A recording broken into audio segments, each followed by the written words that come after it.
Okay, perfect. Anyway, so you know what I'm going to say. This is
My chair doesn't work.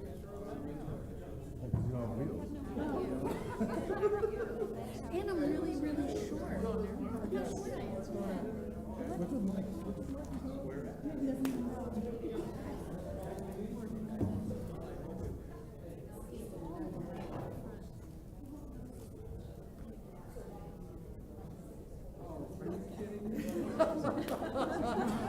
I got 5 hours in this bag with my books for the next 5 hours.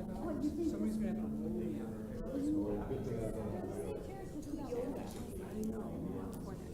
I need a stressor. Mike, do you want that one? Is there another one? Yeah, by all means. Okay, if I could have everybody's attention, we're a little bit late, but I wanted to make an announcement. If you wanted to speak, anybody from the public, please see Carissa Green, who's raising her hand, and fill out one of these yellow forms, and then I can call it. I've got some now, so those of you that filled them out, you're good, but if anybody else wants to, we will open the meeting with public participation. And that'll be a good opportunity for you to speak. We'll get started in just a minute.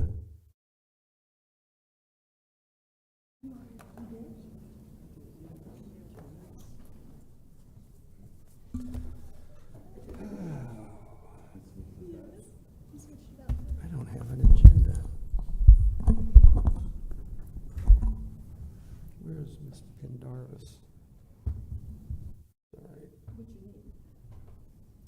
An agenda.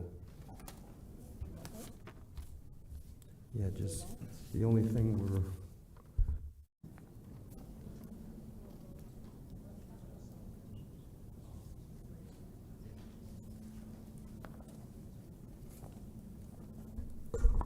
Okay, good morning. It's good to see everybody. Thank you for driving all the way over here. We are going to start with the Pledge of Allegiance, and then we'll have a roll call, and then we will have public participation.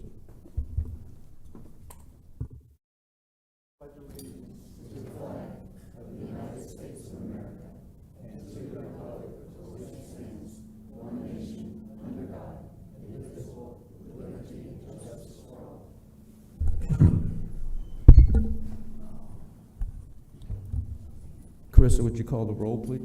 Ms. Wheeler. Ms. Gertman. Mr. Johnson.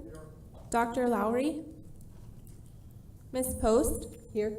Mr. Robbins. Mr. Brower. Here, thank you. Okay, welcome to the workshop on water quality. Always an important topic in Volusia, and one that's often discussed in the public. We have a few people that would like to speak, so I will call on you. There's also anybody who might want to make a comment after presentations. You'll have another opportunity there. So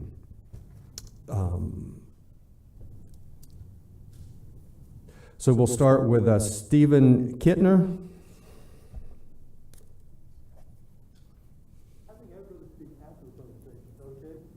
Okay. You can speak after. That would be fine. I'll make a note. Ronnie Mills. I thought I saw you back there.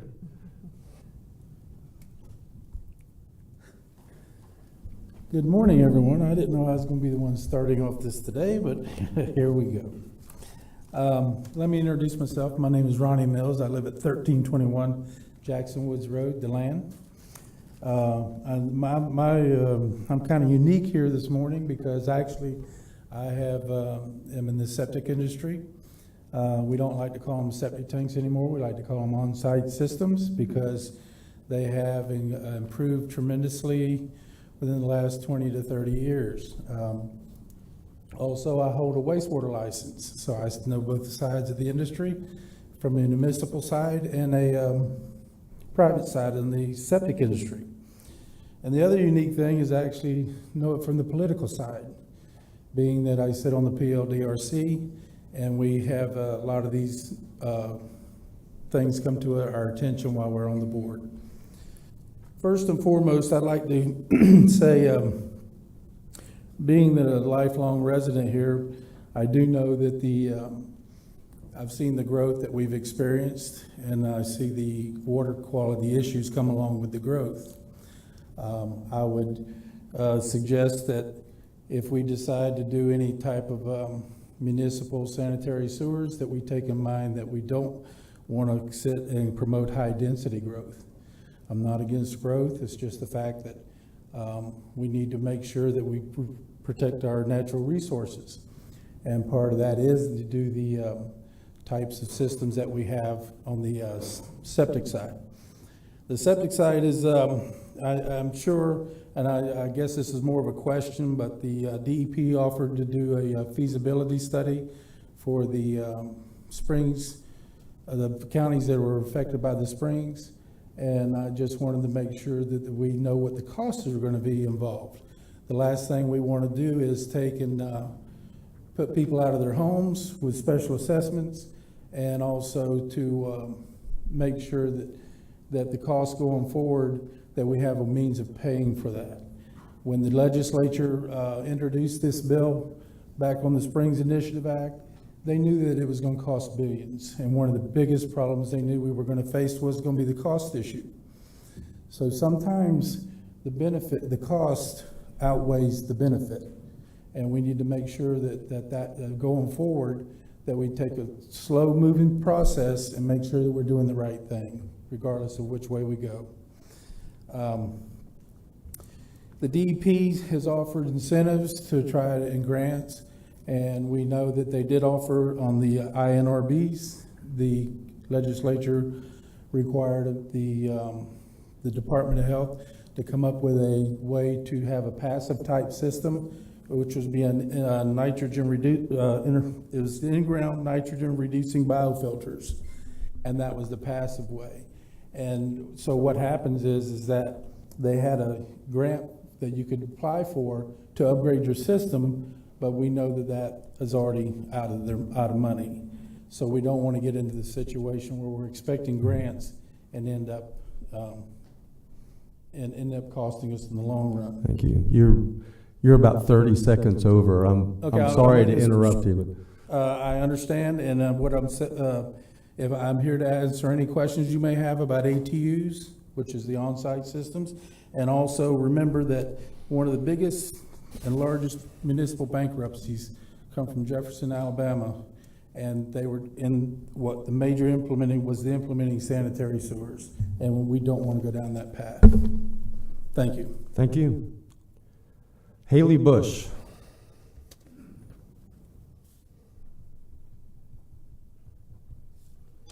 Good morning, council members. I'll be brief so we can get this show on the road, but my name is Haley Bush, and I'm with 1000 Friends of Florida. We're a statewide smart growth advocacy organization, and our theory of change, our mission, is financially sound community planning to protect our natural resources. I prepared some written statement here, but back in November, we had the opportunity to partner with some of your community members, with the St. John's River Keeper and the Stetson Institute for Water and Environmental Resilience. They graciously hosted us on their Sandra Stetson Aquatic Center campus. We did a 2070 workshop, and I know Councilmember Brower and Councilmember Wheeler, you both were there, and appreciate you coming out. And I recall Councilmember Brower stood up and said, you know, we need to have a bigger discussion here, and that's, I think, what we're doing here today. So I really appreciate you, getting us started, re-examining our water quality issues, not just in Volusia, but things that are challenging the state. So I think everyone in this room understands that perhaps the biggest threat to our lands and waters comes from an increasing population and encroaching development to our natural areas. When I was here in the fall, I had the chance to see your 3 outstanding Florida springs, Gemini, De Leon, and Blue. I grew up in Gainesville, so I paddled the Ichetucknee and had to traverse those northern central Florida counties to see springs. And what you all have here right in your backyard in kind of a close area, this is unparalleled in the state. I think clean water is the ultimate benefit to this county and is a huge part of what makes this place so special. So just to be brief, wrap things up, our 2070 workshop yielded good recommendations for how county leadership can continue and strengthen your environmental protections through growth management tools. Our land use attorney on staff, Jane West, provided some analysis of what the comp plan has written down. So I won't go into that today, but I am in touch with county staff and look forward to sharing these in more detail at a later time. We hope to be a resource to you and your staff going forward. So thank you for the opportunity today. Thank you. Nancy Vaughn? And if you would, when you come up, just tell us where you're from, and when you get up there, tell me if you can see the time on that screen that's really not pointed at you. Okay. Is the clock on there too, Mr. Okay. Okay. I'll be brief. No, I'm just trying to get everybody the heads up, because it's a new system. Instead of the clock down here, it's now all. Thank you. Very good. Good morning, Chairman Brower and honorable members of the County Council. My name is Nancy Vaughn. I'm from Port Orange, and I am speaking today as the Natural Resources Chair of the League of Women Voters of Volusia County. The League has long been a supporter of the efforts of this county to identify and remediate water quality issues. We lent our support to the sales tax initiative and to the renewal of the ECHO in Volusia Forever. We have relied upon the expertise of county staff, professionals on many occasions to educate our members and the community at large on the challenges we face due to growth and its effect on water. We are all here for the same reason. We all care about the same thing, clean water. The county staff members here today are experienced, educated professionals and experts in their respective fields. They have spent their entire careers managing the extremely complicated processes to clean our water using proven scientific methods. One of the county's recent successes has been anticipating infrastructure needs to stop further reliance on septic systems, just one of the components of our water problem. While it's important to pursue innovative ideas, it's crucial to be certain that all initiatives follow a peer-reviewed scientific process to make the best use of county resources and tax dollars.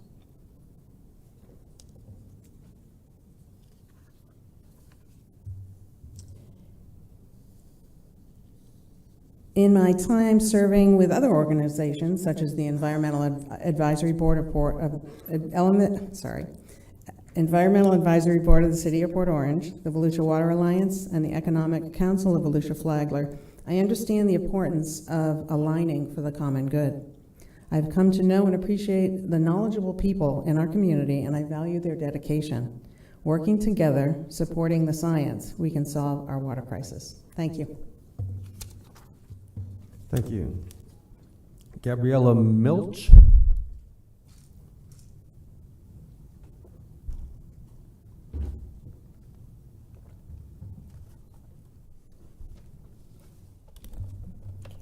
you want to reset the timer? Thank you.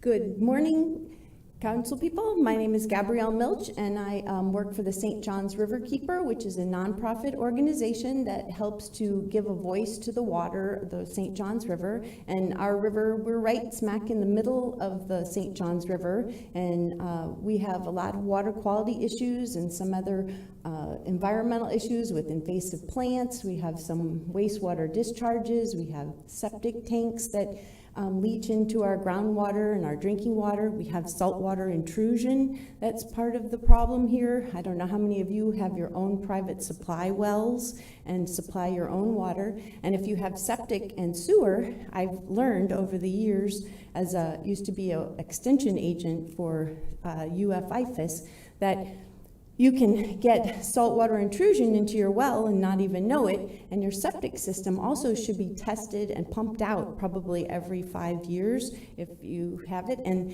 it doesn't treat nutrients but 30%, so there's 70% pollutant loading that goes into our groundwater without advancement of our wastewater treatment systems for on-site storage.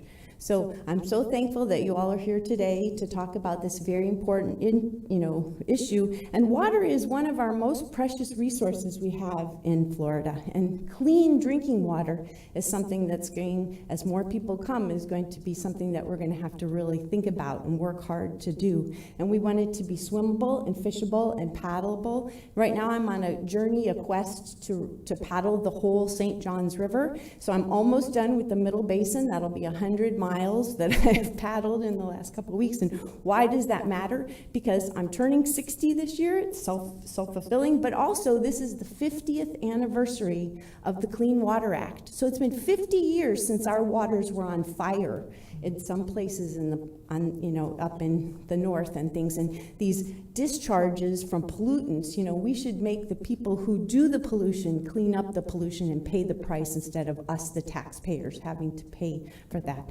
And I'm so thankful you're here today, and I hope you learned something. Thanks. Thank you. And the chair of the Volusia County Soil and Water Conservation Board, Wendy Anderson.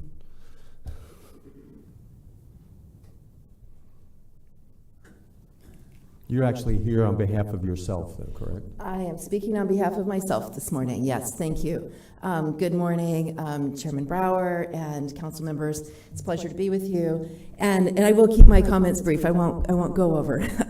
So I just wanted to say that we have very simple solutions here, actually. These complex problems, we have simple solutions. And the solution is to change the language in our land development regulations from should to shall, from encourage to require. We need to change our language to make our solutions mandatory. Last fall, I sat with 4 of you for 2 days at the Marine Resources Council Low Impact Development Conference in Rockledge. And there we heard from experts from all over the state about how LID, low impact development tools, can address our nutrient filtration and aquifer recharge needs in our upland areas where the problems arise, which helps solve our problems down below in our waterways, in the IRL, and in the river. Some of those experts even came from our own county. I thought today's workshop was actually supposed to be about that, inviting some of these experts, including local ones like Dr. Jason Evans and Kelly McGee, to talk about this, to educate the rest of the council and the county staff about how LID can address some of our most urgent problems in the county. And I am thrilled that we finally added Dr. Pierce Jones to the agenda, as he is, in fact, one of the 2 fathers of LID in Florida. And he will inspire all of you with real-world examples of where LID principles have been applied in projects that are now highly successful developments.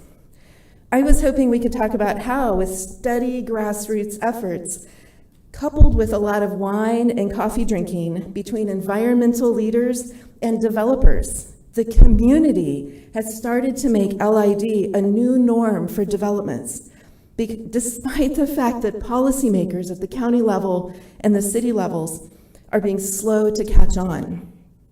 Why? Why is that happening? It's happening because these tools are cost-effective solutions for developers. They actually save them money in the short term, in the long term, or both, and they make for much, much more marketable products for home buyers. With lower development costs and higher sales prices, and with a higher demand for better developments that are still in short supply, developers can win too with these solutions. They wouldn't be sitting down with us environmental radicals and asking us how to do this if it didn't make business sense for them. I need you all to shed your 20th century views of environmentalists as radicals and realize that the new brand of environmental protection integrates what is good for people and for the economy too. That is what we're pushing for. Business is already taking the lead. When is government going to catch up? I'll repeat, the cost to the county is about 30 minutes of staff time to do a search and replace in the county's land development code. Simply find all the shoulds and replace with shalls. Find all the encourage and replace with require. Thank you. Thank you. What a radical. Elizabeth Levette.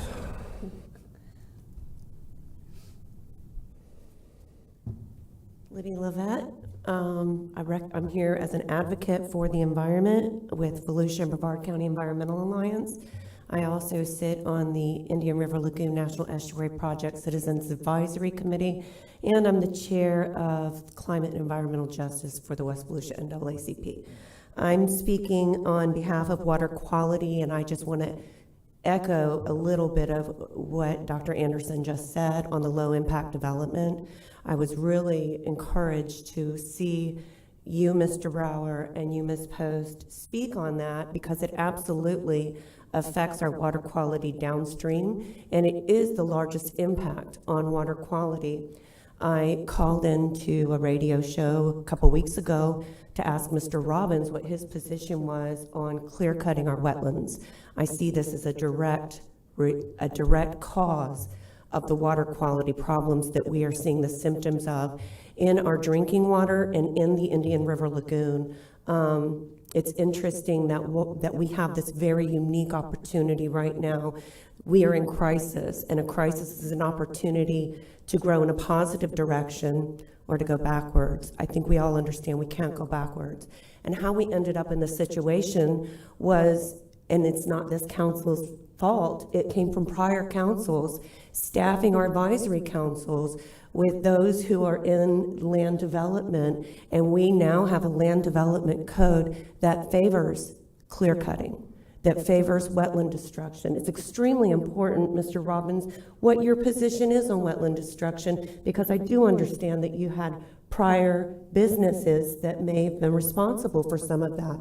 It's extremely important to me that members of this council who have a conflict of interest because the decisions they make may inure to their financial interest, their financial gain. That's extremely frustrating to me, because when we're looking at these new codes, I need to know that they're looking at what the citizens want and what we need for water quality. The Marine Resource Council that Wendy Anderson talked about with low impact development being discussed is directly related to that water quality.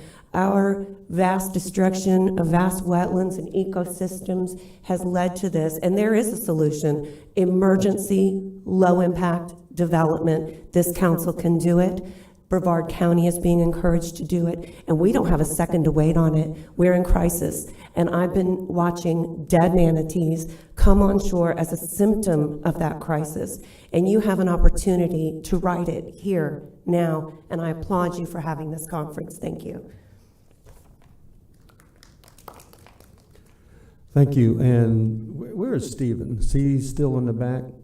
I'm just going to warn you that if you're welcome to wait to the end of the presentation, but my schedule says it'll wind up at 5:30. So we will take a lunch break, and you can talk before lunch if you want, or okay.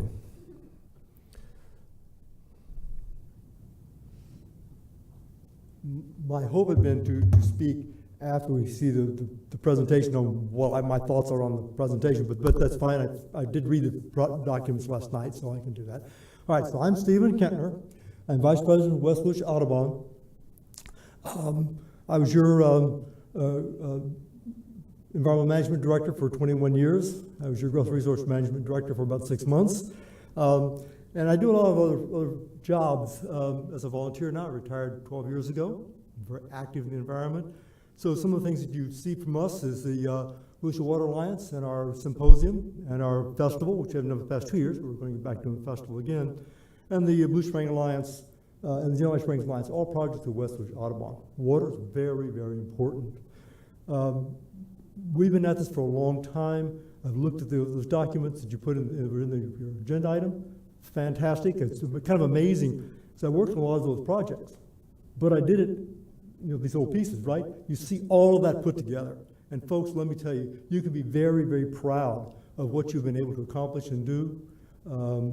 I've worked very closely with the development community all through all these years, trying to produce better developments. I think we've done that.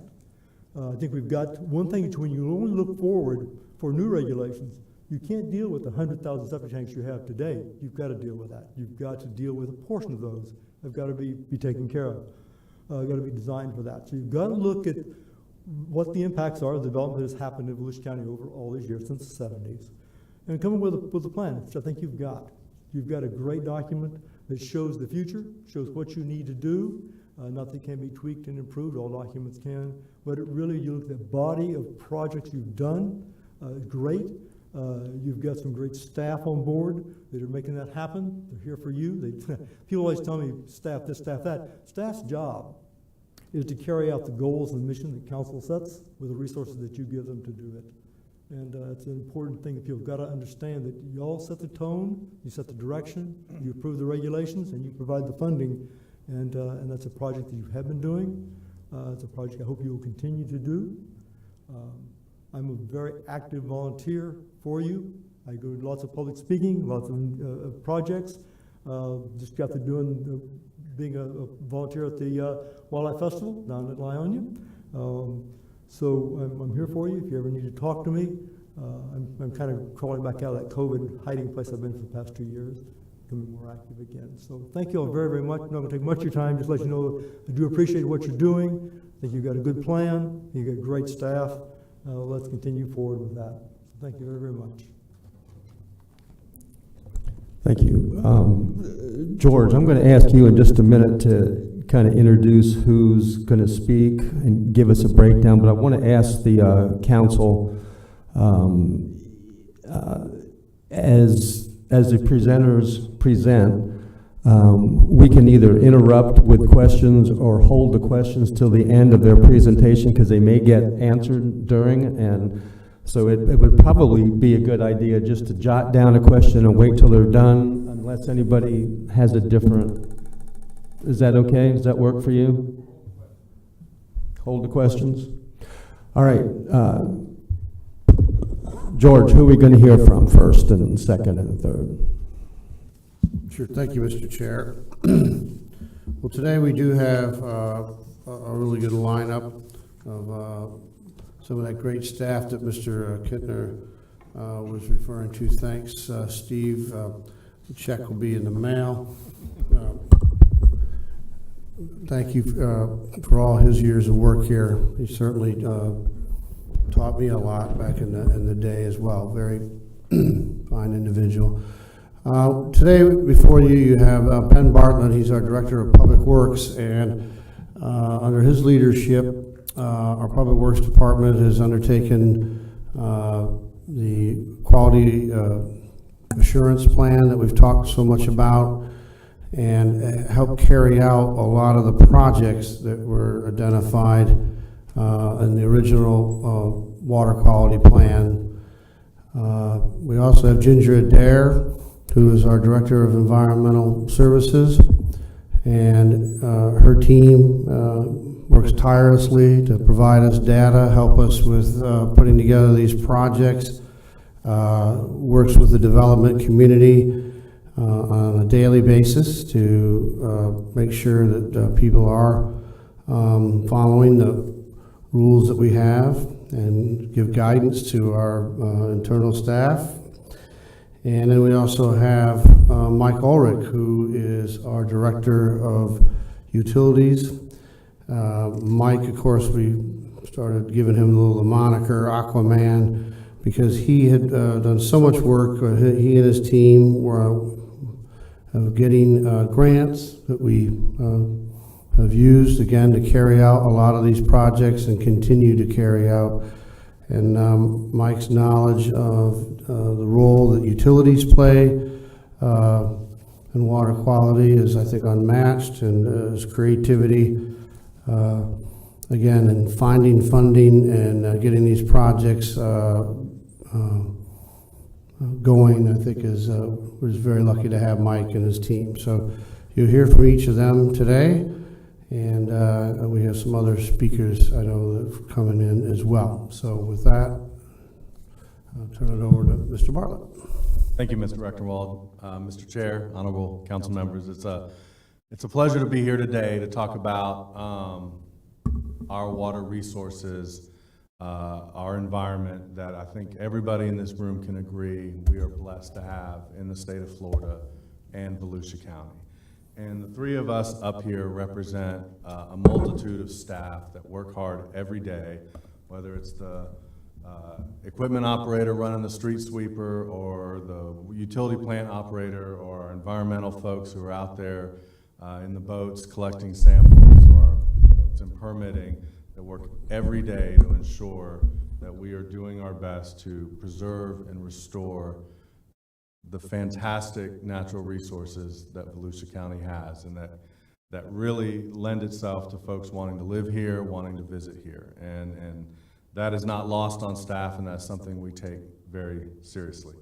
We will have a pretty lengthy staff presentation that's going to outline some of the regulations involved with water quality, as well as we're going to go through a list of those water bodies, those precious resources we have in Volusia County.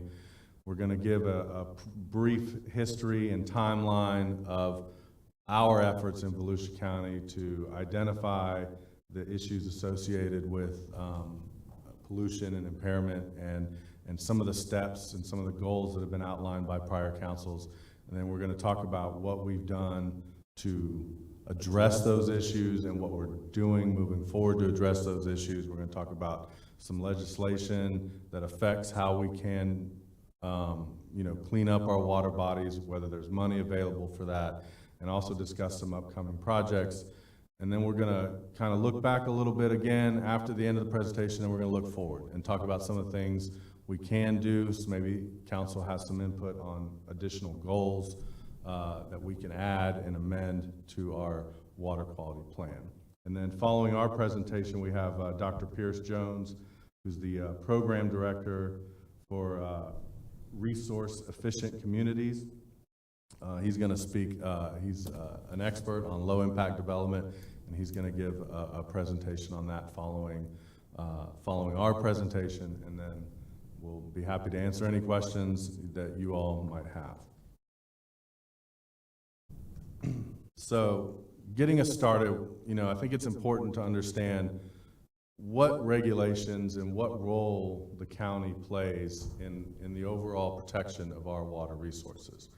And this slide kind of shows the layered approach that most everybody's familiar with, whether it's the federal government and the regulations that they hand down through the EPA or the Army Corps of Engineers, as well as our state regulators, either through the DEP or the water management districts, and then finally local governments, Volusia County, and the 16 municipalities.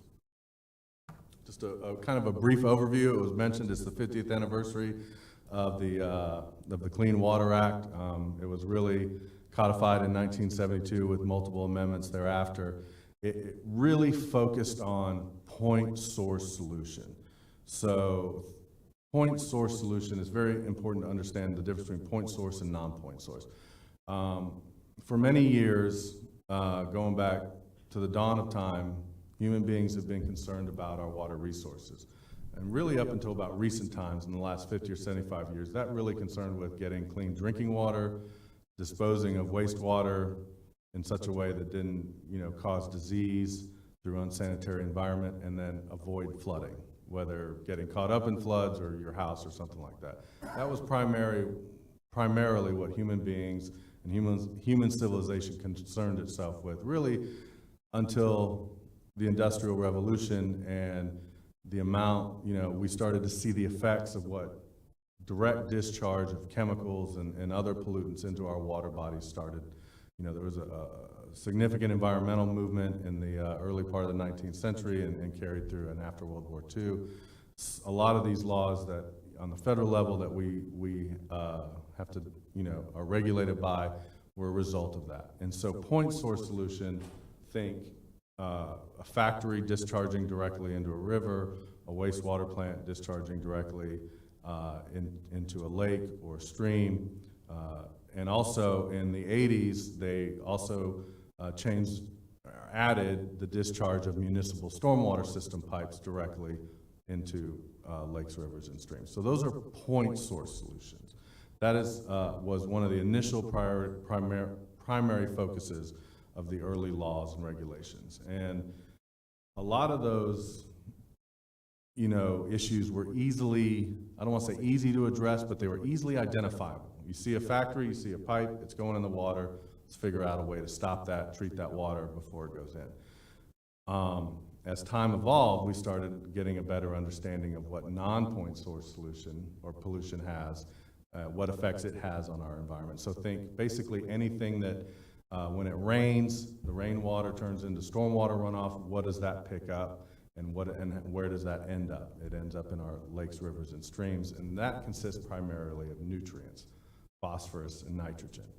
And that's a lot of what we're focusing on today, because those nutrients lead to algae growth. Algae growth blocks sunlight. Sunlight reduces the growth of seagrass, and I think we all know what the results of that can be. So getting back to the federal regulators, we've got the US EPA, the Clean Water Act as shown there, as well as the Safe Drinking Water Act, the Resource Conservation Recovery Act that covers a lot of leaking underground storage tanks, stuff like that, and of course the Superfund Act, which deals with large-scale pollution sites. The U.S. Army Corps of Engineers, they primarily deal with dredging, any permits related to construction along U.S. waters, and they do have a hand in wetland protection as well from the federal standpoint. Some of the state agencies we deal with, the Florida Department of Environmental Protection, they permit all our drinking water. They regulate the MPDS permits for all the local municipalities on behalf of the federal government. They deal with sovereign submerged lands. They also handle environmental resource permitting. They are also the primary driver of the TMDL and the BMAP process, which is is the process that is primarily used to deal with impaired water bodies within the state, and they handle wastewater permitting as well as septic system or OSTDS permitting, either through themselves or the DOH. So real quick, I mentioned TMDLs and BMAPs, which are, TMDL stands for Total Maximum Daily Loading, BMAP stands for Basin Management Action Plan. And so that is the framework that is used to restore water bodies that have been identified as impaired. So this chart kind of represents the process. And if you notice, it's a circular process. It's a process that is continual. The regulators will set the standards and say, okay, this is the amount of pollutants that are allowable in these waters. Folks our environmental management folks or the water management district will go out and test that water to see where those pollutants lie. And then if those pollutants are too high, those water bodies are declared impaired. And then there's a process that the state goes through to establish the TMDL, which is they're saying, okay, this is the amount of pollutants that are going in. In order to get this water body to an acceptable level, we have to reduce those pollutants by a certain percentage. And then the Basin Management Action Plan is where you bring in all the stakeholders in that area that contribute to that water body, and you identify the sources, whether it's OSTDSs, whether it's wastewater point source pollution, industrial point source pollution, agricultural atmospheric deposition, stormwater runoff. You identify the sources, you assign a value to how much those sources are polluting the water, and then you identify a series of projects to mitigate for that pollution and bring it down to an acceptable level. Then you start that process again. You monitor and you make sure that that process is working. So at the state level, we also have the St. Johns River Water Management District. They primarily regulate water supply through the consumptive use permit, so they control how much utilities can pump out of the ground. They also focus on flood protection and water quality as far as stormwater regulations related to development. And they also permit, they're another agency like the Army Corps that permits wetlands as well. So in the local government, we still have a role in protecting our water resources. We can do that through, as mentioned by multiple speakers before, through land development regulations, through environmental ordinances, through our comprehensive plan, and then obviously through water and wastewater projects, but also operations. I want to highlight, operations are a major component of reducing the amount of nutrient loading that goes into our water bodies, whether it's the advanced treatment that we do at our wastewater plants, or it's our best management practices that we do for stormwater maintenance, whether it's street sweeping, cleaning out the system, removing that nutrient-laden material that exists in curbs and gutters and also in the pipes. So we can catch a lot of that material through operations, catch a lot of those nutrients through operations. It reduces our loading and reduces our need for large-scale capital projects. So next up, we're going to talk a little bit specifically about the water bodies in Volusia County that are impaired and that staff has been focusing on to try to get to that restoration level. So this slide represents an overall list. I'm going to go into each of these individually, but this is an overall list of water bodies that either have a TMDL established or BMAP, or in the case of Mosquito Lagoon, the Reasonable Assurance Plan. So first up is the Indian River and the Mosquito Lagoon, and we group these together because the Indian River Lagoon now basically extends from Ormond Beach all the way down to Jupiter. Now, as far as Volusia County having an impact on this, there's multiple areas. There's the Mosquito Lagoon, the Banana River, and the Indian River. Volusia County has allocations for load reductions in the Mosquito Lagoon, as well as the northern portion of the IRL.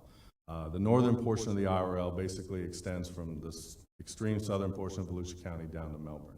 We have a very small allocation. The southeast portion of Volusia County is very undeveloped. We have very little impact in terms of urbanization down there. So our allocation for the load reduction as far as the northern IRL BMAP is concerned is really covered by our utilities projects involving the Southeast Regional Wastewater Treatment Facility. The Mosquito Lagoon, however, is a very important water body to Volusia County, and it's something that Volusia County has a tremendous impact on. We knew that before the TMDL process was about to begin, we knew that particular water body, approximately 5 or 6 years ago, would be declared impaired. And instead of waiting on the state to come in and say, that water body is impaired, we're going to do a TMDL, and then we're going to do a BMAP, and that's a 10 to 15-year process. Volusia County government, along with local stakeholders such as the City of Edgewater, the City of New Smyrna Beach, City of Oak Hill, and the DOT got together, and they went a different route. They established the Reasonable Assurance Plan, which cuts that impairment to TMDL to BMAP process. It cuts it by a factor of 3 at a minimum. So we went from what might be a 15-year process to being able to start construction projects that would reduce the nutrient loading to really about a 5-year process where we are actively underway with multiple projects, not just in Volusia County, but also other local stakeholders such as New Smyrna, Edgewater, and Oak Hill to reduce those nutrient loadings. It's a massive shortcut, and it's something that is going to jumpstart that process to reduce those pollutant loadings in the Mosquito Lagoon and hopefully get that restoration, get those restoration goals a lot sooner. Up next, we've got the Halifax River, which is also now a part of the IRL. This particular water body has just a TMDL established that called for a 9% reduction of stormwater. This TMDL was adopted in 2013. However, the state has not followed through and created a basin management action plan. That does not mean that we're not doing anything. We are actively doing multiple projects that involve the Halifax River. In fact, right after the TMDL was established, we started doing some projects knowing that we had to start reducing those pollutant loads into this water body. In 2021, we had one of our consultants do an assessment. Well, let me back up a little bit. Immediately after the establishment of the TMDL, we had a consultant go out and do what we call an outfall assessment. They went out and identified every single pipe that is a Volusia County asset that discharges into the Halifax River. And based on that, we developed a series of projects to address and reduce the pollutant loadings from those particular outfall pipes. We followed that plan, and in 2021, we had the same consultant come out and do an analysis of all the projects that we've completed, and we've actually hit an estimated 22% reduction in overall total nitrogen, which is significantly higher than what was called for. Now, remember that 9% reduction is from stormwater in general, so that affects what the cities do, and it's 9% of the overall stormwater. We've reduced 22% of the loading from our stormwater. So that's something that we're working on. Eventually, the state will get to the BMAP process on the Halifax River. They will look at all those projects that we have done. There's a decent chance they'll look at what we've done and said we've met our allocation, and that there are other stakeholders that might have to contribute and do some projects as well. That doesn't mean that we're going to stop. We're still going to follow that plan, and we're going to identify all those outfalls where we can do something to reduce the loading, because it just doesn't make sense to stop once you hit your number. You want to keep going and reduce that loading as much as possible. Up next, we've got the St. Johns River. This is officially called the Middle St. Johns, Lake Harney, Lake Monroe Basin Management Action Plan. This is a TMDL BMAP process. This is one of the early ones. The TMDL was adopted in 2009, and the BMAP was adopted in 2012. Volusia County was allocated load reductions, similar kind of situation to what we did with Halifax. We went out and we identified every stormwater pipe that discharges into this portion of the St. Johns River, and we initiated a series of projects to reduce that loading. And we're in the second 5-year cycle. We met our load reductions for the first 5-year cycle, and we're on track to meet for the second. At the last look-in, which I believe was a couple years ago, the latest annual update for the total BMAP, 89% of the required load reductions have been met, and this is all the partners, and 107% of the load reductions for phosphorus is met. So this is one of the early BMAPs that have been initiated, and you can see the progress that has been made over almost 10 years, where we're almost at that desired load reduction. Now that doesn't mean you stop, because what the process is, they say, okay, you've reduced the loading, let's go out and test and see what the actual amount of pollutants in that water is, and do we have to tweak the program? Do we need more load reductions to get that water body to where it needs to be? But that's one that's been relatively successful. Volusia County has completed 6 projects that affect that particular BMAP. I'd like to point out that Seminole County has completed 5, and the city of Sanford has completed 5, so we're a little ahead of those folks over there. So I think, but they did have some larger load reductions. One of the primary drivers in St. John's in this particular BMAP was city of Sanford had a significant discharge from their wastewater plant into the river, which they've addressed. And so moving forward, I'm going to kind of group these together. We've got Tomoka and Spruce Creek. The Tomoka River TMDL was established in May of 2013. It was impaired for nutrients, phosphorus, and nitrogen. We actually received some correspondence from some citizens asking about this and the Spruce Creek in particular, and really, reaching out and say, why hasn't the state moved forward with a BMAP? So we reached out to the state and talked to them a little bit about the Tomoka River one as well as the Spruce Creek. And it turns out that they went back and looked at it. They went back and looked at the recent data, and these original TMDLs were established based on chlorophyll and dissolved oxygen, not based on the actual concentrations of nitrogen and phosphorus in the water. There's a little interpretation there. So they went back, looked at the current standards, and they've actually responded back and said that they're going to move the Tomoka River and the Spruce Creek into what they call a 2T designation at the next cycle, which means the TMDL is complete and attaining water quality standards. So that's a good sign. You know, that means that they're not going to, it's not like they're going to stop monitoring it. They're going to continue to test that water, and if it does pass those thresholds again, then we're going to have to take a look at that and do that. But that's good news on these two particular water bodies, because it means that they're currently hitting the standards set forth by the state for not being impaired. I will say, particularly on Spruce Creek, there's two sections. There's a saltwater segment and a freshwater segment. The saltwater segment is the one that was impaired for nutrients. The freshwater segment was impaired for fecal coliform. They went out and looked to see if there was any agricultural discharges or anything that would cause that, as well as any wastewater plant. They really couldn't find anything. It's really kind of naturally occurring. I can't go out and put diapers on all the little critters out there. So we're going to continue to monitor that one. But that's one that isn't going away, but that's one that really it's tough to get an impact on and to look at.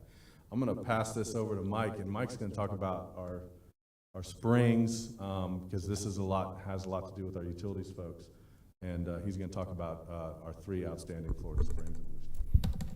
Thank you, Ben. Council have any questions for Ben first?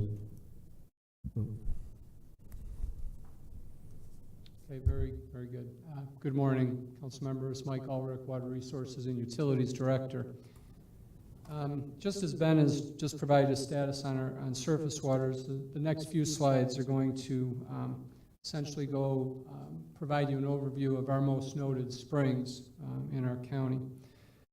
According to the Florida Springs Institute, our state has over 1,000 artesian springs throughout the entire state, which is pretty amazing. In Volusia County, we have 3 which are under special protections governed by state law under the Florida Springs and Aquifer Protection Act of 2016. They're summarized on the chart that you see before you right now. And as you can see, they're all impaired for nitrates. The TMDL for Blue Spring, or I'll refer to as Volusia Blue, because interestingly, for anyone that was interested to know this, there's 7 Blue Springs that actually exist throughout the state, 4 of which are in the Outstanding Florida Springs Act. So when we talk at the state level, we commonly talk about Volusia Blue. So in this case, Volusia Blue with the TMDL adopted in 2014. It's a first magnitude spring, and as everyone knows, it's a warm water refuge for manatee. Gemini Springs with its TMDL adopted in 2017 and a BMAP in 2018 is a second magnitude. Again, in this situation with Gemini, it was closed for swimming since 2000 due to high bacteria in that area, as well as the nutrients from phosphorus and nitrogen that exists today. Ilion Springs, again, also a warm water refuge for manatee as well. It's also a second magnitude spring. And each one of these does have some unique characteristics.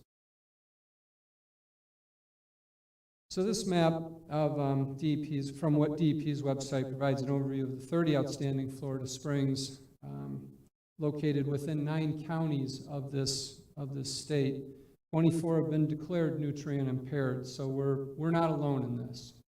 There are counties dealing with this all over, and we can all learn from each other, and that's what we've been attempting to do through this process.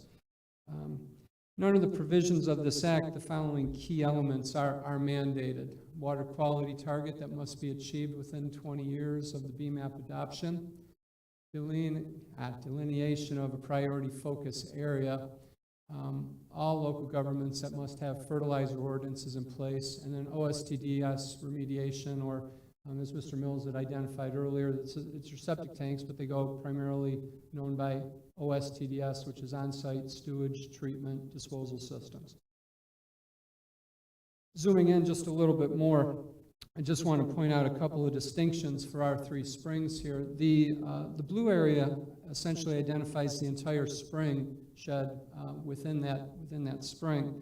The green area identifies what's referred to as the priority focus area, or PFA. It's distinct in that this is where a lot of the emphasis is for consideration of remediation for the nutrients and the problems that we have right now. The DEP identifies a PFA. It represents the area in which the basin where the aquifer is most vulnerable to inputs, and where there's the most connections between groundwater and the spring. And that's why the emphasis is there. And from top to bottom, you can see Ilion Springs, then in the middle you can see Blue Spring, and then at the bottom, Gemini Springs. I want to let you know that we'll be having a lot of discussion on springs throughout this entire process. I just wanted to get you aware of what the priority focus area is for each of these springs. So to summarize, and using the same format that Ben had just previously described, these are the key elements of Volusia Blue. First magnitude spring, as I mentioned, the manatees, the winter refuge for our manatees, 100+ square miles, if you will, of the spring shed, and becoming increasingly urbanized, as we've seen. The water quality is identified as elevated nutrients leading to algae growth. And while the TMDL was adopted in 2014 and the BMAP was adopted in 2018, under challenges in that, it really didn't come into effect until about 2020, and that's why we're a little bit behind on some of the things, although we've worked on some of our utility-related strategies. Other types of remediation had still been pending until we could get some more guidance and see where DEP was going. Pollution sources, each one of these springs, as you'll see later, each have, the DEP again has identified specific contributors to each of these springs and how they do, and there is a distinction between each of these springs. There is no cookie cutter approach when it comes to trying to solve each of these issues. They have to be examined, looked at, and we have to have unique strategies for each of these very unique springs. Gemini Springs, a magnitude two primary events. It was purchased by Volusia County. It's a county park area. Again, urbanized area over the years, which has contributed to the nitrates in the area. Again, as far as pollution sources, OSTDS at 41%, fertilizer 50%, very significant in this. Wastewater treatment plants, we do not have any existing wastewater treatment plants in that area, so I suspect that more of that's probably reclaimed related at the time in which this occurred. And Ilion Springs, another second magnitude spring as well.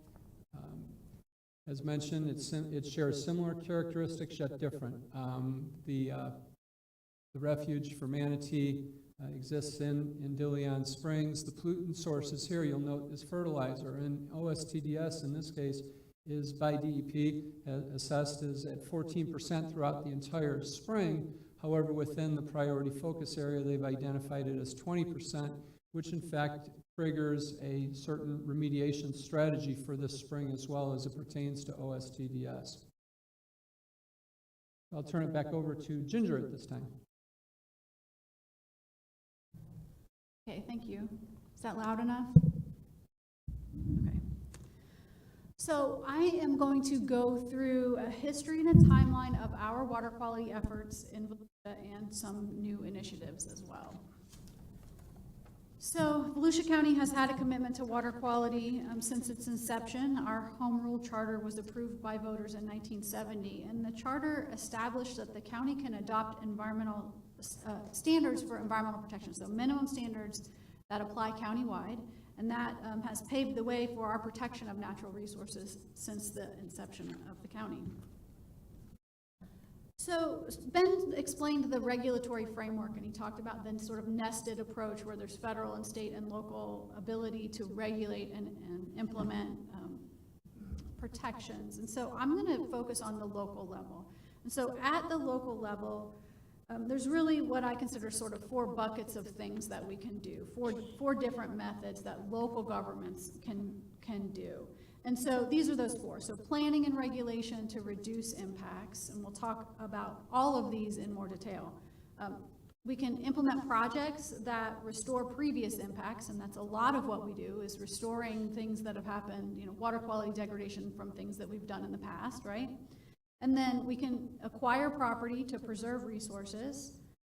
And then one of our big roles is monitoring and education of our citizens. And so we'll be a little bit more specific on each of these as we go along. So in each of those buckets or those methods, here's briefly what we're doing. And I'm not going to read all of these because we're really going to talk through most of them, but we do have planning and regulation, right? We have standards, we have our environmental minimum standards, we have our comprehensive plan, which guides all of the things that we do in the county. And we implement state rules. We'll talk about that. We'll talk a lot today about the projects that we implement, including the water quality plan and some of the others, and water conservation, which we're really not going to talk a whole lot about today, but that's on this list, right? Because it's one of the things that we do fairly robustly here in Volusia. We're not going to talk any more about land acquisition other than to say, we have acquired about 40,000 acres of property in this county and preserved that in perpetuity. And of course, in 2020, we reauthorized Volusia Forever, so hopefully we'll have a lot more acres to add to that total. And then the fourth thing really is that data collection, and we'll go over what we do in the county for surface water quality monitoring and some of the education programs that we do. So to start at the planning and regulation side, so again, we have our comprehensive plan. The comp plans are required by the state, right? The state has this local government comprehensive planning and land development regulation rule. So we all have to have comprehensive plans, and that really is the framework that guides how we control development and how we as a county implement our vision for the future. And so when we have land development regulations, they have to be consistent with our comprehensive plan. So oftentimes when we're looking at any kind of new regulation or emerging issue, the comp plan is the place to start, right? We set those policies and goals in the comp plan, and we have that trickle down through our regulatory documents. We also are fairly unique in that we have minimum standards for environmental protection, and we have county-wide environmental ordinances. So here is a list of some of those minimum standards that apply to water quality in particular. There are more than are listed here. So we have a minimum standard for wetlands. And I want to say too that in prepping for the workshop on April 12th, have a bit of a more discussion about how the minimum standards work, the different ways that they get implemented in the county, who sometimes cities adopt, sometimes cities don't adopt, right? There are some nuances there, and we'll talk a lot about that, I think, in April. But for the time being, this is just sort of an introduction to the fact that we have these, and they do apply countywide in some way. So wetlands, stormwater, we have a potable water wellfield protection standard, which regulates what types of things can happen in wellfield areas to protect that potable water source. We have our water conservation and our water-wise landscaping standards. Of course, we have a fertilizer ordinance that applies countywide in cooperation with the cities. And then we have a pollution control minimum standard, and that's a sort of broad standard that says basically you can't pollute the county's land and waters, and there's some interesting language in that minimum standard. So then we go from the countywide minimum standards to how we implement those standards in the county. So the way the county implements minimum standards is through our land development code. So this slide just talks a little bit about the land development code regulations that apply in the unincorporated part of Volusia County. So of course we have wetland protection standards. Our wetland protection standards say very clearly that we have no net loss of wetland function or acreage. So the way you accommodate that, the way you get to no net loss is we require avoidance and minimization of impacts. So if someone comes to us with a proposal and there are wetland impacts, the staff works with that person, that developer, that homeowner, whatever, to reduce those impacts to the extent possible. And if there are unavoidable impacts, then those have to be mitigated. And that gets you to no net loss. We also have established wetland buffers, 25-foot minimum buffer in most of the county, 50-foot wetland buffer in areas that are considered NORMA, Natural Resource Management Area, or ECO, Environmental Core Overlay. And we require mitigation for impacts to those buffers. So again, we try to avoid and minimize impacts to the buffer. If there are unavoidable impacts to the buffer, there is mitigation required for those impacts. Another one of our Land Development Code standards that impacts water quality is the Indian River Lagoon Overlay District. And so that is an area of the county that is bounded by the southern border of New Smyrna Beach down to the county line, and then west to US 1. And in that area, we require that 30% of properties maintain native vegetation, right? So at least 30% of the site remains uncleared. We also require stormwater capture on each lot, which is different than how that's handled in the rest of the county. And there are some regulations about when OSTDS are permitted or what type. So in some cases, depending on how close you are to the Mosquito Lagoon, you have to have the nutrient reducing septic system. And then we have stormwater requirements in our land development code. And that really regulates sort of the quality and quantity and how folks have to deal with stormwater on their sites. And then, of course, in addition to our own rules, we are charged with implementing state and federal mandates. And so I have some examples of that. And this happens a lot, and some of this Ben touched on. You know, we are required to implement these state requirements. And in some cases that they can be quite lengthy. So here is a specific example. We'll talk about the Blue Spring Basin Management Action Plan. So along the left-hand side of the slide, you can see these are all of the requirements that came out of that BMAP in 2018. And then along the right side is who is the responsible party for each of those requirements. And so what you see, I highlighted the things that Volusia County is required to do based on that BMAP. That's the green text on the slide. And so a number of these requirements are things that Volusia County and the other local governments have to do. I will say for Blue Spring, we have or are doing all of the things that we are required to do, or either have completed them or in the process of those, so that's a good thing. But every time there's a new BMAP or other state law, you know, then your staff is really on top of that. We're engaged in the process, and then when those are adopted, then we're working on the projects that need to happen, and we're bringing that information to you. So every time there's a new BMAP, there are new things for us to do.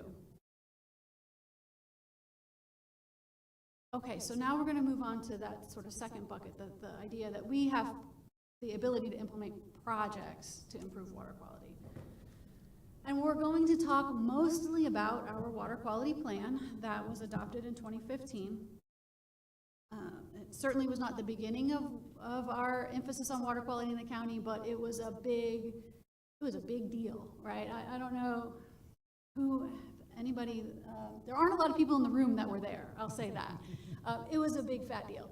And so we had this workshop in 2014. It was at the Ocean Center. We invited all of the stakeholders, all of the state regulatory agencies, all of the municipalities. We invited all of the community groups that were engaged in water quality. And we had this day-long workshop where we all talked about the things we were doing and talked about the things we wish we were doing, or where we should go from here. And so the result of that for the county was our 2015 water quality plan. And the plan had 6 goals, and they're shown here on the screen. We'll talk about each of those goals as we go along, and we'll outline what action steps. So for each goal, there were multiple action steps. We'll tell you what those were and the status, you know, what we've completed, you know, where we're going. In 2017, Council actually adopted an update to that 2015 plan. So there was a matrix, and that's in your packet of supplemental materials. There was an original matrix of all the goals and action steps. We updated that officially in 2017, added some action steps at that time. And I want to say too that we continually are working this plan, monitoring the plan. A lot of things came up after the 2015 plan. For instance, this Aquifer Protection Act was in 2016, right? We didn't envision that in 2015 when we set the plan out. So it's an evolving document, and staff is always making sure that we're on top of anything that's emerging. And it hasn't been a one-time effort, right? It was very much a collaborative document with all the stakeholders that I talked about. And we regularly engage with those stakeholders even still.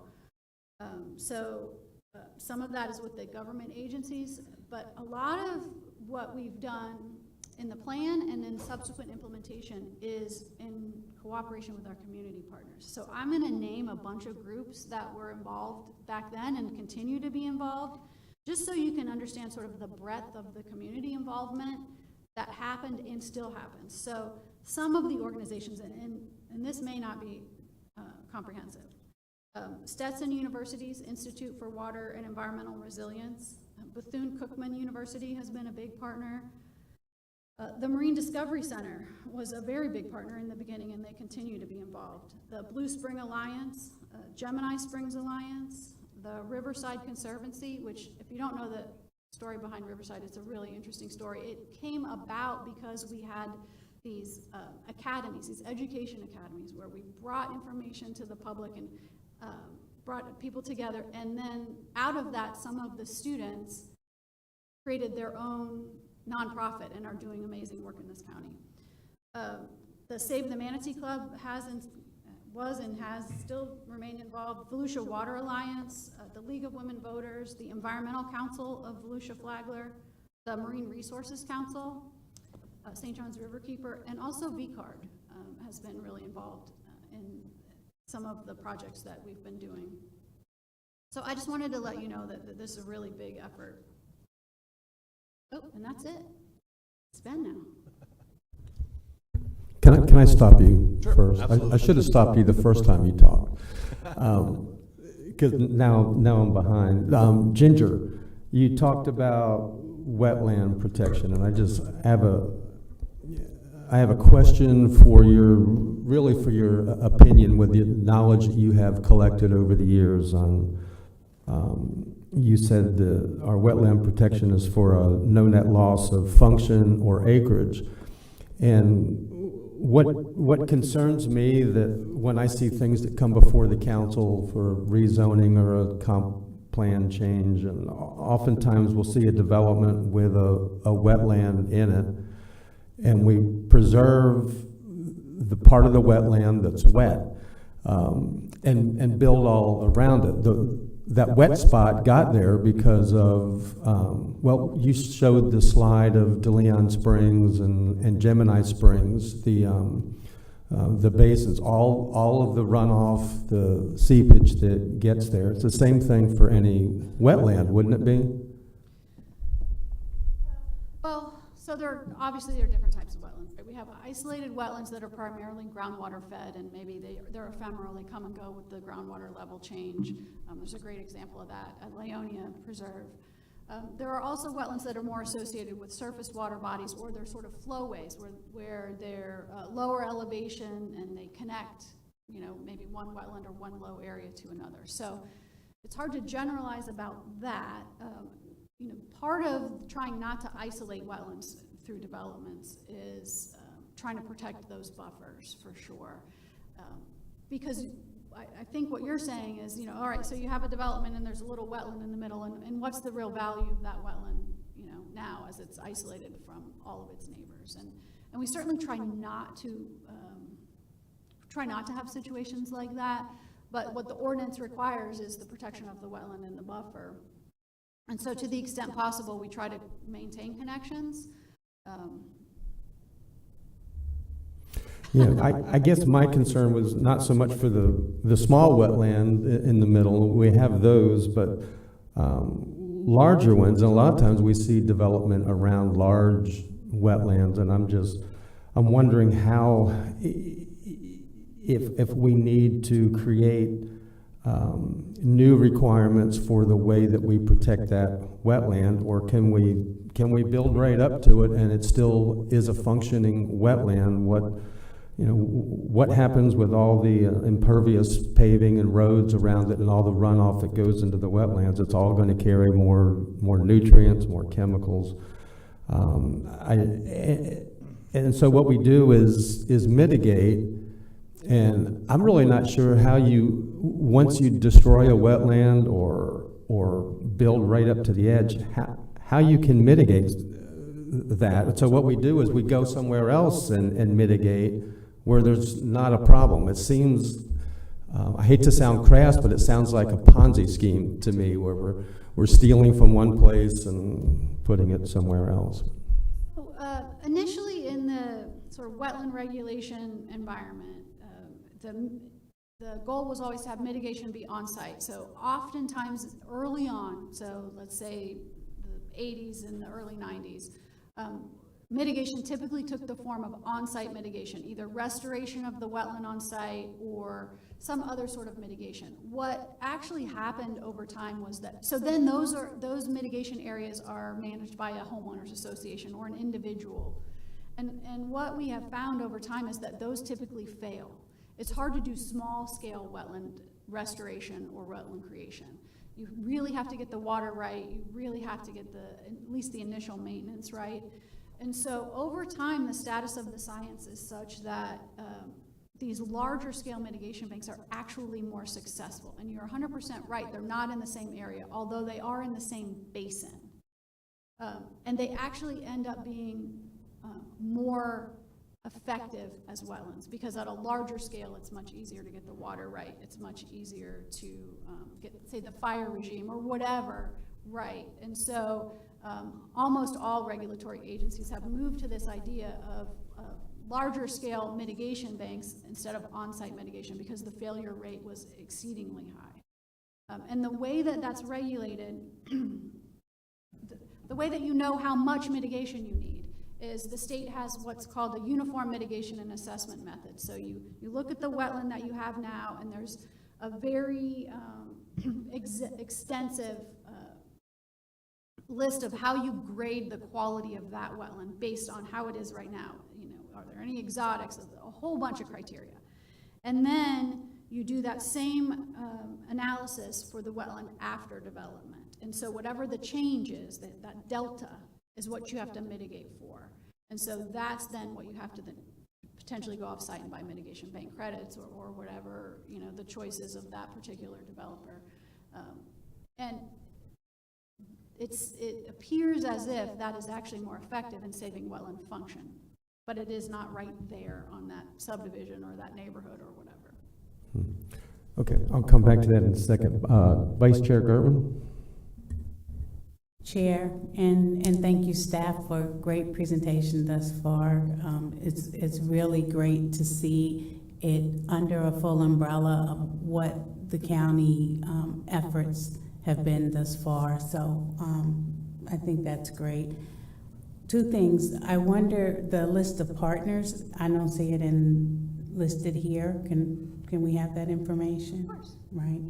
And I wonder, I know you're going to make recommendations later on, so I wonder the questions that the chair has, is that part of recommendations for changes?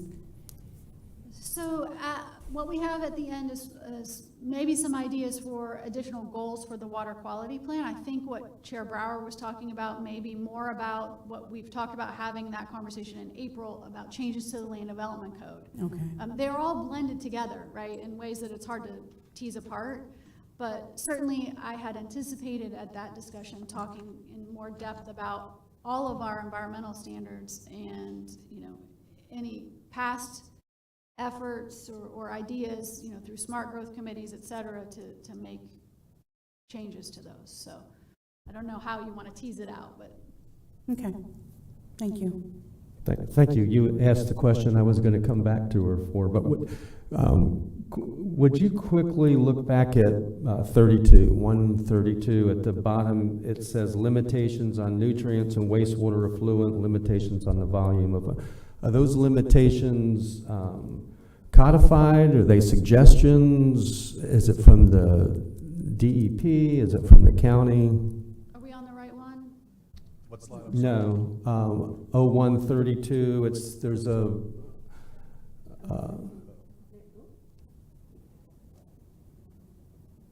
right there. Okay. Right, so these are examples of state and federal rules that we have to implement or that affect us, right? So limitations on the volume of water permitted to be withdrawn, that's through the consumptive use permit process through the water management district. And that does impact what Mike and the other utility providers do to provide safe drinking water to folks. Is that what your question was? Yes, Okay. thank you.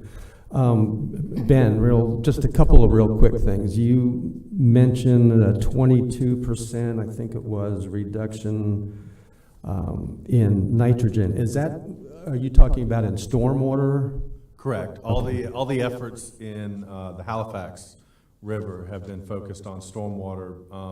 The TMDL did address some issues with OSTDS.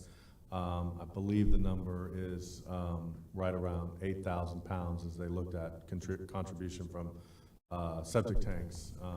They had in your documents that were provided, there was links to all the TMDLs and BMAPs. If you go and look at the Halifax one, there's a good report. It shows a map showing where all the septic tanks are. Long story short, that area is not in Volusia County's service area for utilities. It's actually in Ormond. So the primary focus in nitrogen removal, it called for a 9% in removal in stormwater, which we've achieved out of our total 22%. Yeah, I'm really pleased with what we're doing with stormwater. Almost every piece of research I look at, stormwater comes up as a number 1 or number 2 source of pollution. And we are really going after that, and I think that's good. Sure, go ahead. Yeah, Bill. I just have one little question. I mean, this is minor, but I'm just trying to get the mindset. On page 131, Indian River Lagoon Overlay District, it says requires 30%, and I'm just using this one as an example, of the property to contain native vegetation. Where do we come up with the 30%? Where do we come up with these percentages? Okay, so I'm going to preface that by saying that was adopted before I was here. Yeah. Right. But By who? well, by the county council. Okay, Yeah. But the idea behind a portion of the property remaining in native vegetation, in much of the county, the tree ordinance says on commercial development, you'll retain 15% of the site, right? So in this area, though, because that's a class 2 shellfish harvesting waters, there was a recognition that it needed a higher level of protection. And the idea behind the 30% was to have enough native vegetation or non-developed area on the lot to help to filter some of the pollutants and not create additional pervious surfaces. So I don't know that there's some magic behind 30%, but that was at the time the number that was believed to be what would be helpful in protecting those shellfish harvesting waters. Mike, you mentioned Blue Springs pollution sources, septic at 54%, 41% at Gemini. I think in Blue Springs, I didn't see anything on stormwater. Do we know what the number is there? Yeah, go ahead. The part of the reason Mike deals with a lot of the springs is because they're primarily utilities related. Stormwater in surface waters, common sense, right? Stormwater flows over land, picks up nutrients, goes right in the water. Stormwater in the spring basins is a little more difficult to quantify. You do have, nutrients that are created, put into stormwater ponds, and then those ponds percolate into the ground. There are nutrients in there. It's kind of like a more bang for the buck, like you were saying on the surface waters, how big of an impact stormwater has. It has a tremendous impact on the surface waters. And you can get more bang for your buck in reducing those nutrient loadings by addressing stormwater. Dealing with septic tanks is very expensive. In the springs, all the BMAPs and everything, what the focus and what the determination has been is that the overwhelming pollutant loading comes from OSTDSs for the most, and fertilizer. Because they're groundwater fed, Right. right? There are no surface inputs. The water quality at the spring is the water that's coming out of the ground. So it's what happened in the spring shed, as opposed to in a river. You know, what happened, the water quality here is based on what things came in the surface. So because they're entirely groundwater fed, there haven't been surface water or stormwater allocations at all in the Springs BMAPs. How do you quantify any of those? At DeLeon Springs, you said it's 71% fertilizer. There's, and so how do you quantify that? Septic at 54, stormwater at some other number? So a lot of it's done based on land use. They're looking at the overall land use of the spring shed. And in DeLeon, for instance, there's not a lot of urbanization. I mean, even from a septic tank system, it's pretty rural out there. The largest land use out there is ag. And that's probably where the fertilizer comes into place. So it's a combination of, they look at land use, they look at the number of septic tanks, they look at, point sources, they look at all these different things when they're looking at a BMAP or TMDL. They're trying to determine what is the source of the loading. And that's, as Mike alluded to, every water body is different. Even when they did the Mosquito Lagoon, they split it up into 3 sections. The southern section, there's nothing going on down there. It's all preserved, land. The biggest contributor there is the influx of water through the Haulover Canal from the northern part of the IRL. So, every single water body is different. And so they're looking at a multitude of factors, and that's how they come up with the science to determine the sources of the load. Yeah, the DEP conducts what they call nitrogen source loading input tool, NSILT. I think that's all right.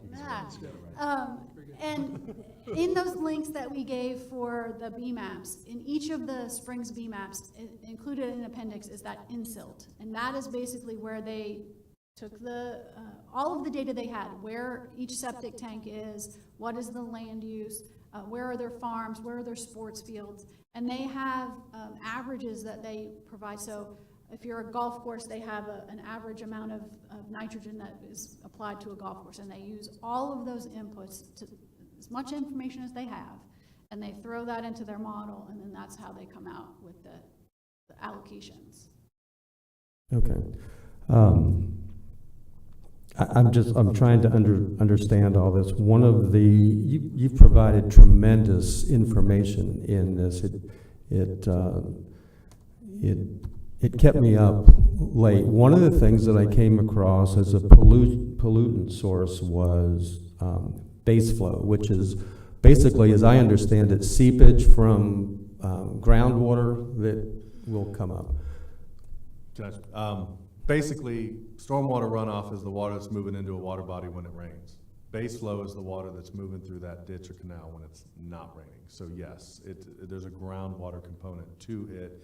And particularly on the east side around the Mosquito Lagoon, we have a lot of open channel canals that were dug years ago for mosquito control or whatever. But when it's not raining, there's still flow. And that is generally attributed to groundwater getting into those canals and then flowing into them. Here's why that was interesting to me. And maybe I'm wrong, but it seems to me that if is base flow, if seepage is a pollution source, does that indicate that it's much more widespread, that it's in the aquifer and it's coming up everywhere? It's coming up in springs. So that's a great question.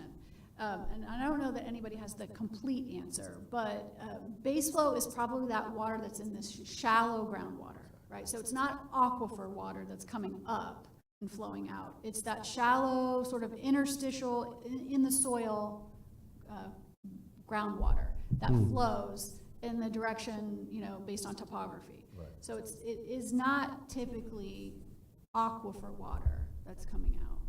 Not what we would consider groundwater from the drinking water perspective. How does the water then Alexander Springs. You talk about rural, it's more rural than DeLeon Springs is, and it's measuring high nitrogen there. There's no farms around it. It's rural. So it's got to be in the aquifer.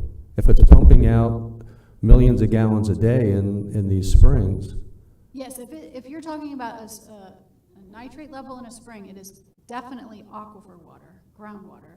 How the pollutants are getting there, you know, they're starting to find that we think of the surface as uniform and water percolates down in some uniform way, and that is not the case in Florida, right? It's a very karst topography. There are a lot of fissures and different like direct conduits to the aquifer that we don't necessarily know about. That's not all mapped. So it could be, I don't know the BMAP for Alexander, so I can't speculate on what the sources are, but they are finding in a number of cases that nutrients that are coming from a great distance because of these conduits, right? And so maybe there's a farm over here, or probably, you know, they're likely on septic systems out in a rural area like that. And so I think the state of the science is emerging too in that we don't necessarily know. And some of this water is, that's the other thing, is the water that's coming up from the spring isn't the water that fell as rain last week. It's often years and years, decades old. In the case of Blue Spring, we have a mix of really old water and more rainwater. You can see the spring output change with rain. So we know there's some recent component, but a lot of that water is also old. So some of what we see coming out is from something that happened decades ago. And in some ways that's a little bit disheartening when we're looking at all the things we're doing in the spring shed and we're still seeing nitrates going up. You're like, oh, you don't get that immediate gratification of look what we did and it's getting better because the water is coming from when we were doing bad things 50 years ago. So It's also, I think that, you know, I hear it said all the time, it's not just my water, it's all of our waters. And, you know, we're making tremendous progress with stormwater, and yet in the Indian River Lagoon, you know, we see the amount of manatees that are dying, seagrass is gone. We're getting pollution up from Brevard County and the St. Johns. We're getting pollution from Homestead. It all comes north.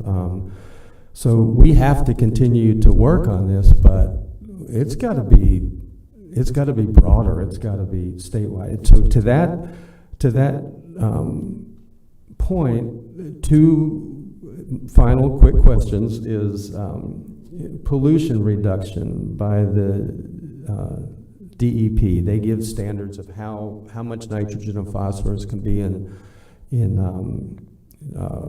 treated water before it goes into a body of water. Do they need to be reduced? Because it looks like what's happened, even though everybody's complying with the law, at least in the Halifax River part of the Indian River Lagoon that doesn't flush very well, it keeps rising. We're putting in the allowable limit by law, but nitrogen and phosphorus keeps getting worse and worse. Do we need to just stop it? Or does the DEP need to reduce it? Well, I think that's part of the process, right? In that graph I showed, the circular graph. So to be clear on the Halifax, we've surpassed what they asked us to do on our stormwater. Right. There are other stakeholders, and without absent a BMAP, we don't know where they're at and what stage they're at.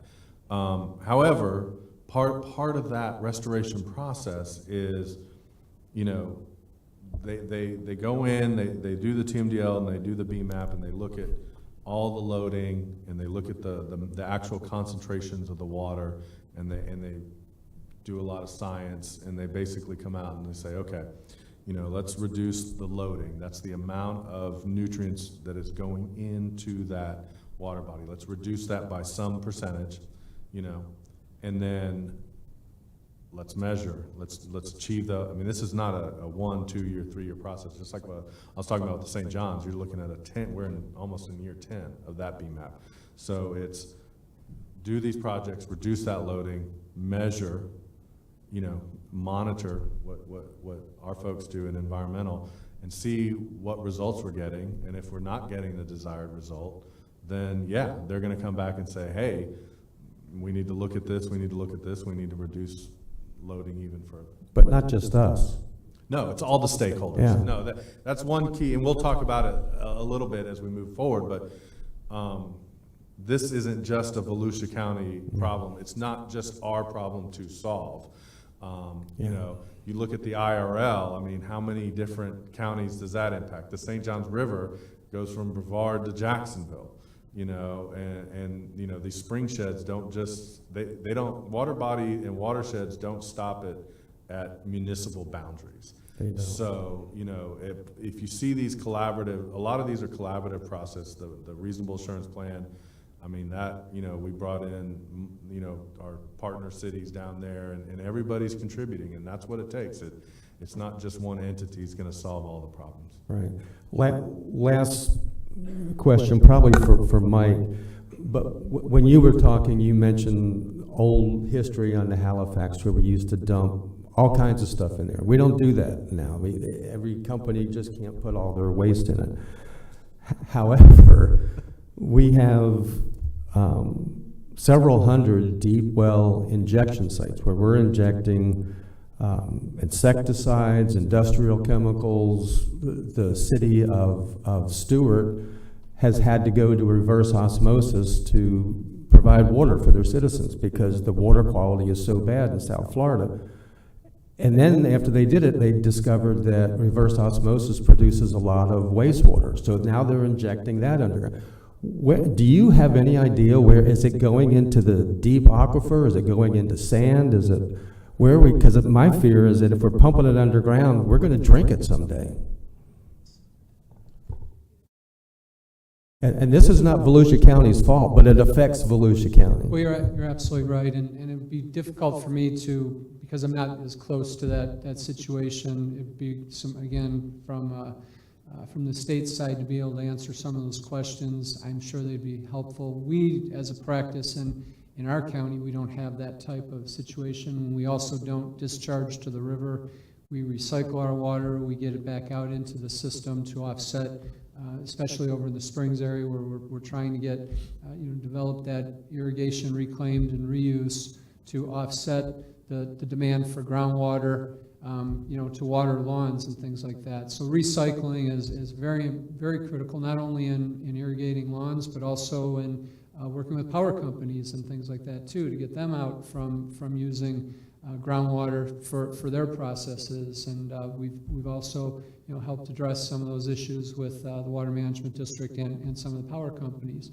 So it's a never-ending process. We don't do some of the practices that do exist in other parts of the state, fortunately.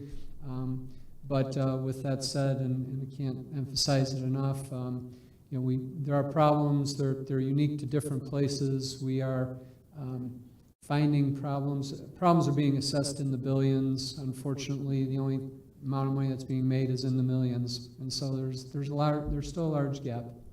And but if we can get everybody to think more about water in all of our conversations, it's just a key. It's key to our future prosperity and everything else that we value in this state.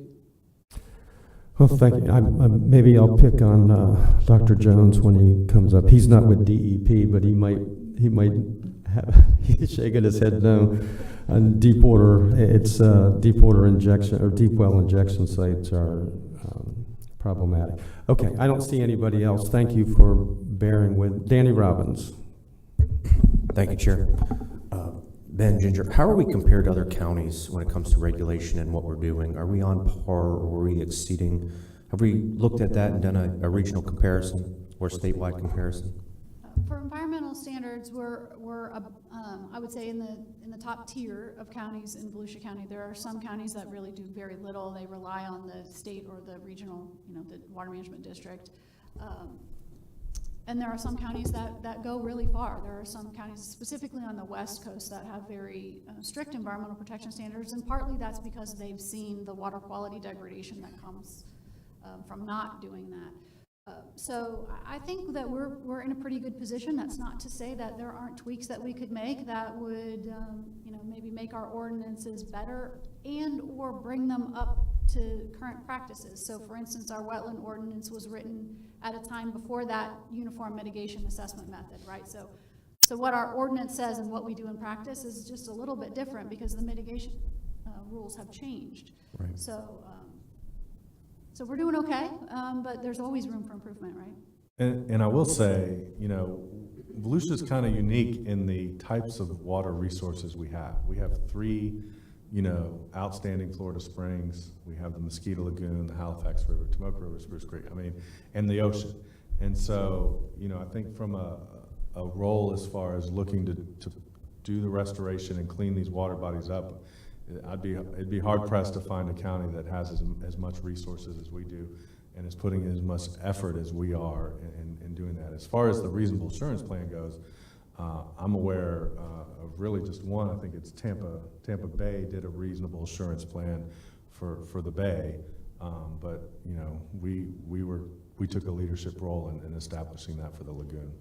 No, absolutely, and you guys are doing an excellent job on proactivity. You know, and it comes into question is what is the right thing, you know, and trying to find a balance between, you know, our citizens. We see it all across the country with multiple different laws where we could, as Volusia County, in my opinion, we're doing things right, or we could be doing things right. Is it right to enact stricter laws or more regulations for something that, as you guys just talked about, we may not be responsible for? You know, we're kind of the caboose on the lagoon, and look what we're doing. You know, so you know, how do we get, like the chair said, how do we get more people on board? I think is going to be the key to long-term really putting a dent and kicking this thing in the rear end in the future. So appreciate it. Thank you. Yeah, I'd like to ask him on the regional assurance plan that was with Oak Hill and Edgewater. Why have we not done that with all those cities that are like Daytona, that's on the Halifax and? So unfortunately, once the TMDL is established, state regulations prevent us from doing a reasonable assurance plan.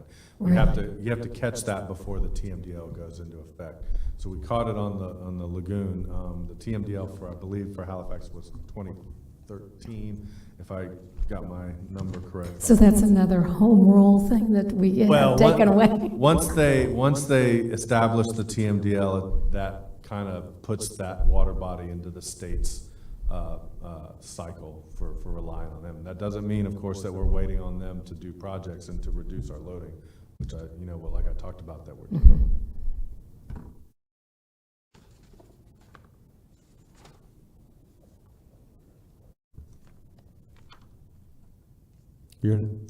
You're up. Okay.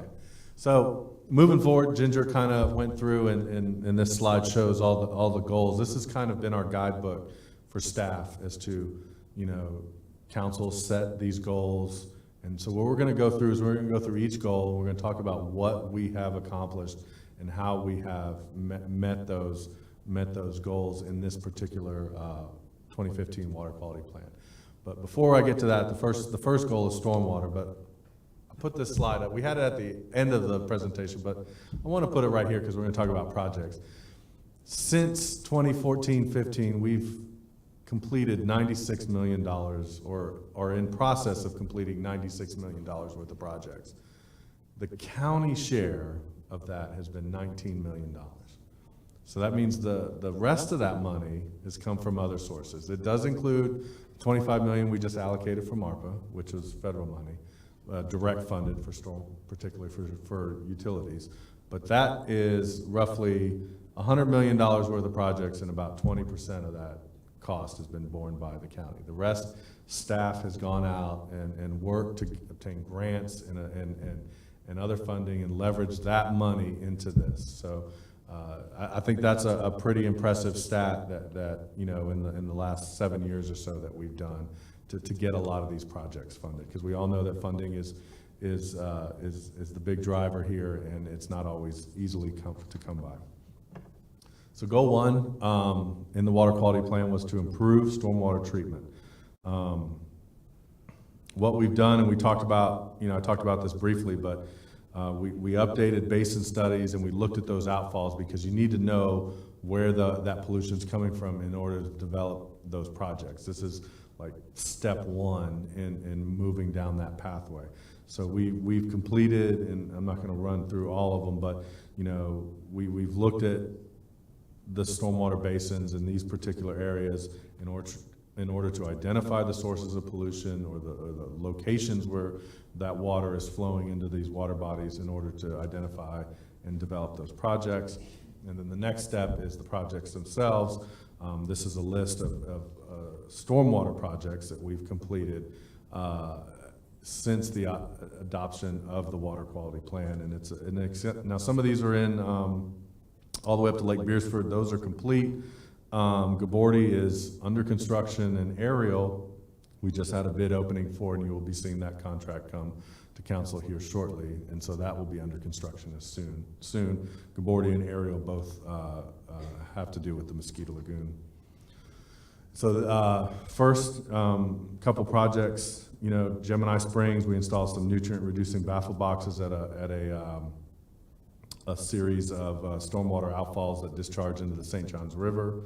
These baffle boxes serve to collect large debris and silt, but they also have a material in them that through a chemical process removes nitrogen and phosphorus.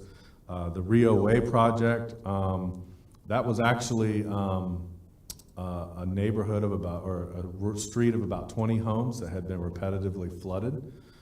Using federal mitigation grants, we purchased those homes and demolished them, and then constructed a regional stormwater pond that not only accounts for flooding, but also has a reduction in nutrient loading, and we received a significant amount of grant funding for that. And then also our North Peninsula stormwater projects, that's tied to the Halifax TMDL. That's where we're going through. You've got a lot of older areas where they would put storm drains along the side of the road, but they just basically straight discharged into the river. You know, the land is at a premium over there, so we're creative. We're installing exfiltration systems that allow that water to perk and provide some level of treatment before it gets discharged into the river. Can you elaborate on that? Sure. On the exfiltration? Yeah, absolutely. I'm looking at the picture, I think.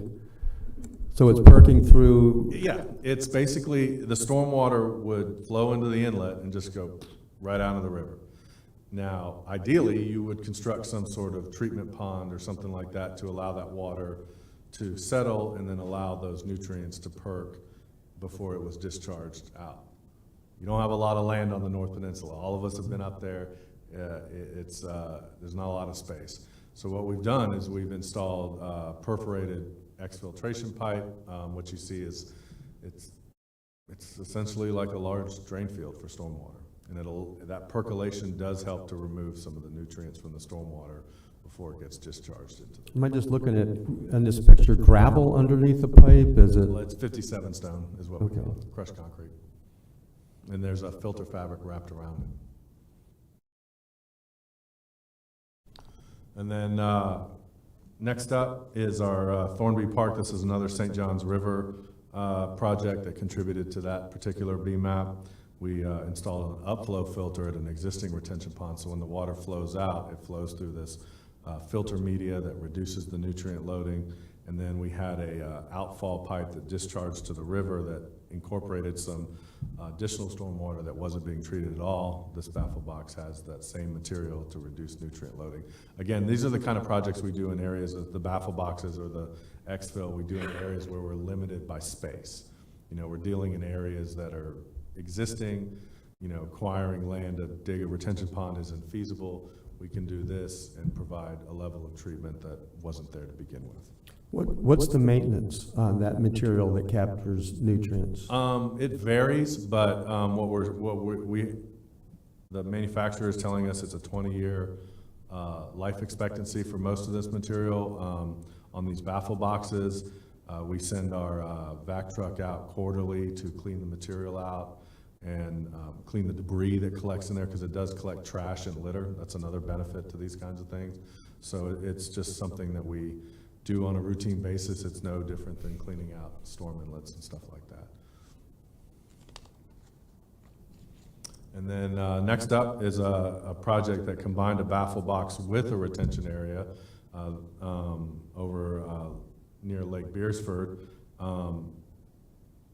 We were able to acquire a couple of vacant parcels of land, and we were able to the water essentially runs through a stormwater pond with a series of berms that have the BAM material in it, and then once it leaves there, it actually flows through the baffle box as well. So we're trying to maximize, based on the land area we have, the amount of treatment and the amount of nutrients that we can remove. And then this is one of the larger projects that's currently under construction. This is our first major project in the Mosquito Lagoon. It was the first one identified in the reasonable assurance plan. We're hoping to get it completed here in the next 3 or 4 months. And this is a large-scale nutrient reduction system. The Gabordi Canal is a large open channel canal that conveys tremendous amounts of stormwater runoff as well as base flow. And we're diverting that water into a large retention area that the bottom is lined with a sand filter and then a BAM material. It's going to go through there, get collected, and then discharge back in the Gabordi Canal. So this is a very large reduction of, we anticipate a very large reduction of nitrogen and phosphorus from this particular project. And then we also have our aerial canal project, which I mentioned earlier, which is we've just received our bids on, and we anticipate starting construction soon. Very similar to Gabordi, except that we're using we're modifying some existing retention areas down by River Breeze Park and Oak Hill. Same kind of situation. We got an open channel canal discharging stormwater and base flow into the lagoon. We're diverting that water into these ponds, running it through a treatment system, and then sending it on its way. And then goal 2 was to develop a reasonable assurance plan for the Mosquito Lagoon. This was the second goal in the water quality plan. We've talked about this a lot at council, and it was adopted in 2019. Very proud to say the work of my predecessor at Road and Bridge. She did a wonderful job in moving this along. We had a series of public meetings that were heavily attended, and lots of contribution from the local stakeholders as well as local environmental groups, and got input from all of them, and really put together a solid plan with the help of many different agencies. And we're on our way to hopefully reducing those pollutant loadings and restoring the Mosquito Lagoon back to where it needs to be. And then for goal 3, we're going to move on to utilities. So I'm going to pass the remote over to Mike so he can talk about it. Always a fun topic when we start talking about OSTD remediation. Thanks a lot, Ben. If you ever meet a utility director that is excited about doing septic to sewer retrofits, it'll be the first one you ever meet. With that said, it's a significant challenge, and working with partnerships and having a good understanding as to what the challenges are is really the first step.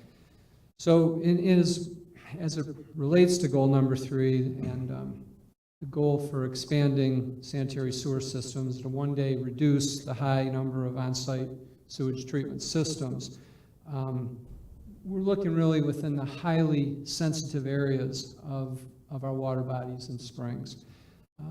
The initial plan that was in there was really what I'd refer to as a 10,000-foot view of as it pertains to the Mosquito Lagoon, Volusia Blue, Halifax, and Gemini. In that it gave us kind of an idea as to what we were looking at. Now, back then they were discussing well over 100,000 conventional septic tanks, if you will, back at that point in time. We did an estimate of where we thought, 15,000 of them should go, because again, our goal is not to remediate every single septic tank in Volusia County, but rather to find them in the most sensitive areas and to work collectively to do something about them in those areas. And so we looked at that time, based on what we knew, at that time, 15,000 of them, and if you look in the plan, you'll see that the cost of that was in excess of $350 million back then. So it was a staggering amount. But again, it was something that at least gave us some perspective as to what we were going to be dealing with. So you can understand the real need to start seeking partnership and investment in whatever we were about to do. And a few successful examples of that would be working with the City of Oak Hill with their wastewater collection systems facility plan. There will be more on that project later on. We worked with Orange City as they have goals in their 1792 core business area as well, with developing wastewater and reclaim master plan for that city. And with the City of DeBary most recently with the completion of a wastewater feasibility analysis report, which again I'll be talking a little bit more about in the strategies and projects portion.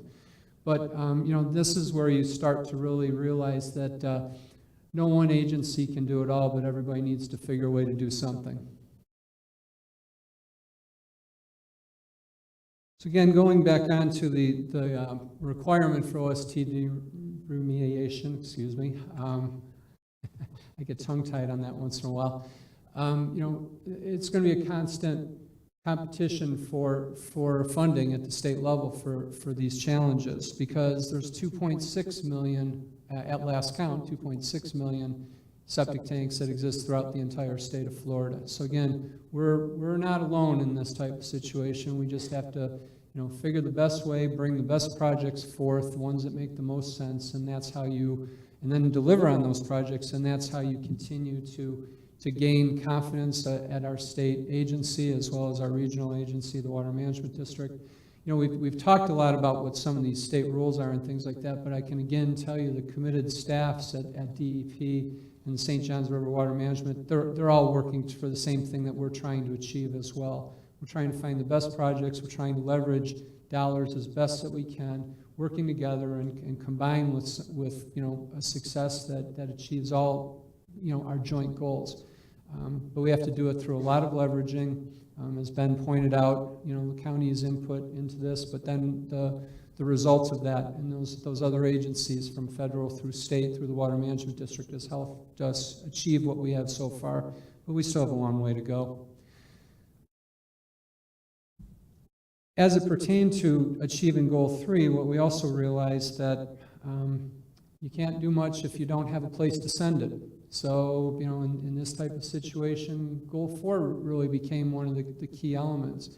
We not only had to take a look at how we were treating water, but also be prepared to be able to, if we were going to go with conventional septic systems and bring them to the plants, we also had to have sufficient capacity. Now, this is another one of those pie charts, brings a pie chart to the numbers we were discussing earlier, where you can see that from the BMAP and the TMDL septic systems in this 100 square mile area is a key contributor, but you'll also notice that wastewater treatment plants were also part of the problem at 12% contribution between our reuse and and how we were treating you know, at our plants, nitrogen and phosphorus. So as a result of that, you realize that if you're part of the problem, the first thing you need to start thinking about before you ask anybody else to change things is figure out how you're going to be part of the solution. And as a result of that, that's essentially what we attempted to do. Now, a few of you were here back in 2018 when we did our ribbon cutting at Southwest Regional. And you know, it was a big factor. We went to advanced wastewater treatment at that plant. And at the same time, we decommissioned another plant, because realizing when you're looking for multiple bottom lines here of operational efficiency, cost effectiveness, and water resource stewardship, you know, you're looking for multiple bottom lines in order to get things done and to do them in the most cost effective way. And so we realized that probably going to advanced wastewater treatment within our 3 facilities didn't make as much sense as perhaps just expanding one of the facilities, going to advanced wastewater treatment, and eventually decommissioning our other 2. So while we had a groundbreaking for the one, the only thing we can celebrate is the fact that the other 2 are going away. So there won't be any groundbreakings there, but you know, rest assured that we are working our very best to come across to meet these goals.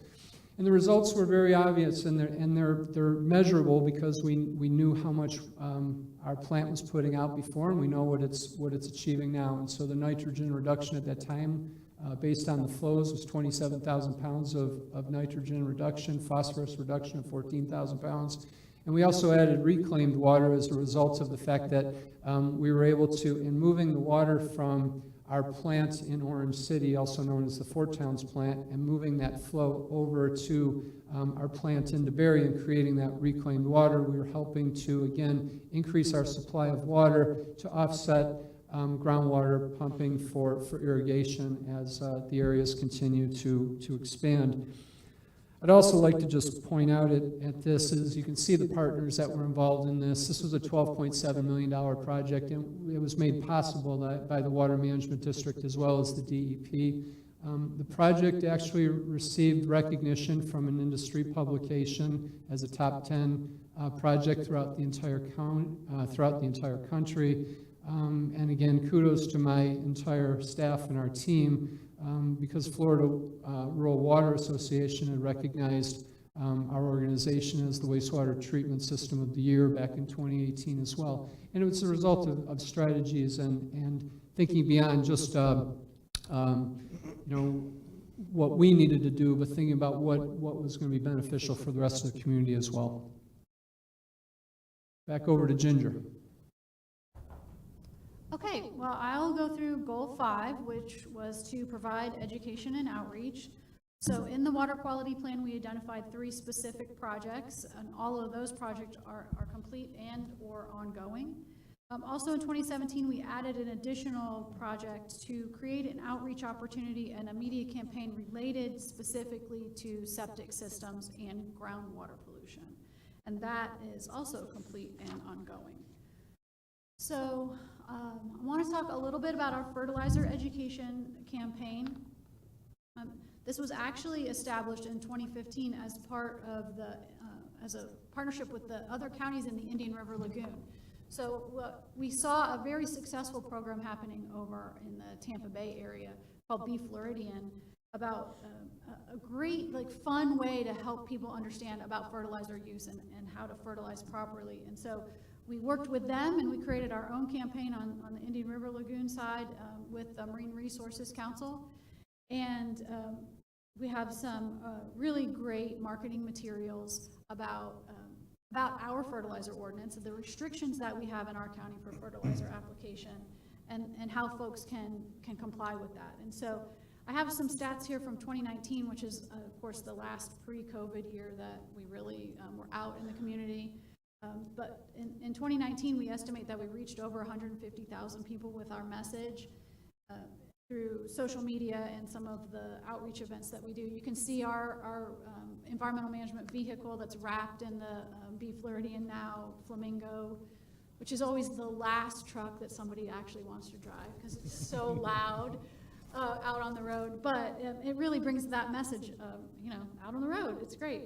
And we also display our How to Fertilize Like a Floridian flyers in the retailers of people that sell fertilizer. And I'm just a shameless plug right here. So one of the things that the state did a number of years ago, so the West Coast counties successfully banned the sale of fertilizer in the rainy season, and they have seen a significant reduction in nutrients in the Tampa Bay area, in addition to a lot of other things they've been doing. Well, the state preempted counties from doing that after that happened in the West Coast, so we are currently preempted from banning the sale or regulating the sale in any way of fertilizer.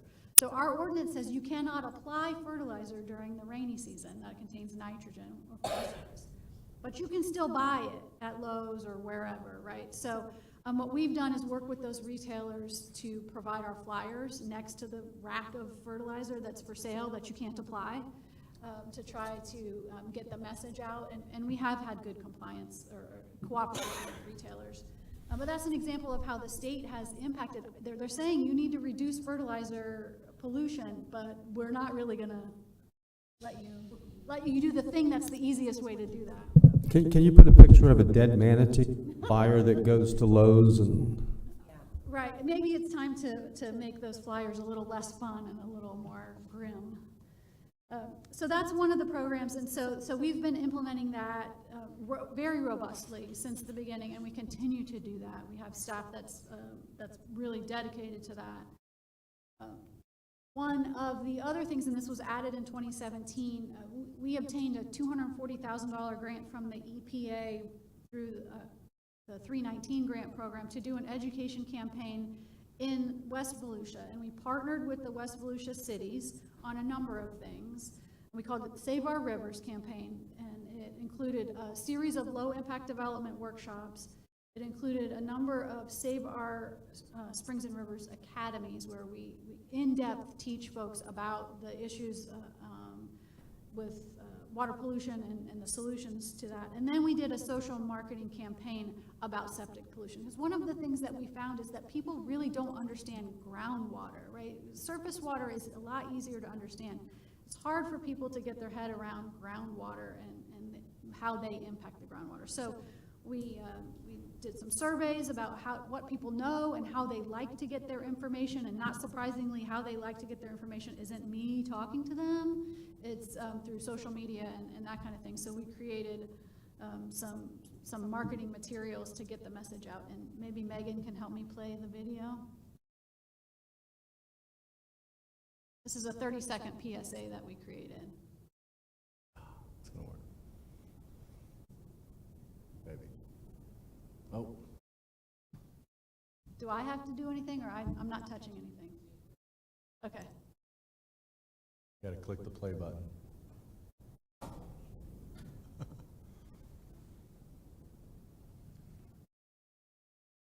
She did tell me there was a little delay when she was testing it earlier, so. Uh-oh.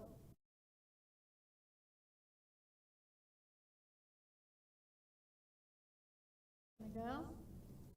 But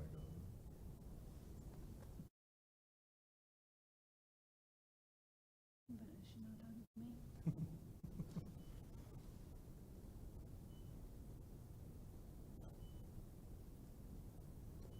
All right, well, maybe we won't hear the video. It is on our website. It's kind of just a fun way to help people understand that, you know, just because we used to do something a certain way doesn't mean we should still do it that way. We have learned some things, and maybe we need to rethink the way we go. Well. Uh-oh. It's like. Could maybe the three of you could just reenact it? No. No. Acting's not my forte. If not, it's not a Yeah, big we deal. can We just can just move on. keep going.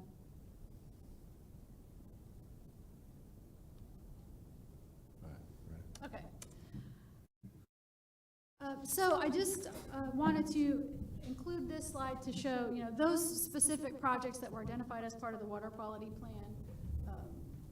We've done those successfully. We continue to do those, but I wanted to point out all the other things that we do for outreach and education and environmental, and have been doing, you know, since the beginning of time, right? Since Steve was the director. So you can see a few like social media posts. We do Imagine a Day Without Water every year. We do an Every Drop Counts campaign for water conservation. We have our annual cleanups at the Indian River Lagoon and Coastal Cleanup every September, and we do the St. John's River cleanup in the spring of every year. And we do cleanups throughout the year, beaches and rivers and you know, smaller cleanups throughout the year. We also have a monofilament line recycling program where we have these, it's on the right-hand side, these little recycling bins at all of the places where folks fish, so that they can put their used monofilament in there. We recycle that so that it doesn't get into the environment. Mr. Robbins knows we also do underwater monofilament cleanups, which is fun and interesting to get that out of the marine environment. And we have a storm drain marking program. We've been doing that over 20 years, marking storm drains to let people know that what comes here matters, right? And it goes somewhere. And so you can see a photo of that up in the top. So we do a lot of outreach and education. That's one of the main parts of environmental management, and we continue to do that. And everywhere we go, we talk about water. You know, sometimes we have our manatee team out, and of course they're talking about water quality. And sometimes we have our fertilizer folks, and that's all about water quality. So it's the theme that runs through all of the education that we do in environmental. And then for goal six was to improve and increase monitoring and research. 5 projects were identified for goal 6 initially. 4 are complete or ongoing, and 1 was removed, and we'll talk a little bit about that. We established a goal or an action step to acquire continuous data loggers in the Mosquito Lagoon, and that was so that we could measure sort of event-based pollution. And we consulted with the other experts in water quality. The Water Management District has some continuous data loggers, and they're problematic for them.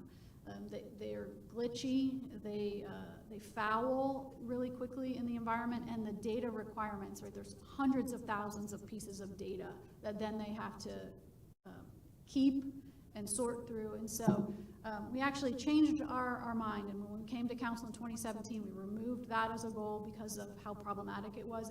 And we truly don't have the data scientists like the district does to really sort through that kind of volume. So there are still data loggers in the wild, but they're DEP or Water Management District. So that was removed, but we added the action step to develop an interactive web-based water quality site where folks can look at the water quality data that we've collected. Because again, we've been doing water quality data collection since the 80s.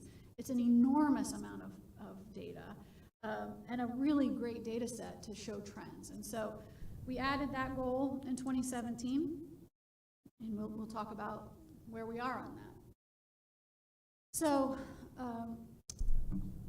we've been sampling since 1988. We have about 90 locations. That varies. Some come and go.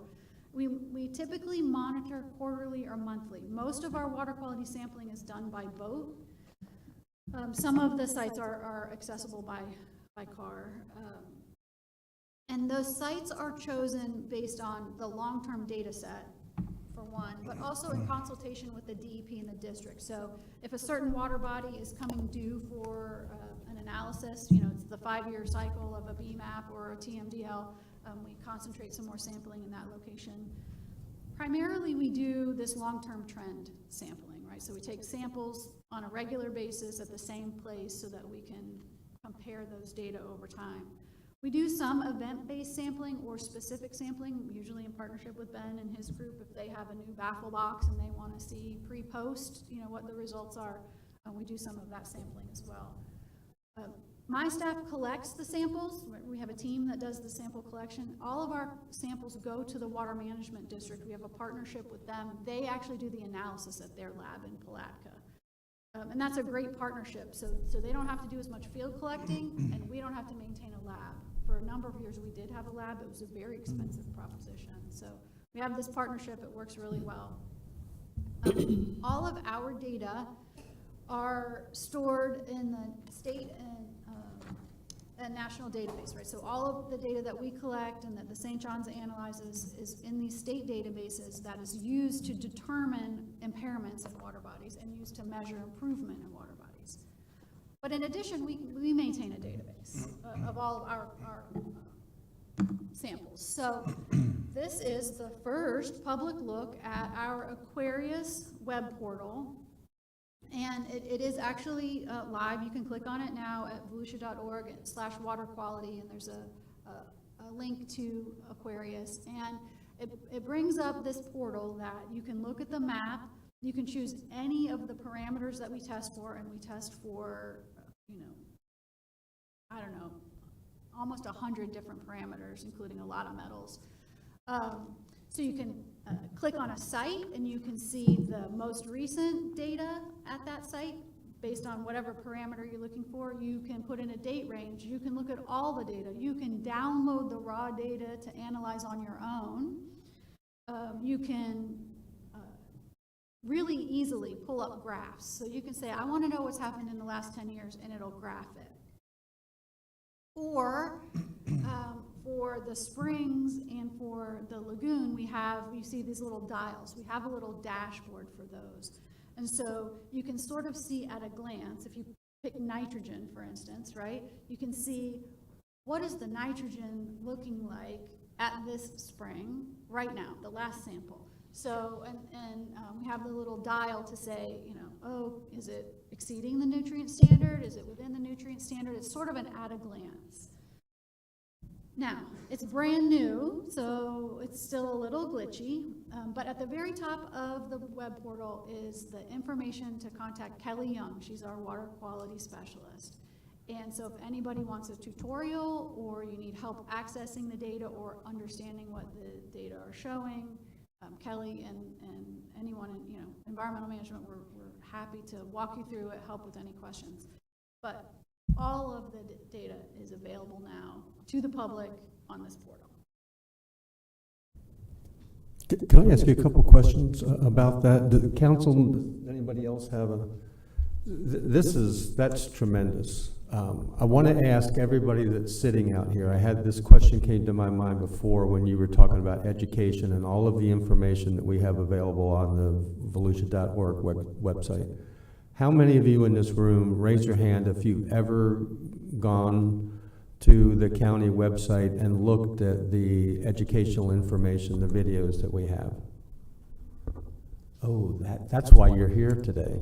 That's good. Please share it on social media. How many of you will now go look at Aquarius? I hope every hand goes up. Please share that too. Ginger, let me, on that system, you said there's a lot of different data sources, even metals. Parameters, yes. So at different sites, we test for different parameters. In the lagoon in particular, the district is really interested in metals, and so there are a lot of parameters that deal with metals, but all of that is available. Mm-hmm. Is there any way to, I know it's, in just a water test, it's really, really expensive to test for pesticides or pharmaceuticals. Is there any way to? There are ways. We don't really expensive. Right, yeah. And complicated. And you have to have the lab that can do that. So we don't test for bacteria. So we don't test for fecal coliform routinely, and we don't test for some of those things like pharmaceuticals or sucralose or some of those markers for sort of human waste. Those can be tested on on an individual basis, but the routine sort of all the time monthly sampling, we don't do that. Are you familiar, or Mike, maybe you are, with University of Florida's gator bite, the little buoy? Is it released? It doesn't go that far either, though, does it? No, what I understand about the gator bite at this point in time is I've talked with Dr. Bean with regards to that. I understand that they're using it in some of the springs or the rivers to, not the springs so much, but the rivers to kind of track data through there as it pertains to wastewater. And there's no application within any of the pipes which we have or anything right now, but I know it's an emerging technology, or an embryonic one, but I think it's certainly worth seeing. I hope that he's able to work with the state or the water management districts to let us know if this is a very good, if this is a device which will help us analyze these things, because at the end of the day, we're always concerned about what the state and what the water management district agree upon with us as to what's there. So if they can get some of these technologies that folks are bringing forth, get them vetted at the state and water management district levels, we'll take all the tools we can possibly get. Yeah, it's cheap, and it collects data all by itself. And for the public that's not familiar with it, you can search it on social media. I think it's Gator Bite, B-Y-T-E, and it could be exciting. Last question for you, Mike, that I forgot to ask before. Where are the reports for the bacterial levels in Gemini? Can we see those somewhere? Yeah, we're trying to track that down. We, Kelly, that's Kelly Young. She's our water quality specialist. When we had our own lab, right, we partnered with the State Department of Health, and we had a lab over on Indian Lake. We routinely sampled the springs for bacteria. That lab went away in 2012, and that's why now we partner with the district. The county has not done bacteria testing since then. Kelly is tracking down the person at the health department that may have more information about more recent bacteria testing at Gemini. The latest results we have are from about 2012. It's still closed for swimming, but, so we don't really know, though, what the bacteria level is? Typically, the Department of Health is in charge of testing swimming areas for bacteria, and so that's why we're trying to reach them to find out if they're doing any routine testing, or if they're not, because it's not a swimming area now, they don't test it. I don't know the answer to that right now, but we are actively trying to get one. The public would like it to be a swimming area when it's safe, so that's why I'm asking. Okay, so I just, again, want to point out Kelly to you. She did an enormous amount of work on this Aquarius. As you can imagine, 30 plus years of data, porting it into a new system. It's been a bit of work, but she and her team are really fabulous, and they're out there, every day of the week doing water quality testing. So, if you're out there and you see them, say hi. It sounds like a wonderful job, and I'm always envious, but then some days it's like really, really cold, and some days it's really, really hot, so I don't know. I guess it evens out. Okay, so goal 6 also included the action item to seek expansion of the designation of the IRL to the North County line, and that actually was achieved in 2016. The IRL Council voted to approve that expansion, and it was approved by EPA also in 2016. So you can see that map on the right added that large basin to the Indian River Lagoon National Estuary Program, which is important because it makes projects in that area eligible for IRL Council funding, and so that's a really good thing. So check, that one's done.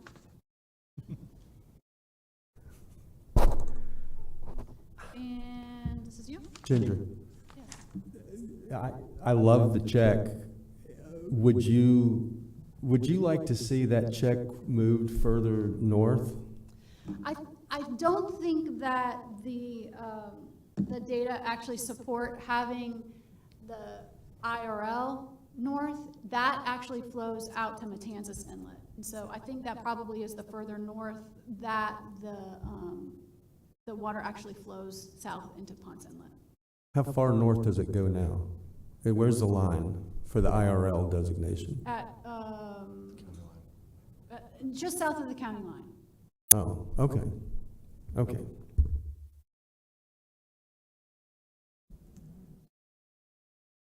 So I guess I have the first portion of legislation, but we'll share all of this. From year to year to year, there are bills that go across, and it's not just the three of us, but our county legal and John Booker in his office, and again, a total team effort in trying to address any and all, looking at these legislative areas that are being addressed.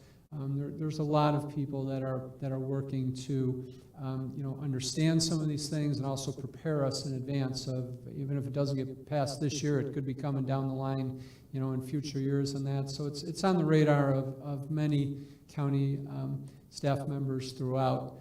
I'm going to just hit on the one element again that was probably the most far-reaching in terms of as it affected our utility. But as I said, I'll let Ginger go through the myriad of other bills. But this one was most significant, as mentioned earlier.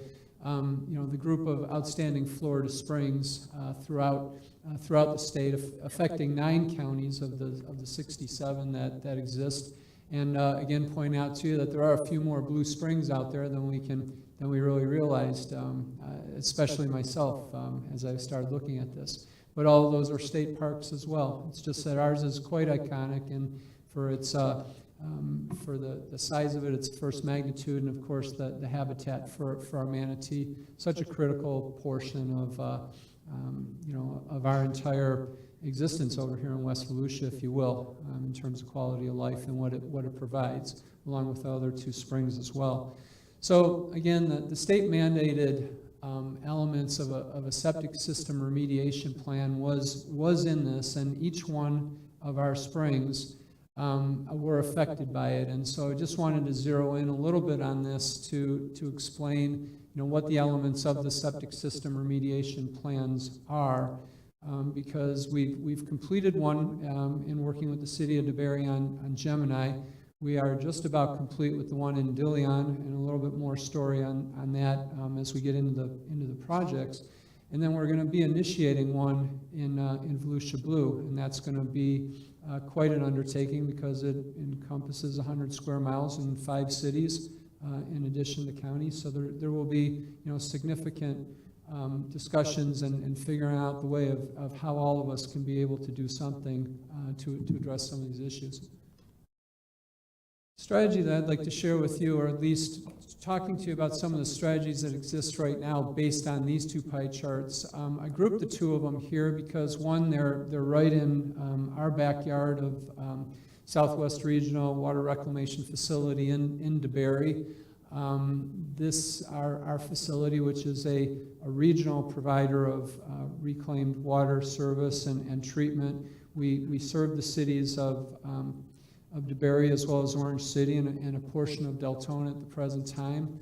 And so in looking at this, and again, having to come up with a remediation plan to address the septic systems that exist out there, we also need to think about other multiple bottom line issues that I mentioned earlier.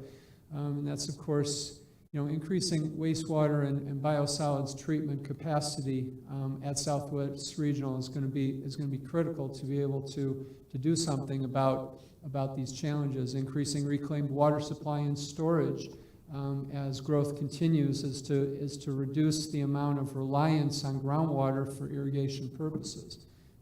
Implement the OSTD remediation plan and above all things seek DEP grant funding for these conversions, because these are very, very expensive types of conversions. As was mentioned earlier today, our county can't just absorb all this on our own, nor should the individual resident be responsible for the entire cost of these types of things. We have to find equity. We have to figure out things that make sense. And again, when you're talking about what we're doing, we need to look at each one of these springs and as a separate, but then we look for some comparative purposes to see how can we achieve multiple bottom lines. And so in Southwest Volusia, these are some of the other considerations. Obviously, hitting the springs protection targets for water quality as well as supply. We haven't talked a lot about supply, but that's another issue for another day, but certainly significant. Attaining regional economic goals that exist specifically within the I-4 corridor of these cities and what everybody is there. Jobs are important. Prosperity, balance above all things as well. Balance in all of the types of things that you as a council face on a day-to-day basis with all of the different types of challenges. And we, until, we're just a popular place to be. Continued population growth is something we have to prepare for as well as manage as best as we can. Doesn't mean that we have to be doing the same business as usual tactics, but we certainly can't, avoid the fact that people are going to want to continue to come here.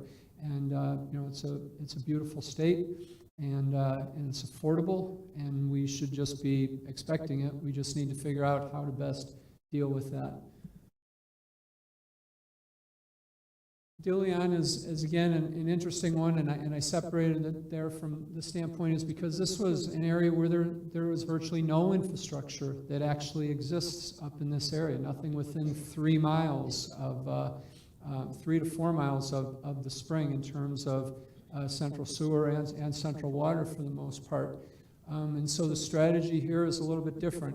Noteworthy here is that in the initial BMAP that was done, or the TMDL report, it identified that septic systems were 14% impacted within this spring shed. But when they started looking at the priority focus area, they had determined that septic systems had a higher contributing source, and so that's what tipped the scale for why we had to develop a remediation plan up into this area.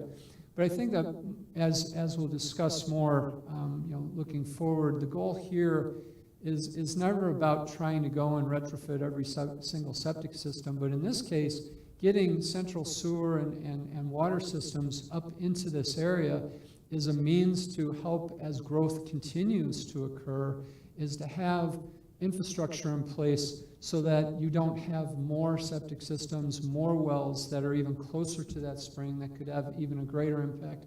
This is one of the rare occasions where, you know, we're probably what we know 20 or 30 years ago with the other urbanized areas has said, boy, if we could have done something about having some of this infrastructure in place back then, we'd be so much better off. This is actually a place where we can actually do something about it right here, right now. And that's what makes this exciting about it. I'm going to turn this one over to you.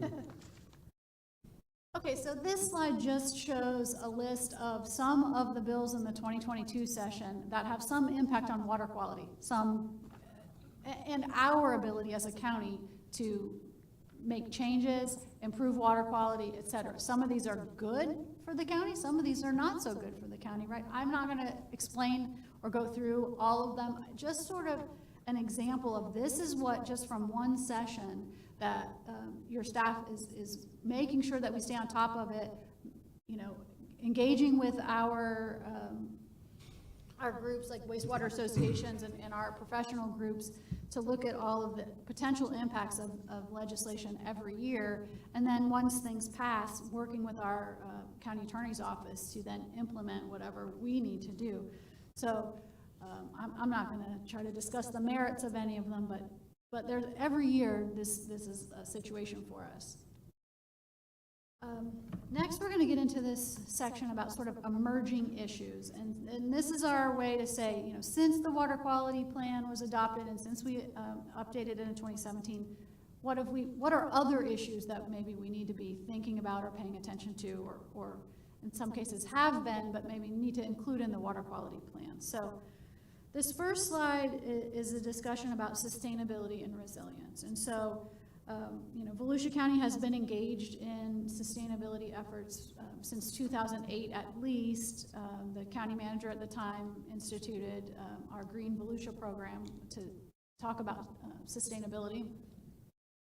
And we received a large grant in 2010 to work on energy efficiency and sustainability in the county, and we adopted a sustainability action plan at that time and set some greenhouse gas emissions reduction goals.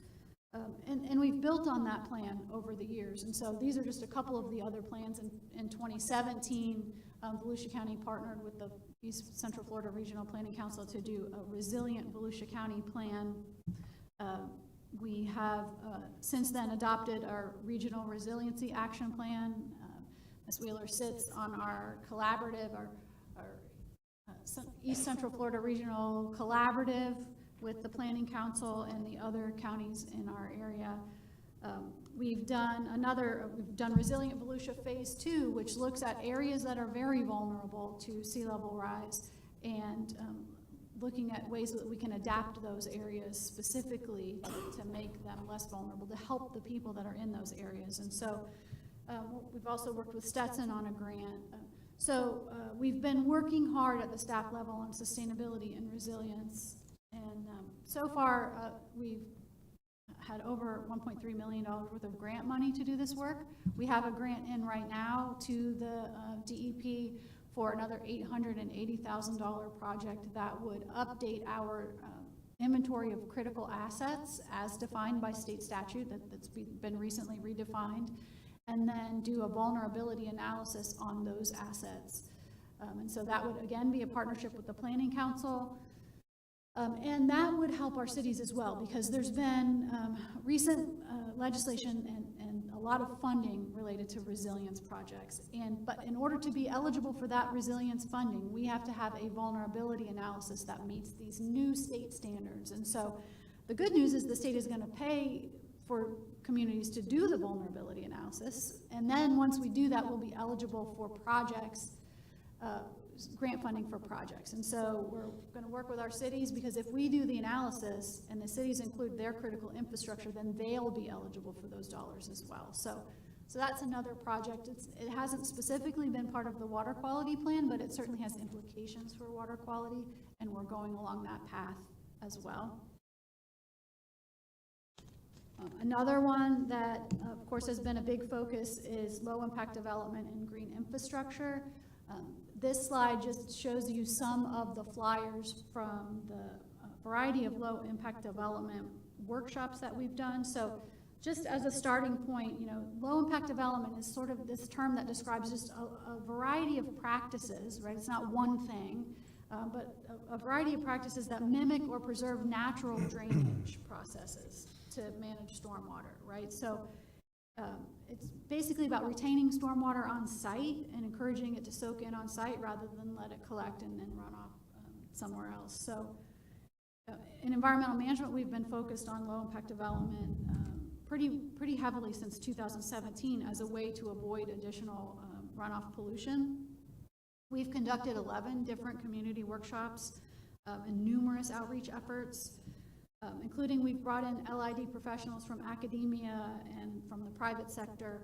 All of those workshops are available on our YouTube channel, and so I have the little link up there. But if you, on the PDF, of course, you can't click on the link, but if you just go to YouTube and you Google Volusia County Low Impact Development, our channel will come up. Interestingly, in 2020, we worked with VCARD to develop a survey and implement a survey to VCARD members about low impact development, trying to gauge their knowledge of low impact development as an option, and then also talk to them about what they see as the barriers to implementation. Because what we heard a lot in our workshops was it's hard to do, it's hard to implement, you know. So we worked with Carrie Carl at VCARD, and we got that survey out and had some really interesting results. And then we took that information and said, all right, well, based on what the folks in the development community are telling us, how do we need to reach out? What more information do we need to provide, and in what ways? And so we've used that, and VCARD has used that to then bring more attention to low impact development in the county. Also, on this topic, and I know you know, Dr. Jones is going to speak a little bit later, and he's going to give us some really great real world examples.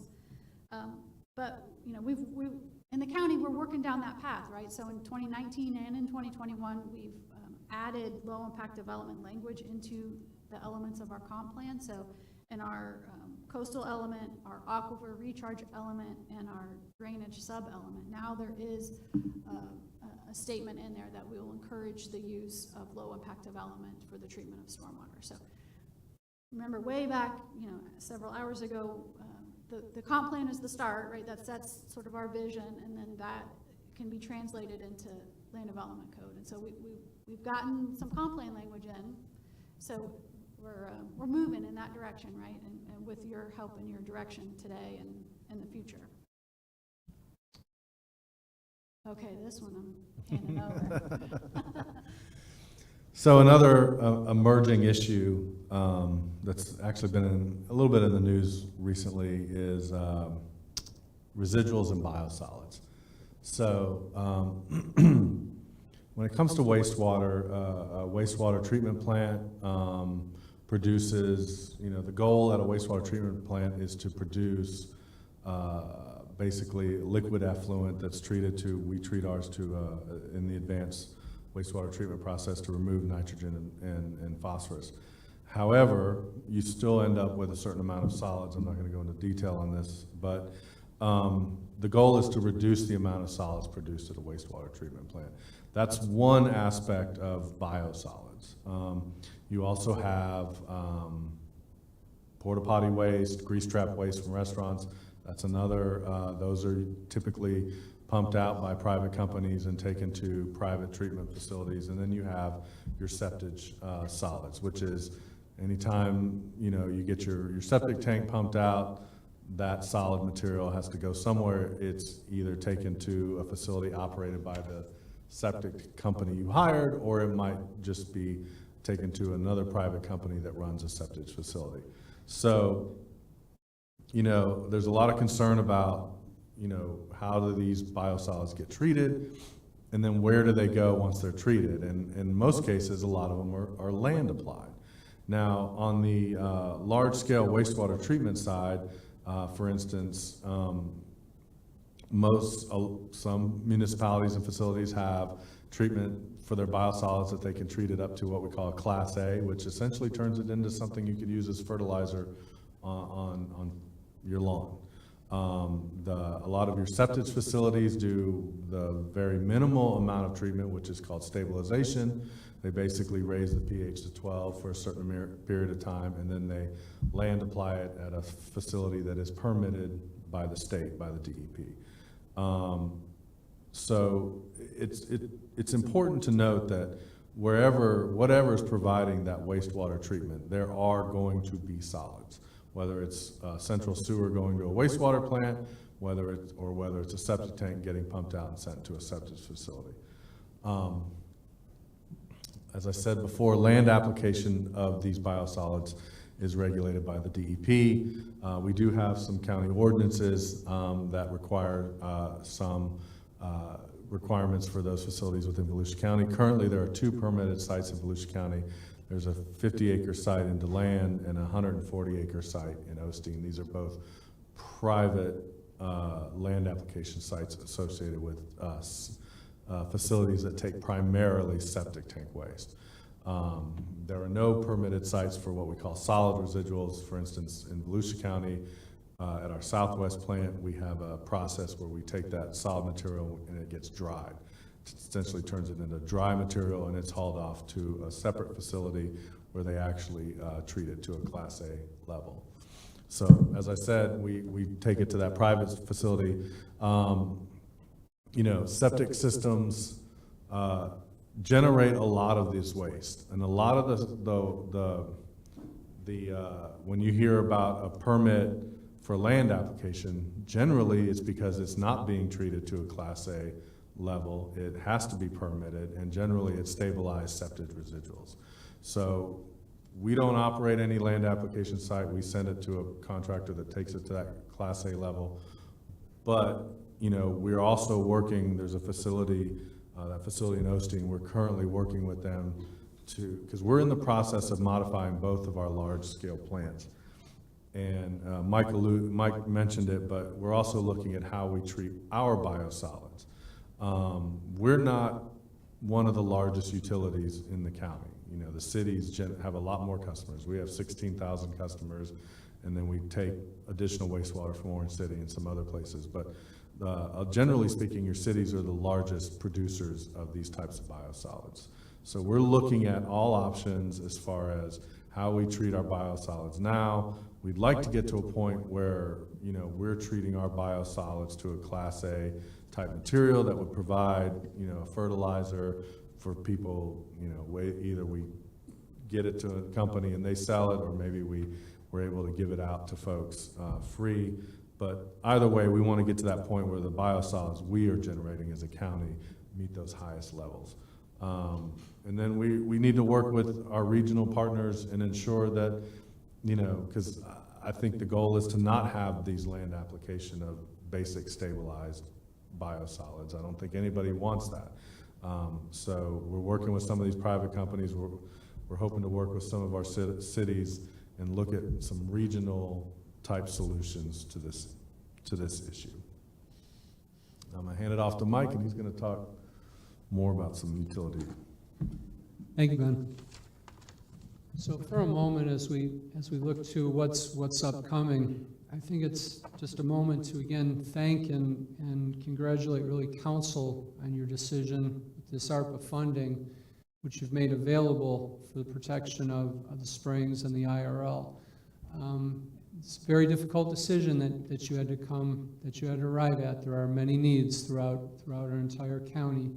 And yet your investment of $25 million toward 2 of the projects that I'm going to be describing meant a great deal, because we were able to take that $25 million and leverage it and tell the state, we're serious about what we need to do. Are you with us? And the state has also stepped up in this case and said the county's ready to go, we're ready to go too, and they're adding $20 million more into this solution. So I mean, your investment into water quality has paid dividends beyond even what I even imagined at the start. But I think that it's encouraging, and again, I wish to thank all of you for, I don't get to thank you very often from that standpoint, but this I can really appreciate the efforts that you had to do and all the decisions you had to make. So with that said, to give you a little bit more, I also think that advocacy is just such a critical step in this as well. Not only your decision-making process, but also all the advocates, and Ginger hit on this through the years. I have relied on letters of support that have come from Blue Spring Alliance, Gemini Spring Alliance, community support from the Dilian Spring Community Association, VCARD, Team Volusia have been involved in these decisions. The League of Voters of Volusia County, the Riverside Conservancy, and I regret if I've missed anybody, but I can think of people who have written letters or support and have helped keep the conversations going throughout all of this process. And I think it's important because even, as I mentioned, all those different agencies, because everybody realizes that water connects us. It connects us to our economy, it connects us to our quality of life, it connects us to recreation, business, everything. It's everything. And so again, I just wanted to take that moment to recognize everybody for the efforts, not just that, that we're talking about today, but for everybody that's also been in this room and has joined us through this period of time. So how do I best describe 2 outstanding Florida springs, 5 cities, and illustrate this strategy? I'm not sure if this is going to work or not. We'll soon find out. Our regional strategy began with that small star, if you will, that I just put down there, that yellow star, which initially expanded our facility and went to advanced wastewater treatment down in our DeBerry plant, which allowed us to reduce or actually decommission the plant there at 4 Towns in Orange City. We redirected flow from that facility through a series of force main and collection systems to get it back to the plant so that we could treat it at AWT levels. That was one of the first stages.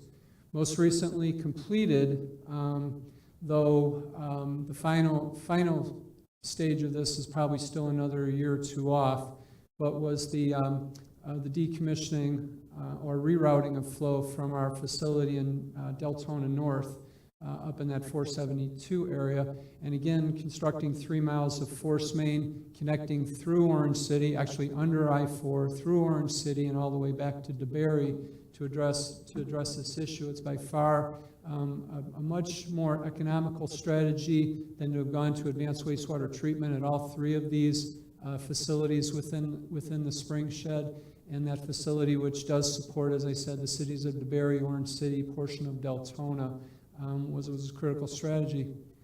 As we look to the future, we've had conversations with the city of Deltona about what they're going to be doing with their plant known as the Fisher plant.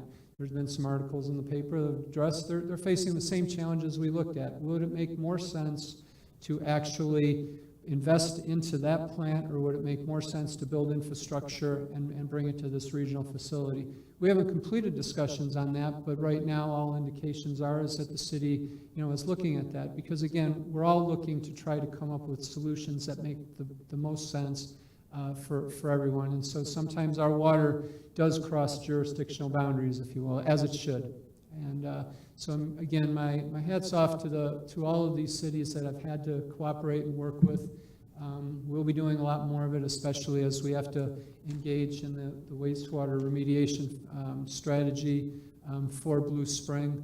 But I just wanted to try to illustrate for you a couple of these factors at the local government level, but again, also in working in cooperation with DEP and St. John's, how critical that has been, along with all of the advocacy that we've received out there throughout the community. Okay, I guess I left it. So after closing Fisher, this is part of the process, is expanding this facility from 2.7 up to a 5 MGD facility. This also increases our reclaimed water supply offering, which is going to be critical as, again, growth continues. And we want to make sure that everybody that's coming in, these new complexes, these new developments throughout Orange City, DeBerry, DeLand are moving to reclaimed water and not relying upon groundwater for their irrigation purposes. Gemini Springs is another example, and again, a terrific story of what's going on. This working in cooperation not only with the advocacy group Gemini Springs Alliance, but also the city of DeBerry and the DEP. This was a very, very bold decision by the city DeBerry Council as to what they're attempting to do. Every city has the same concerns: tax-based property taxes, quality of life. They're also seeking, as we've seen most recently, develop a town center with prosperity. They're close to Sunrail, and so when I discuss things with the city manager about what those city goals are and things, it's balanced. But they also understand that stormwater protection as well as green space and addressing some of these critical issues of septic tank remediation to protect that spring are all challenges that they're addressing on a level that's just not looking at one thing, but looking at a very integrated approach to these types of things. There is a link that's there. They've been very transparent about the meetings that have been held, the decisions that have made, the considerations that councils have, that not only you have to think about, but they thought about as well. And I'll say that, again, as things evolve, the bottom line is they had to consider when they were talking about this remediation issue, there will be a cost of doing something, but there will also be a cost of doing nothing. And that's what they really had to come to grips with. And rather than me try to narrate that, I would encourage you to either reach out and talk to those officials or certainly view some of the video that was done at that point in time. DeLand Springs, again, as I mentioned earlier, an opportunity to actually do something that I bet many of us wish we could have done when we were looking at Blue and Gemini, an opportunity to actually get infrastructure up into an area to prevent the proliferation of more wells and more septic tanks even closer to that spring. Now, I'll say that, again, great story of advocacy as well as community discussions that took place. Again, it's not the goal of what we're attempting to do here is to go in and uproot people's ways of life right now with regards to septic tank remediation, but we have to be able to do something. We want to put infrastructure in a place where it's welcomed, where the community really, really wants to greet it, because prosperity has been important.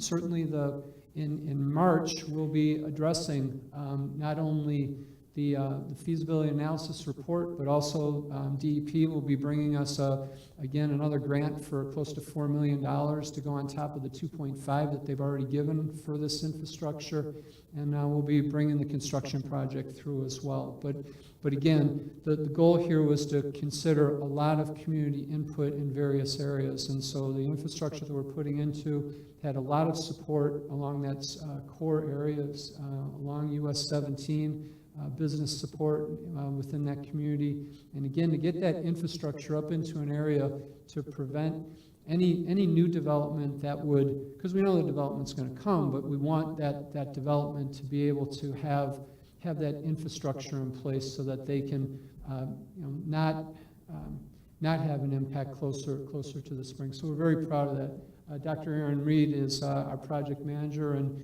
will be involved in that. She's been working very closely with the community as well as with with our district and DEP and the city of DeLand, because at the end of the day, when we're done with this project, as I mentioned earlier, we weren't even the utility that's closest to this. We will manage this project, we will lead in this project, but eventually it's highly likely that the city of DeLand will be the ultimate provider up in this area, because again, it just makes the most sense to do it that way. Over in southeast Volusia, again, with the mention of the IRL and the Northern Basin BMAP that occurred, once having a facility that met the environmental and our operating permit requirements, no longer we have to up our game here. So going to advanced wastewater treatment in southeast Volusia is essential as well, and we will pretty much model the same type of philosophy as we did over in Southwest. We will go to advanced wastewater treatment. We will double the capacity in the process. We also, as Ben mentioned, addressing the biosolids and septage. This will be an area where we will attempt to bring a really good mechanism for treating the septage in this particular area as a means to, again, improve how methods are done right now. More to be said on this as we initiate design, which will be coming in the next couple of months, and we're going to learn a lot in that process. But I would anticipate that within 3 years we will have achieved the goals of what we've set out to do here.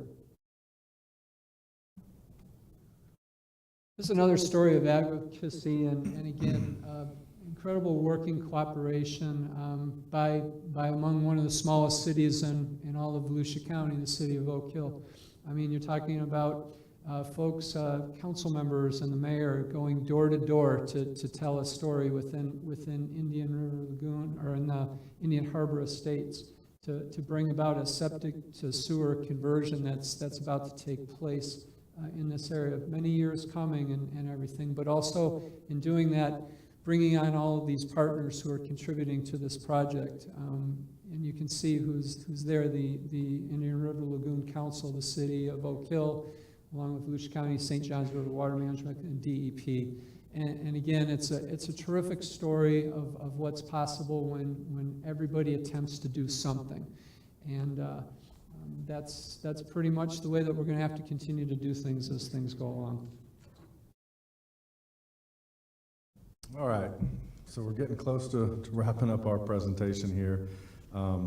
Obviously, it's a lot to cover. Water quality is an issue that touches many things. Like Mike said, it connects us all. And I just want to, look back a little bit and talk about the 2015 plan and the 6 goals. Improve stormwater treatment, develop the reasonable assurance plan, expand sanitary sewer system and reduce septic tanks, reduce nutrient concentration in our wastewater discharge, provide education and outreach, and then increase monitoring and research.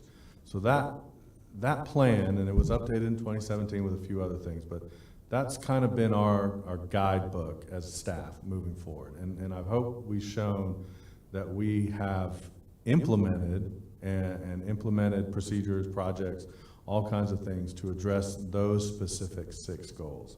And so, looking back, our waters are a shared resource. We've talked about this. They don't adhere to jurisdictional lines. It's a shared responsibility. And because they cross over those jurisdictional lines, this is a statewide concern for pollutants in our surface waters and in our springs. And ultimately, state regulations, and to a certain extent, because they enforce the federal regulations, they govern the determination of how those waters are determined to be impaired and what are those restoration requirements. But they put those requirements, a lot of them, as Ginger showed in the one slide, a lot of those requirements end up on us, on the counties and the cities. And even though these are statewide, these problems are assessed in the billions of dollars, state funding is still only being made available in millions of dollars. So, we're always going to be battling that funding issue. And, the county water quality plan that we developed in 2015, it sets a framework, but it's only one part of the overall solution when initiating these regional projects. We got to work with, our cities, our state agencies, our advocacy groups, because without a collaborative approach, we're not getting anything done. And so on that end, the local environmental advocacy groups play a tremendous role in what we do. I think, Mike listed a bunch, Ginger listed some, and I'm sure there's others that we've missed. And that support from those groups, when those letters go to the DEP and the Water Management District or to the state legislatures, it means a lot. That's how we're able to get, that helps us in getting that grant funding. And ultimately, this is a generational issue. We've been focused, in a little bit of the history, the county has been focused on environmental water quality and pollution since the 80s. But we all know that these are issues that we're going to have to deal with moving forward. And Mike said it, he kind of stole the thunder of this slide, but no one group can do it all, but everyone must do something. So with that, we're going to talk a little bit about the 6 goals and some recommended updates to those 6 goals based on what we've completed. I'm not going to run through them all, but the text in orange-ish red is kind of the modifications or the adds that we would like to see in the water quality plan. Item number 2, you know, obviously we developed the reasonable assurance plan. Now we got to implement that reasonable assurance plan, and that's going to be the goal moving forward in constructing those projects and then monitoring the water quality to ensure that those projects are having the intended effect. 3 and 4, you know, talked about it when the initial water quality plan was initiated. The Springs legislation hadn't been passed, so a lot of these have to do with, you know, addressing the Springs issues and making sure that that's incorporated into the water quality plan, and a lot of those issues are associated with utilities. Obviously, the reduction of the nutrient, we're looking to implement those projects that council's already actually directed us to move forward with. And then finally, you know, provide education and outreach, continue to do what we're doing, you know, get creative, maybe geared towards social media, and make sure we're getting the message out as best we can. And then obviously on the monitoring side, doing whatever we can to increase the public's ability to access this data and provide it to folks through the Aquarius portal, and also to continue to work together to monitor the projects that we're implementing. So with that said, we've identified the 6 goals and maybe some changes there. You know, these are some additional goals that, you know, council, and it's not just limited to this, but that council might want to take up and add to the water quality plan as an update. So we've, you know, water supply, that's an issue, obviously. As more and more people move to the area, water supply is going to become an issue. Like we touched on before, the water management district is ultimately responsible for who can pump out and how much, but I think it's, you know, the county can have a say in that as well. And then, you know, low impact development, we're going to hear from Dr. Jones after this presentation, but if the council's desire to add a goal related to resiliency or low impact development, and then if there's anything on the legislative front, you know, that we want to address or monitor or take a look at or oppose or promote, you know, the big one, Ginger's fertilizer preemption, which, I mean, like you said, it was paying dividends until they preempted it. So, and then obviously, you know, it's not listed in the goals of the original plan, but in kind of achieving a lot of these goals, we had to collaborate with cities and regional partnerships, and I think that's something moving forward that we're really going to have to focus on, because funding is scarce, and the more we partner and turn these into regional solutions, the more I think we'll be able to get it done. So that is really all we have. It was a lot, and we're happy to answer any questions. And we'll start with Billy. Yeah, thank you. First of all, I knew we did a lot. I knew, you know, unfortunately, the public doesn't know what all we've been doing consistently. We've had goals and we've been obtaining them, but moving forward, you know, I say yes to every single thing you've got on here. Yes, we're ready. This is the next step. I think collaboration is going to be the key on a lot of this with the cities, maybe organizing a work group from outside. I was just talking with Shailesh Patel, if he's still here, and he's already volunteered to be on any kind of group moving forward. But the more information we get in to think outside of our box, you know, and maybe even yours, do we have someone specifically just setting out, hunting for grants, other than you guys working your tail ends off for it?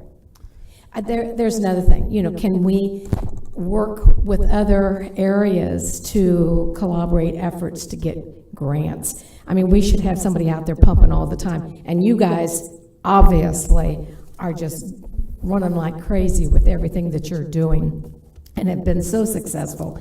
But, you know, can we get some help on that? I think that's an important thing. Education academies, you know, I love that idea, and again, informing people out there what we're dealing with, how we're going to go moving forward. Standards review, definitely we need to look at our ordinances, and I think that's going to be a real priority with us. So I'm excited with this. I'm encouraged to see all the things we've been doing, but as times have changed, we need to be looking at the next, okay, where do we go now? Because we've been a little bit ahead of things, and I think we've been really good on staying ahead. So let's just keep moving forward. I love your additional goals, and my answer is yes. Let's do them all. Yeah, and I would just like to say, I think, you know, going back to 2015, a lot of the focus was on restoration, and I think, you know, when we sat down and went through this presentation, it's, you know, we're in the middle of the restoration, you know, and I think moving forward, we need to look at being proactive and preventing the impacts, you know, like Mike had talked about, preventing the impacts before they occur. A couple of questions from what Mike was talking about, but before I ask him, let me ask you about time. We have, next is Dr. Jones. I don't know what your schedule is, if we take a lunch break before or plow on through, because I don't want to lose everybody that's out here before, if we send them to lunch and they don't come back, especially I see members of the development community here, and I really want them to be involved in what Dr. Jones says. I really think we need to have a break and everybody get up and stretch the legs and have lunch. I need to get revigorated here, and it's important enough. I just feel like everybody's going to stick around. This is good stuff. This is a good workshop. Okay. And it'll give us time to load his presentation up and everything. Okay. Just a couple real quick things, Mike, that we've talked a lot about reclaimed water, using it for irrigation. Sometimes we do things, we try things, and then we learn as we go along that they weren't always good. Is there any, I don't know the answer to this, so I'm asking you, is there any concern that, pardon me? You're probably not alone either, don't worry. Oh, is there any concern that reclaimed water, even though it has reduced nitrogen and phosphorus, it still has some in it? Is there a possibility we're going to learn that there's no difference from applying that as to applying fertilizer? Are we hurting ourselves? I would say, the amount of nitrogen and phosphorus in reclaimed water is significantly less than fertilizer. It is, but it's constant. It is, two times a week. but there's a component to that effluent's going to go somewhere, right? That effluent's going to go, you know, for years they discharged them into rivers, lakes, and streams, or they put them in percolation ponds and they go into the ground. The big advantage to reclaimed water, and I think I know this from our budget presentation that's coming up in a week. I want to say it's 4 million gallons of water we pump a day or treat a day, and then reclaimed is 1.9 million. So that's, you know, a large, for every gallon of reclaimed water that's used in irrigation, that's a gallon of water that's not pumped out of the ground. So the understanding the fact that, you know, reclaimed water is treated to a very high level and we have advanced treatment that reduces those nutrients, but you have the added effect of reducing the amount of water that you're pumping from the ground. And I will say too that in our educational efforts, we encourage people who are on reclaimed water to not add additional commercial fertilizer because they are getting some nutrients in their reclaimed water. So we include that message when we're out talking to folks and on our materials as well. And don't drink from the hose. I mean, I drink from the hose. Well, not the With hose. reclaimed You're not water? supposed to hook. No, you're not supposed to hook a hose up to reclaimed water. There's a reason there's no hose bibs on reclaimed surface. Okay. On the DeLeon Springs septic to sewer, that's going to the DeLand wastewater treatment plant. Yeah. Is that an advanced? They're in that process right now, as a matter of fact, upgrading. They were already doing, they already had reduced nutrients pretty low, but they are converting to advanced wastewater treatment, so yes. How It's about, required, it's required under the whole BMAP, so. is there a requirement, I don't know if they have it, I know some cities still have cast iron pipes under the ground, steel pipes that are falling apart, and so they're leaching raw sewage. Some of them are under the Halifax.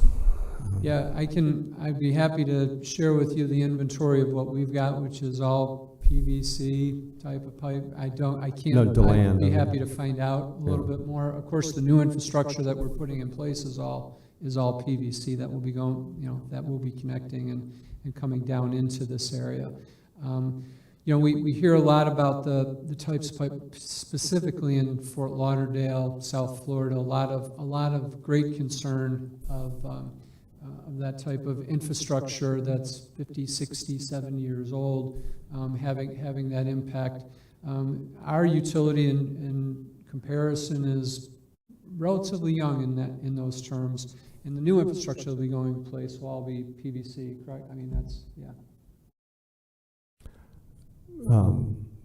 Good. I knew that was the case for the county. I don't know what the case is for the municipalities and their infrastructure. We'll certainly get you some more information with regards to that. Okay. Danny Robbins? I'll make it real quick. Do we have any model county here in Florida that we can look at that's enacted some of this stuff, in low impact development, whether it be in their comp plan or developmental plan? It doesn't have to be answered now. It's a big kind of wide open question. And if so, why, and then why not? So we can give people the whole spectrum of things, whether it be state control, the Burt-Harris Act, the costs, and then what challenges would we be facing, and the actual cost behind it, whether it be a transition, legal challenges, et cetera. But just to reiterate what Billy said, you guys are doing a great job. I think, we're definitely tackling this on the Volusia County end. It's how do we battle this regional or state, issue that we all share. I don't know if there's a right answer, but we appreciate you, or I appreciate you, and thank you. So. Billy Wheeler. Yeah, I did have one other thing. Gemini Springs. Your comment saying, well, you're not even sure if they test anymore. What will it take to get that back to where it should be? I know that it looks unsurmountable, but talking about it next year, it's still going to be unsurmountable, and I just hate to see a beautiful body of water like that. So where do we go with that? So a couple of things. We do test the water at Gemini Springs monthly, but we don't test for bacteria. Right. Because that is a Department of Health requirement. Right. So, but we are testing for nutrients and other parameters there on a monthly basis. And that, again, has been going on forever. In terms of swimming, it would require regular Department of Health monitoring for those contaminants. And what had happened in the past, so it closed in 2000 to swimming, was that, fairly regularly, but not every time, the bacteria counts would be high, and then the Department of Health would have to close the swimming area, and then you have to test it have to be low for a certain number of days, and you could open it back up, and then everything would be fine. And what mainly was contributing to that? So there's been speculation about whether that's human caused or wildlife caused, and a number of years ago there was a study that pointed toward wildlife as the cause, birds in particular. And that happens at our beaches too, right? And Mm-hmm. you get that big gull population, right? You get bacteria testing in the beach back high. And there's not a whole lot we can do about that. If birds are in the area, they're contributing. So what will be interesting to see is when the septic system remediation project happens, and it's immediately upstream in that spring shed, if we see a corresponding reduction in nutrients and potentially a corresponding reduction in bacteria. We won't know that, of course, without testing, and so we'll have to work with our DOH partner to see if they're willing to test that.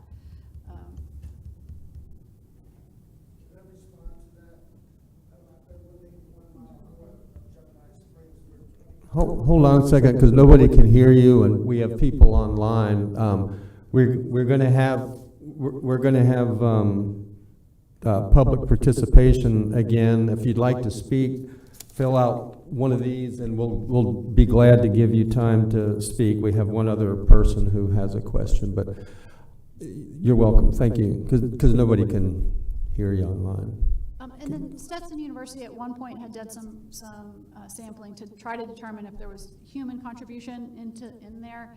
And there were some markers for some of the things that look human, like sucralose and some others. But there hasn't necessarily been sustained testing on bacteria in the spring since it has been closed. So we don't have any idea if it's better or worse. That's correct. Right. That's something you should need a motion for, or? Yeah, yeah. Okay. We do, before we break for lunch, we have one member of the public that would like to speak. Sir, if you want to speak too, just tell Carissa over there. I'm not trying to put you off. I just want people to be able to hear you. The one that I have right now is Suzanne Shiver.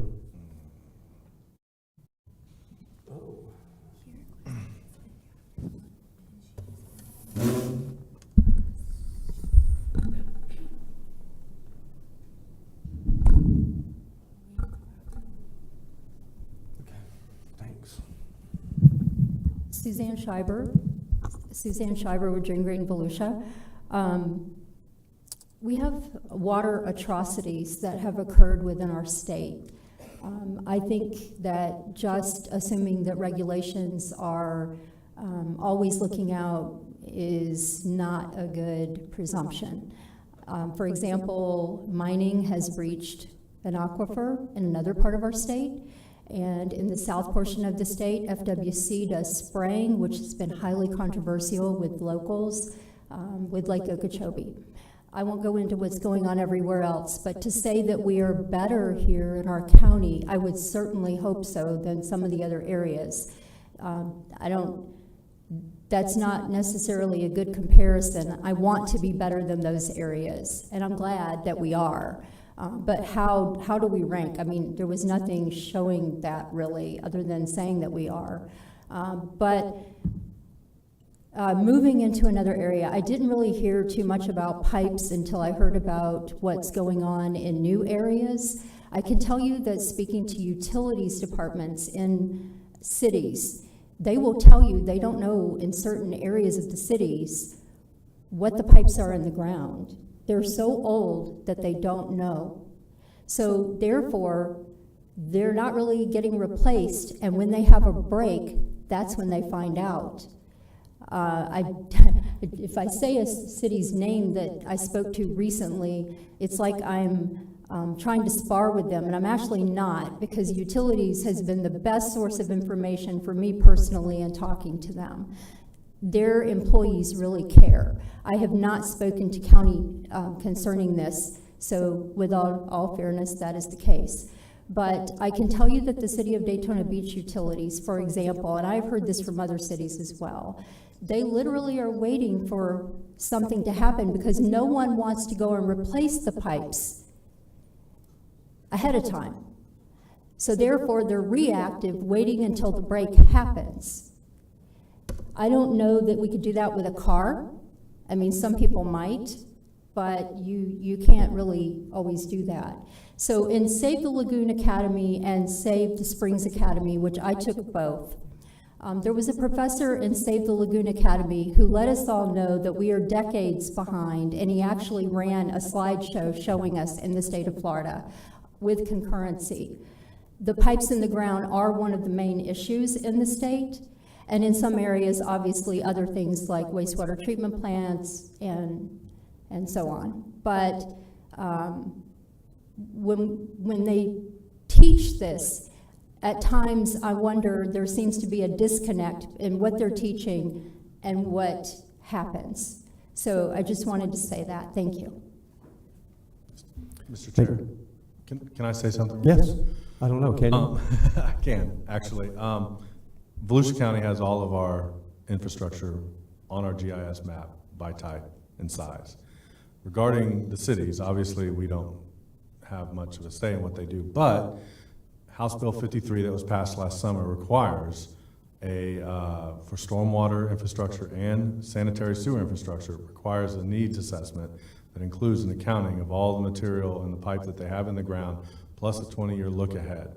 Part of that bill requires that the cities do that. We've already met with them once. The state just recently released the sanitary sewer template for that.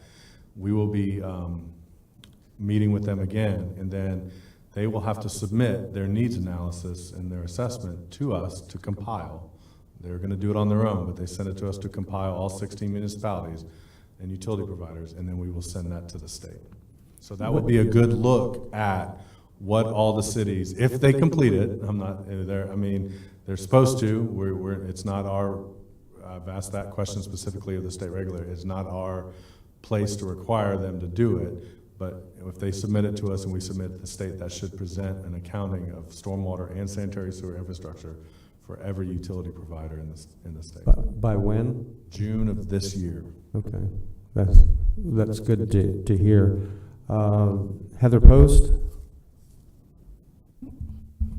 So, Ben, this is, this is part of the discussion I think that we were having about really looking at everything on, and I say regional level, but really looking at everything in totality. And there are many things that we discuss on council where we say, well, we're only responsible for county side, but we have 16 municipalities, and we consistently have discussion about working together. But what I would like to know is it's much easier to work together and work towards an ends to a mean if we know those kinds of things, right? So if we know that, hey, this city or all of the cities really need assistance in determining what their pipes are made of and where the vulnerabilities are, that's a huge thing for us to know, to really sort of push that collaboration, because in the end game, it's the best for all of us, and that's really, I think, we really need to be having a lot of more of those tough discussions and standing firm and really coming up with a game plan. And so what I would like to see, I know, Ginger, you had talked about providing quite a bit more information in terms of this relative to low-impact development, but what I would also like to see, and I would definitely like to talk with staff more on, is that kind of information from around the county, because you see it, you know it, we just need you to say it, and whether it's on the, whether it's in our meetings or in staff meetings with us, we need that information because we need to know exactly where we stand and where we can help. So I'd like to see more of that kind of information just from a county standpoint fully, and just have everything laid out on the table to where we can really address it. Yeah, that's my big concern, is that we'll spend hundreds of millions of dollars in the state of Florida to move from septic to sewer and go to plants that aren't capable.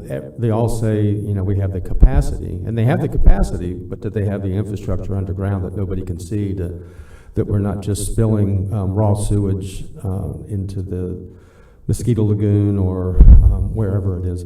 We have, Glenn, you're still good for after lunch?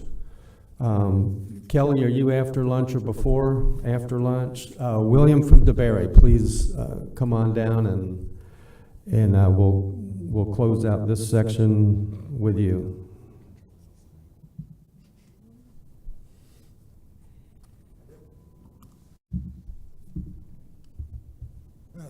Thank God I got here just in time. You brought up DeBerry, my major issue. I'm here to defend the defenseless environment. Everybody knows the environment's in big trouble due to our actions and inactions. I haven't prepared anything. I've been putting that off like I do with everything. I see the timer. It won't take me any longer than that. I live at 12 DeBarry Drive. It's exactly 1 mile north of Gemini Springs. That's why I said God and my timing, it's called synchronicity, Carl Jung termed it. And it happens a lot and to a freaky amount. Just like Einstein said, I heard from Einstein said that the universe is too symmetrical or something like that to be just random. Anyway, it's the city of DeBarry puts out a newsletter, a monthly newsletter.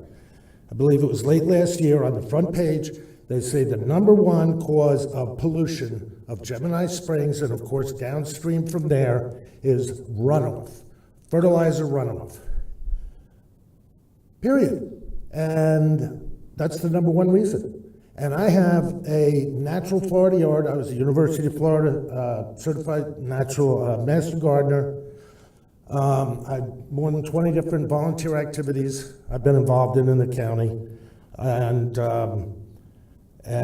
so, you know, we should do what we can while we're here. We should make our lives worth something. Make the world a little bit better if we can. And my God, has anybody seen the pictures of a manatee coming out of the water trying to feed off the banks? If that doesn't break your heart, then you don't have one. And we can do something about that. And guess what the city of DeBarry does? I have a natural native plants in my yard. The city of DeBarry didn't like it. She actually told me, if you remove this, it's Alba's this Spanish needle, little daisies, beautiful. I love them. The bees love them. The bees are going away bye-bye too because of what we do. What do we do when they're gone? We can stop that. We can allow native yards. We should require new construction to have, like they do in Holland, who first founded Manhattan 500 years ago or something. Holland requires any commercial operation to have flowers. So why not require any new construction? Not clear cut it and put a couple of trees on, but leave it native. My God, it's people just they think they call it a neighborhood improvement, and it's not improving the neighborhood when you kill all the wildlife. Where are all the birds? So I guess that's all the time I have, right? Yes, thank. Or later if I think of something else. Sure, you can. Thank you very much for that's a good good wrap up. And as a fellow Gator, I'm alluding to football, not water. Just wait till next year. Anyway, so we'll break for lunch. How long do you want? Half hour, 45 minutes, 2 hours? I'm here in 45 minutes, so it's 1 o'clock. Yeah, how long do you need? 45 minutes is plenty for you, Doctor. Okay. 1:45, we'll be back. Please come back for this really important conclusion.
Seat. We'll start retroactively 3 minutes ago. We have 2 afternoon speakers. The first will be Attorney Glenn Storch, who I invited at the last council meeting, and I understand, you have some, did you bring some slides? I did. Okay. So we will let him go first as a representative of the development community, and then Dr. Pierce Jones will follow up and show how this is beneficial to the development community and to us as residents, to the water, and so please. Well, thank you. Well, first of all, thank you for asking me to come, and I really have enjoyed it because it brings back memories of so many things that we've been working on for the past 20 years. I'm a big believer in public-private partnerships, in working together, in the development community, working with the environmental community, and to be honest with you, when we were doing the environmental minimum standards 20 years ago, whatever it was, we did that, and we were able to accomplish that because we were able to work together. Because on that board, you had people from the development side, you had people from the environmental side, you had people all the farm side, everybody. And what we did is we created a consensus. We worked together, we figured out what the problem was, created what the consensus was, and by the way, one of those was the Indian River Lagoon, 30-foot natural vegetation. And then we took it to the council, and because of the fact that all the communities had worked together, there was no opposition. And the council passed every single one of those minimum standards. And that's how we got the minimum standards in the first place, which, by the way, as you heard, doesn't happen anywhere else. We were very fortunate that our charter allowed us to do that and to do this. So let me start with this, though. This is one of the projects, especially hearing what you're talking about today, because one of my biggest concern is the Indian River Lagoon. And when we were doing a project in Edgewater called Deering Park North, we worked with the city, and because there was an issue with, well, I guess that doesn't work. I pushed that one. So there was an issue that they came up with that they had, they were dumping effluent into the Indian River Lagoon. They were permitted to this. This is wet season discharge, but they were doing it was you know water that we were talking about just a few minutes ago that had been gone through their system, but it was still effluent. And so they were dumping. I think they were permitted to dump an average of 800,000 gallons a day in the Indian River Lagoon, and they're still permitted to do that, because they have no place to put it. So you can see this, the charts. Some days they were dumping 1.2 and 1.3 million gallons of effluent per day. The nutrient load may be reduced because it's been treated, but there is still some nutrient load. And so one of their goals was, how do we get rid of that? And so we came up with an idea, and it was an idea that we worked together on. This was the community that I'm working together with, Farmington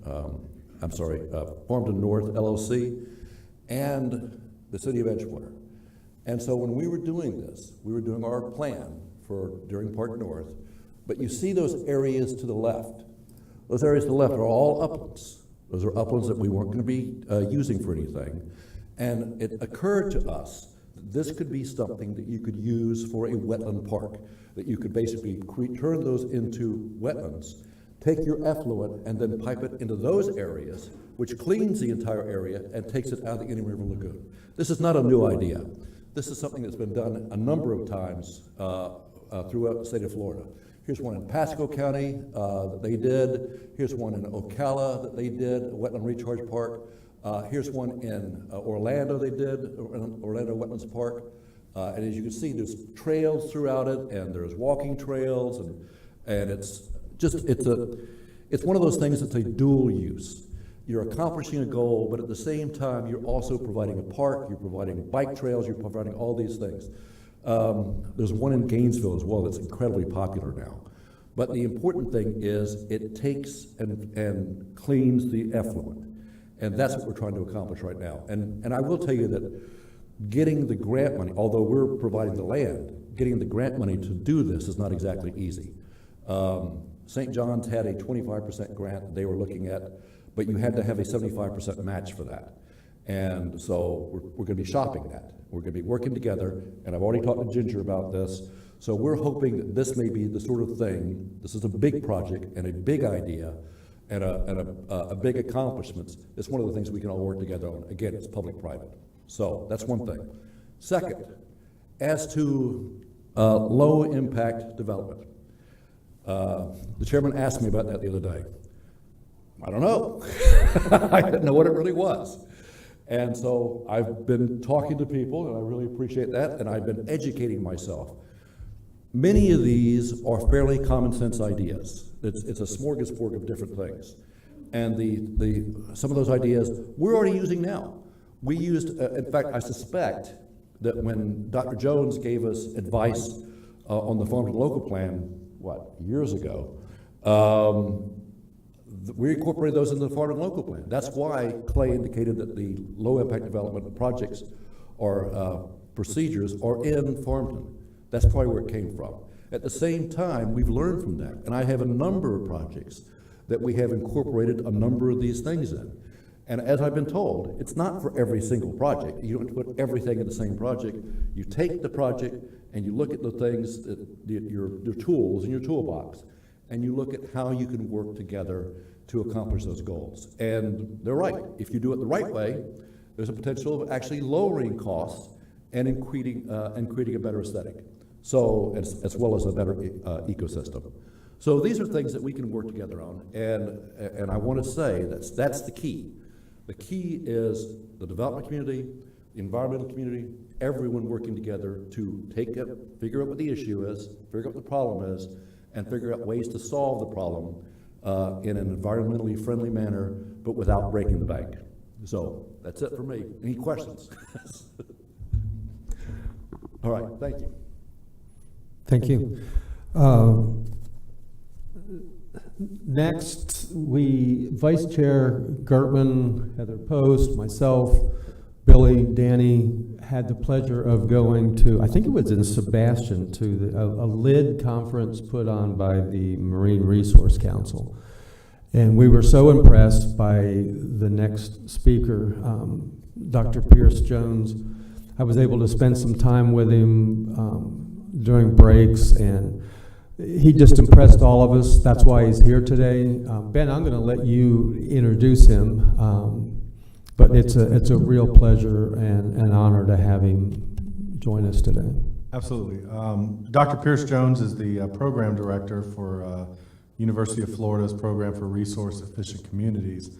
Dr. Jones administers the coordination, development, and delivery of educational programs on best management practices in the built environment. His experience and research focus includes green building principles and practices energy efficient residential design and construction, indoor environmental quality and HVAC issues, and disaster mitigation through durable construction. We're happy to have him here to speak today on low impact development. Doctor.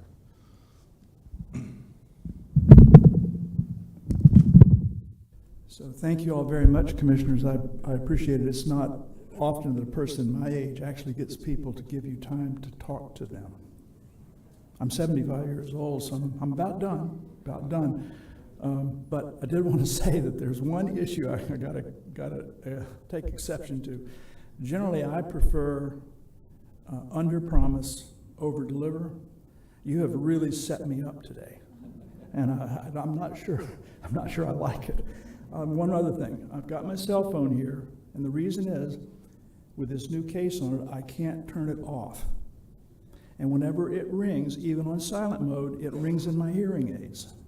And so I have to be able to hit the button if somebody calls. So it's not that I'm fascinated with my phone, it's just that there's a practical issue at hand. So if you go too long, do you want me to call you? You can definitely get in touch with me. So just to reiterate, our goal with the Program for Resource Efficient Communities is to work with master plan communities on adoption of design, construction management practices that reduce environmental degradation and make more efficient use of energy, water, and other natural resources. So that's just a simple statement of what we're trying to do, but the key issue there is that we work with master plan developers. The context for this presentation and for this meeting is water quality. And some of my first experiences with it were when there was a blue-green algae bloom in the Indian River, or not the Indian River Lagoon, the St. Johns River. Actually, those shots are all from the Jacksonville area. But I happened to be in Jacksonville when that was happening and driving across some of the bridges early in the morning. It was actually, that blue-green color was actually quite lovely. Later, when the fish start dying and so forth, it's not as pretty.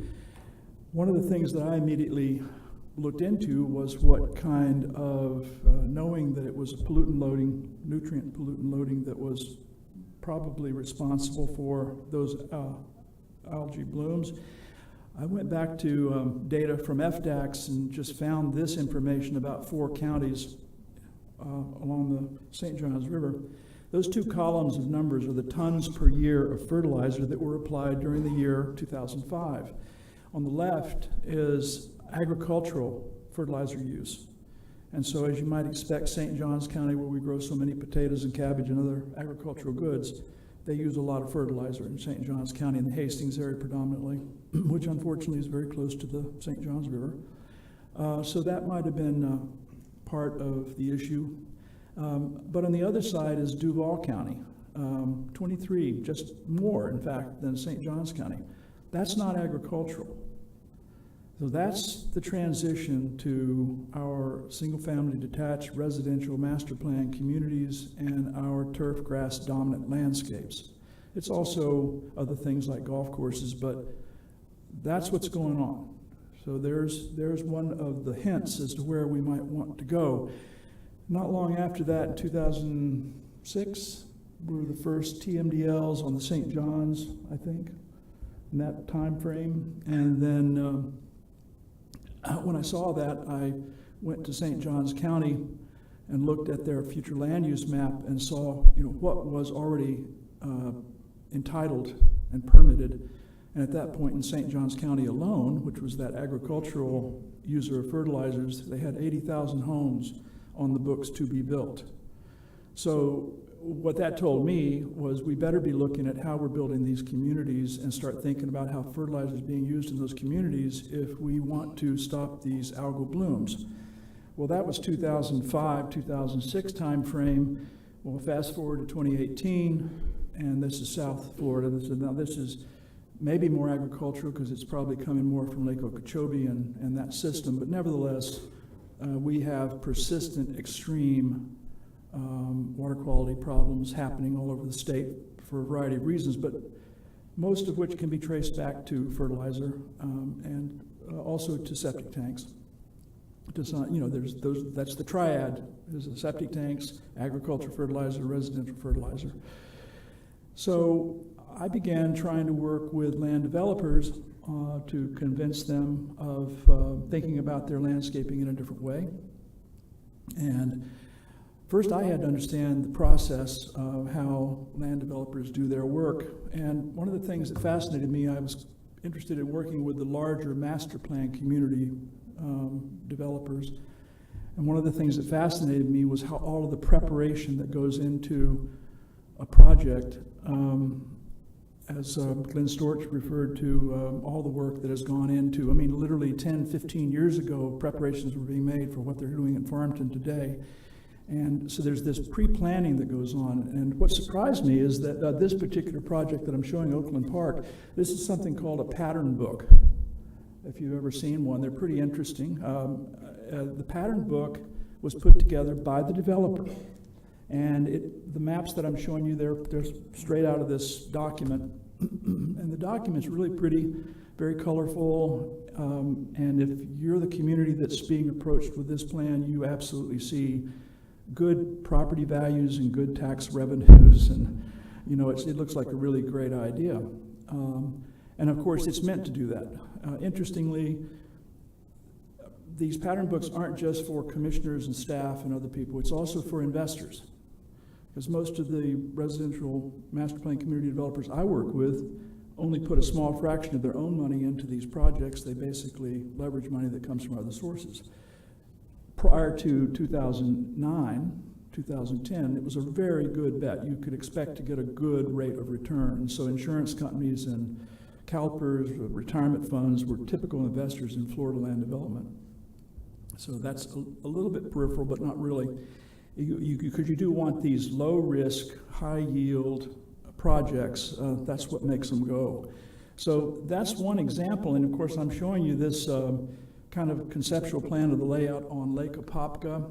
That's, of course, each one of those neighborhoods is going to be priced a little bit differently. Closer to the water, you pay more, maybe better view shed, you pay more for the lots, and that's what the developer's thinking, is how to maximize profit on that piece of land for the number of dwelling units that they're going to be allowed to build. But they go much further than that. They'll go all the way down to describing exactly what kind of plant materials, how much turf, how much ground cover in the front yard, the side yard, the alley yard, and that's all just for Oakland Avenue in this project of several thousand homes. So I can open the document and I can show you all the other proposed plans for all of the other segments of the community. So it's a very detailed document, including a plant list of what kind of plant materials, because that's all going to be encoded and embedded in the HOA documents and the land requirements that they have, all of which have to then be consistent with whatever the local political jurisdiction requires. But once the project is funded and approved, then the real work starts. And it starts with, today, conventional practice, totally clear the site. The upper left-hand corner of this slide, this happens to be on LPGA Boulevard. I played a lot of tennis out there at the tennis center, and so I was always watching these projects. Every year I'd come over and I'd see what had changed on LPGA Boulevard. The others are not from that site, but on the right, that's when the contour mapping has occurred and the grading, the mass grading of the site occurs. And then on the lower left, where did the fill come from to get you out of the floodplain? Well, it came from what's going to become your stormwater basin, or what the residents of the community will call the lake. And then you use that fill to build up your roadways in your residential areas, and then you connect the two with your hard pipe, stormwater drain there. You notice that on the left of those two lower slides those are the wetlands. Those are the areas you couldn't build in, jurisdictional wetlands. So once the developer gets to that point, they've got all of the horizontal infrastructure in place, the sidewalks, not septic tanks, the wastewater and the water lines and so forth, and the roads, then they're ready to sell those lots to the builders. And then the builders buy the groups of lots and start building their homes. And they bring in more fill. And you'll notice that fill, the color of that soil is, this is very sterile stuff. It's probably dredged from depth to be brought here to this site, and then it's graded out again to make the water flow from away from the house to the street. And once that construction is done, one of the very last things is to put down the turf landscape, which is the least expensive, colorful addition that you can make. That turf is sitting on material that turns that into effectively a hydroponic system. That turf will not live if you don't fertilize it and water it. And if you insist on having just St. Augustine Floratam or Empire Zoysia, you've got to herbicide it. And so that's what you have set up. Now, start irrigating it, and not everybody I'm not saying they're irresponsible, but I mean, you know, irrigation systems are not precise. So lots of water comes off those landscapes into the streets and then into the gutter and into the drain and finds its way into the stormwater basins. The reason that you have your summertime fertilizer ban is that if you've just irrigated like that and then that 1-inch summer rain comes along, you can flush that fertilizer into the street and into the drain. It just exacerbates the problem. I mean, that's the logic. You don't give homeowners a choice. This poor man happened to live in Pasco County in the town unfortunately named Bayonet Point. And he went to jail because he had a brown lawn. Now that wasn't why he was put in jail. He was put in jail because he didn't show up for a court appearance. And so it was contempt. But his neighbors heard about it and they tried to help him out, and they came and they resodded his lawn. That was in October of 2008 when we were in the midst of an extreme drought in the state of Florida.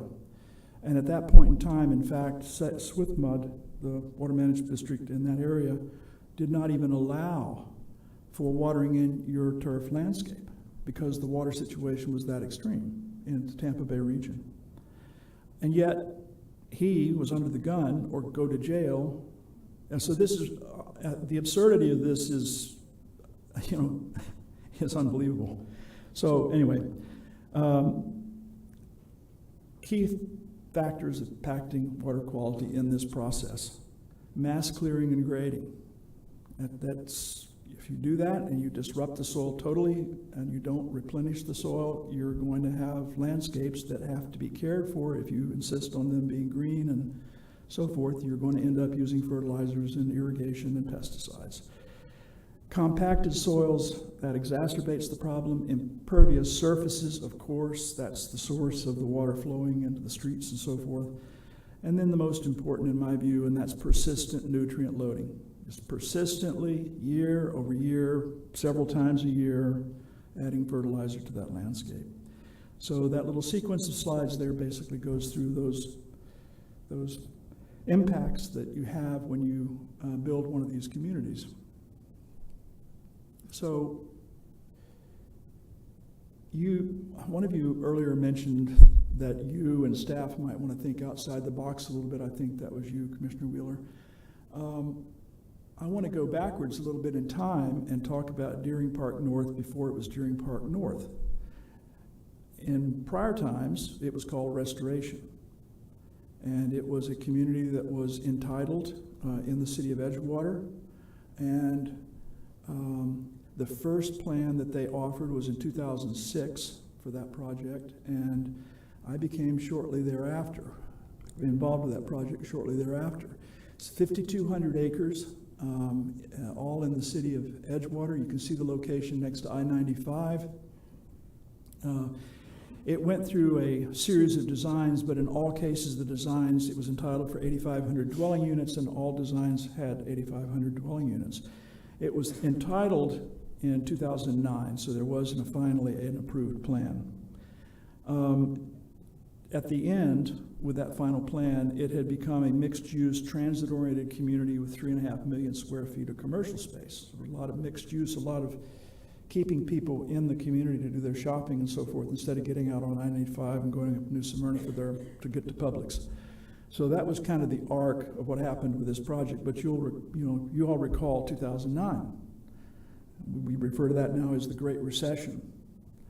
And 2009, this project, like many others, it didn't survive. But nevertheless, what this process did for me as an academic, I mean, I didn't go bankrupt. I work for the state of Florida, so I didn't go bankrupt. I still got my paycheck. Was that rude to say that?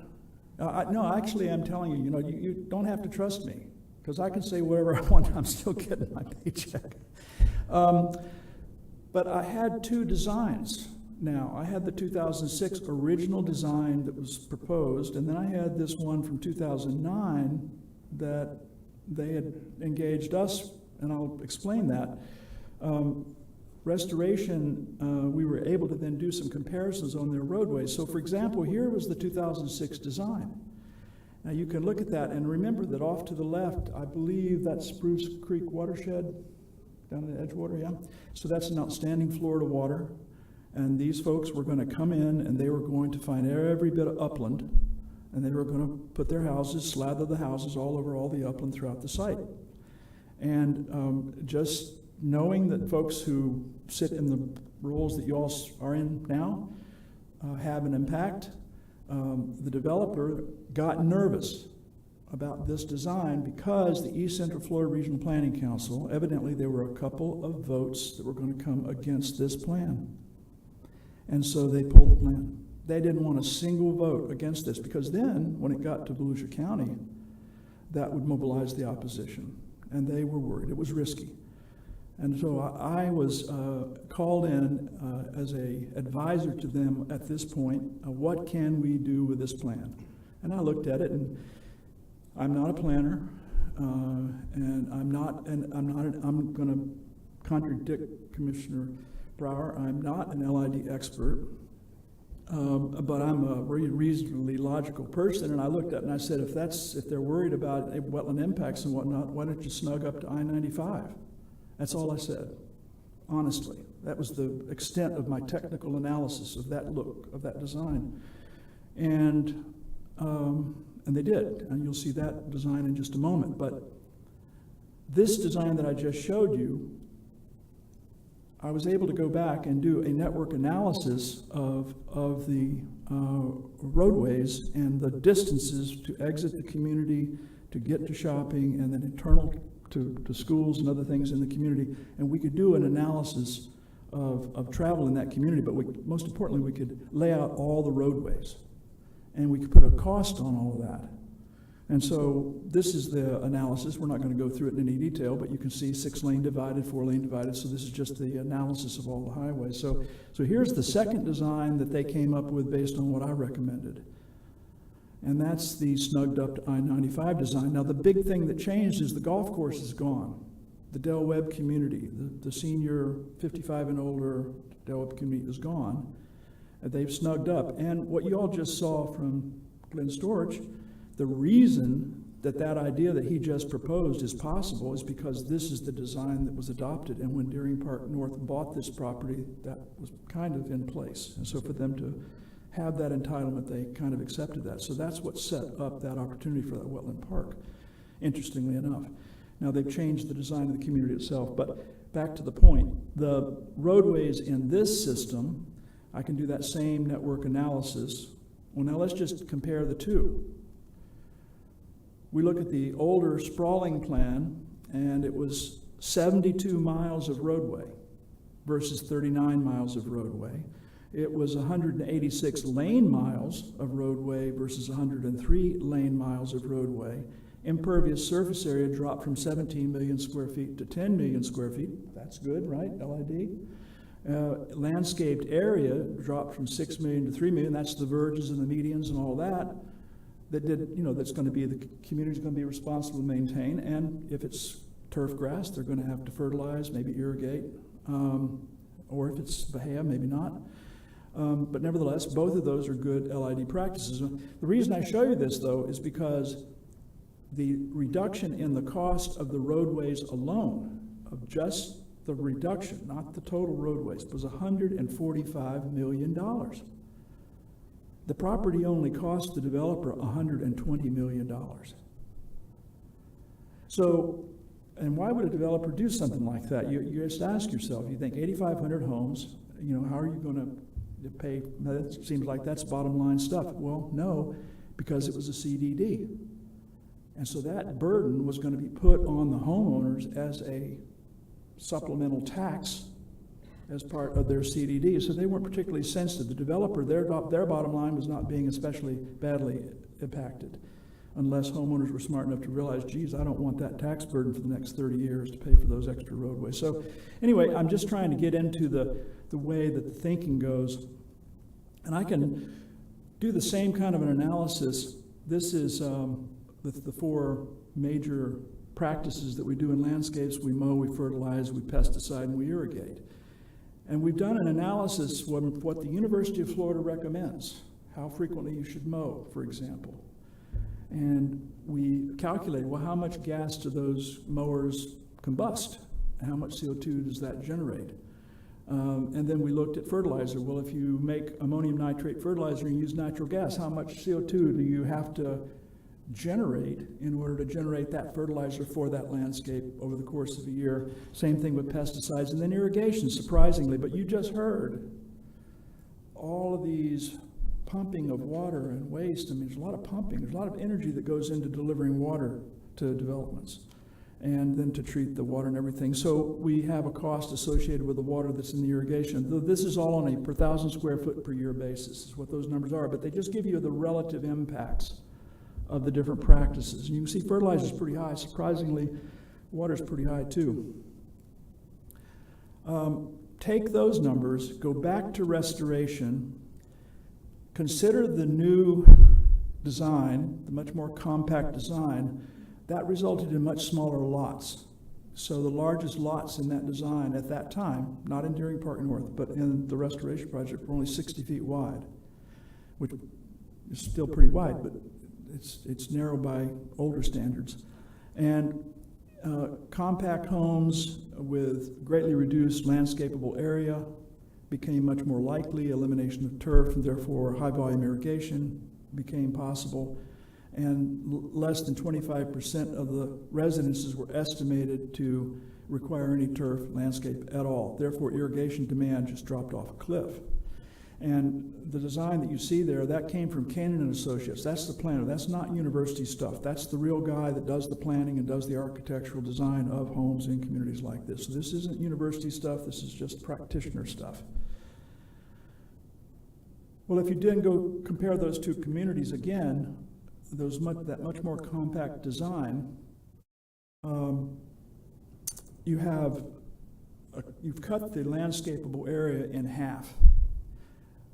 Correspondingly, pesticide use is cut tremendously. Fertilizer is cut from 135,000 pounds per year to 18,000 pounds per year when you went to that more compact design. Mowing, 33,000 gallons per year versus 4,000 gallons per year.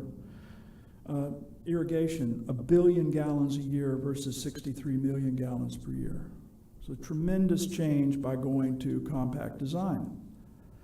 By the way, landscape maintenance costs, we estimate, reduced by $4 million. Where does that money go? Back into the pocket of the homeowner who didn't have to pay it.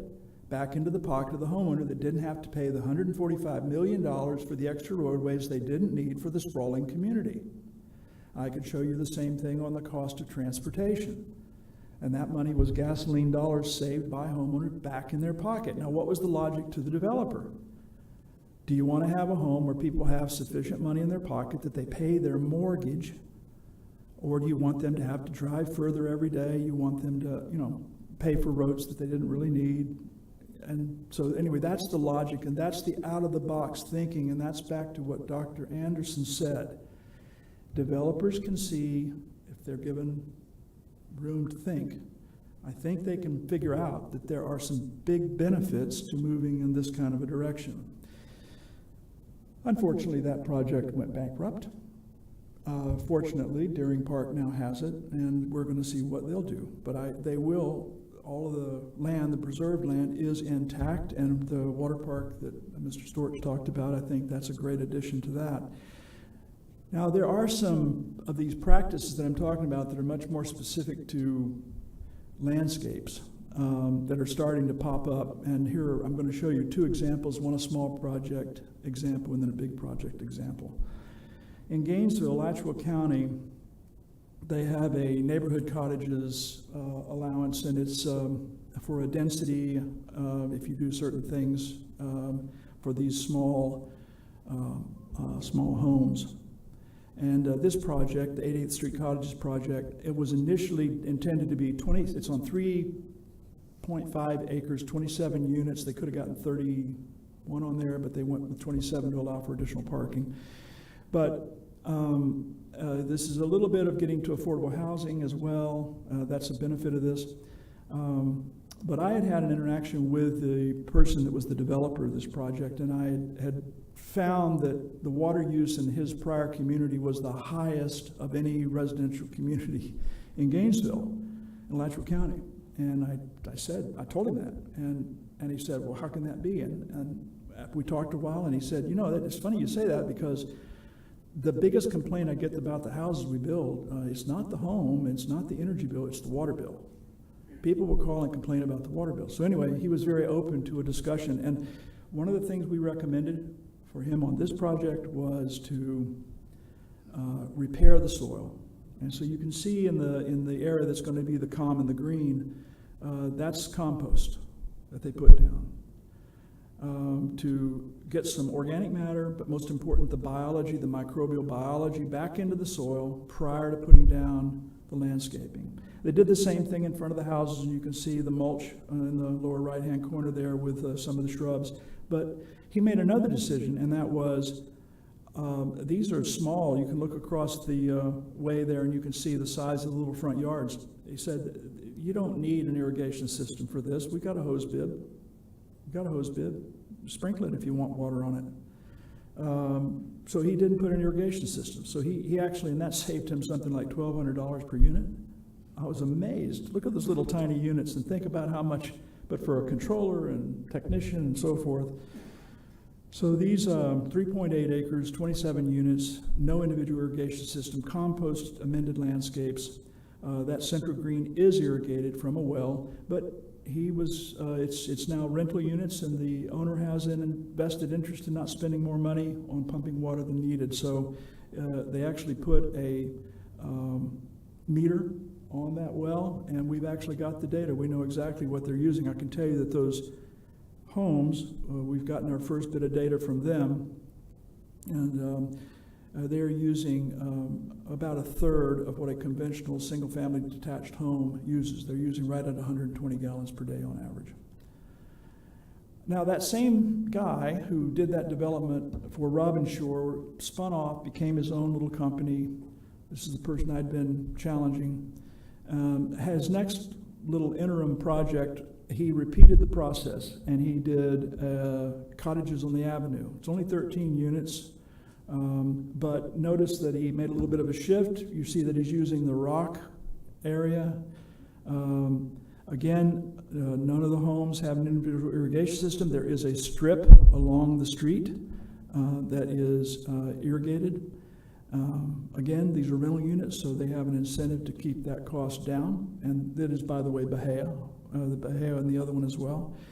In the backyard, they went even further. You can see in the lower left there, they've got the little patio area, they've got that rock area over there, and that green area, that's AstroTurf.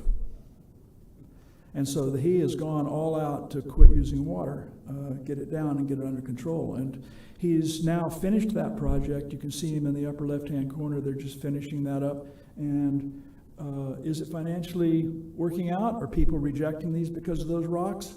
No, I looked at the website yesterday, and this is what it says. And these homes were being finished last month, and it's fully leased. They're gone. So financially, they're doing great with this product. And he now has just broken ground on his next project, which is 173 units, following exactly the same pattern, no irrigation for 173 units. So this is a profit-making venture for him.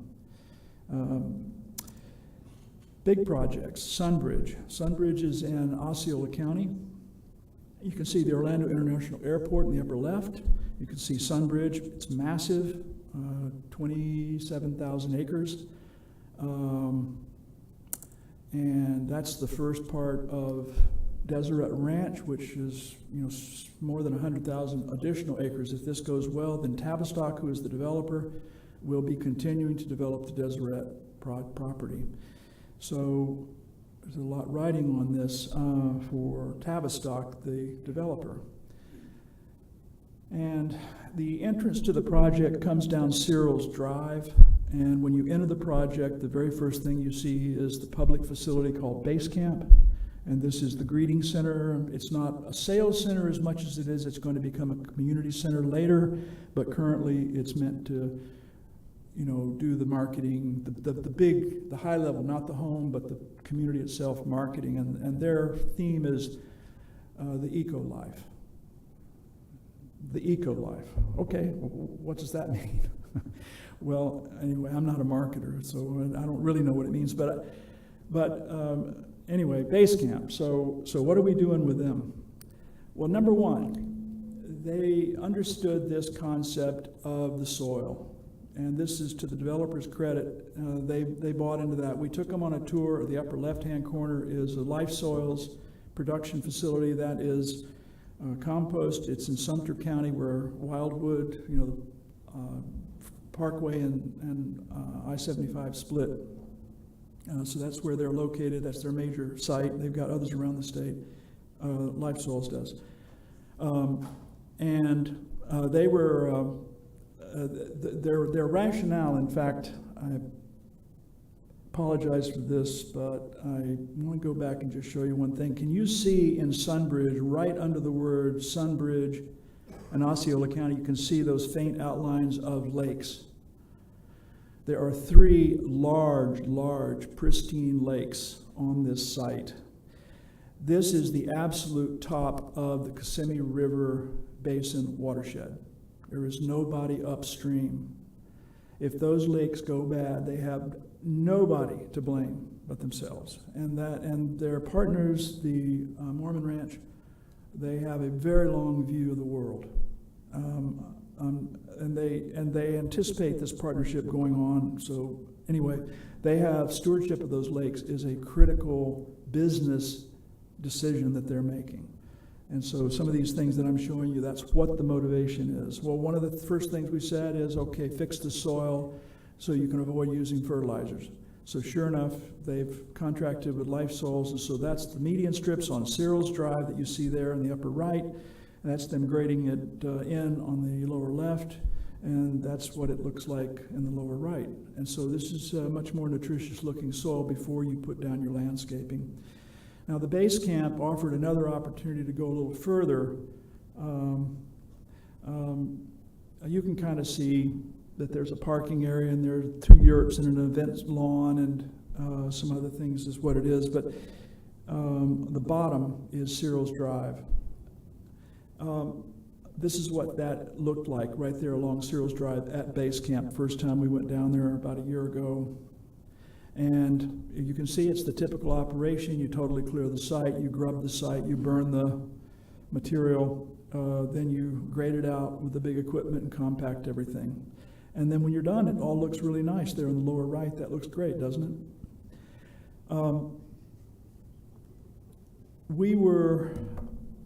We suggested that they might want to consider integrating native plant materials into their community that would be much more drought tolerant and require a lot less fertilizer. And you could advertise pollinators and birds and other things that are attracted to these native plant materials. So how do we test that concept? Well, we proposed, why don't we do a boundary planting around Base Camp that would be right at the front of your community, and we can test those native plant materials out, and then if you're getting good results, you can recommend those to the builders for their home landscapes, for the residential landscapes. So the area that you see there, that L-shaped, backward L shape, that was put in place, and this is actually a university research project. There are going to be 3 graduate students working on this project. We created 16 different experimental plots and planted the same mix of native plant materials in all of them, and we put different levels of the compost product in some, no compost product in others, a watering pattern in some that was as needed, and other standard biweekly, whatever the typical pattern might be. So we're doing the comparison of water and soil amendment as a research project at the interest to their community. They're paying for one of those graduate students at the University of Central Florida, in addition to paying for this landscape. So they're putting real money into this to find out what can work as a landscape practice in their community. And we had a group from the University of Florida, University of Central Florida, landscape architects, Canaan and Associates. Cherry Lake is a major plant producer. And we put out all of the different native plant materials and went through them to choose which ones to use.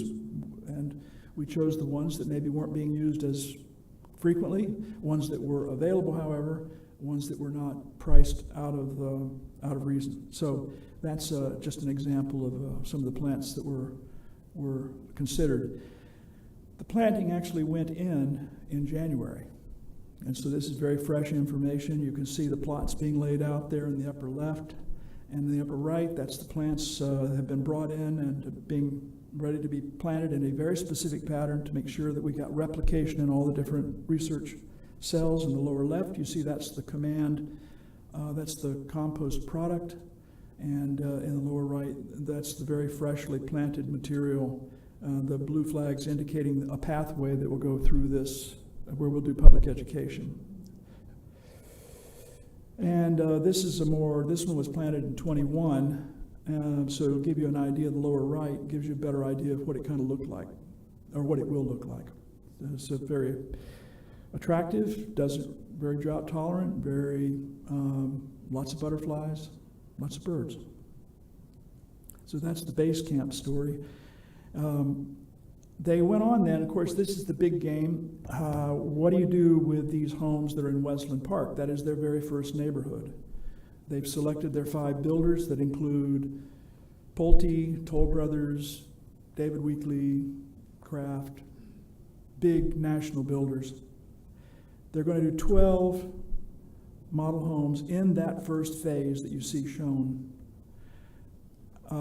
After this group that did the base camp boundary planting, we said to ourselves, well, maybe we ought to take the next step and start designing some landscapes for residences to kind of dangle it out there. And we proposed that we would actually build a pattern book of that kind of landscaping, just a generic one. It wasn't intended for this project. But when this project heard about it, they said, well, what about using our model home landscapes, and then we'll pitch it to the builders? And we said, well, sure, let's do it. So this is the group. This is how we come together. It's a group called the Outside Collaborative. It is an industry-led group. The University of Florida just kind of hangs out to see what they're doing. But it's landscape architects, land developers. In fact, Ernie Cox has been very heavily involved with this, so I'm sure Glenn knows Ernie quite well. He's the one involved with your Farmington project. Anyway, this is the organization that organized that idea, and one of the inspirations for the idea, and I got to admit, I was pretty surprised, but there are people in the villages who are members of the Florida Native Plant Society who don't like turf landscapes.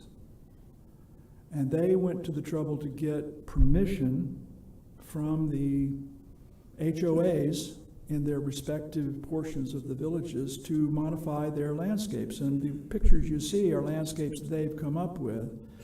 And we began doing tours of these and realizing how passionate people were and could personally see the butterflies and birds and so forth that made it more attractive or a better place to live potentially. So anyway, this was very useful when we were trying to convince the Tavistock development team. We took them up there to the villages and showed them this.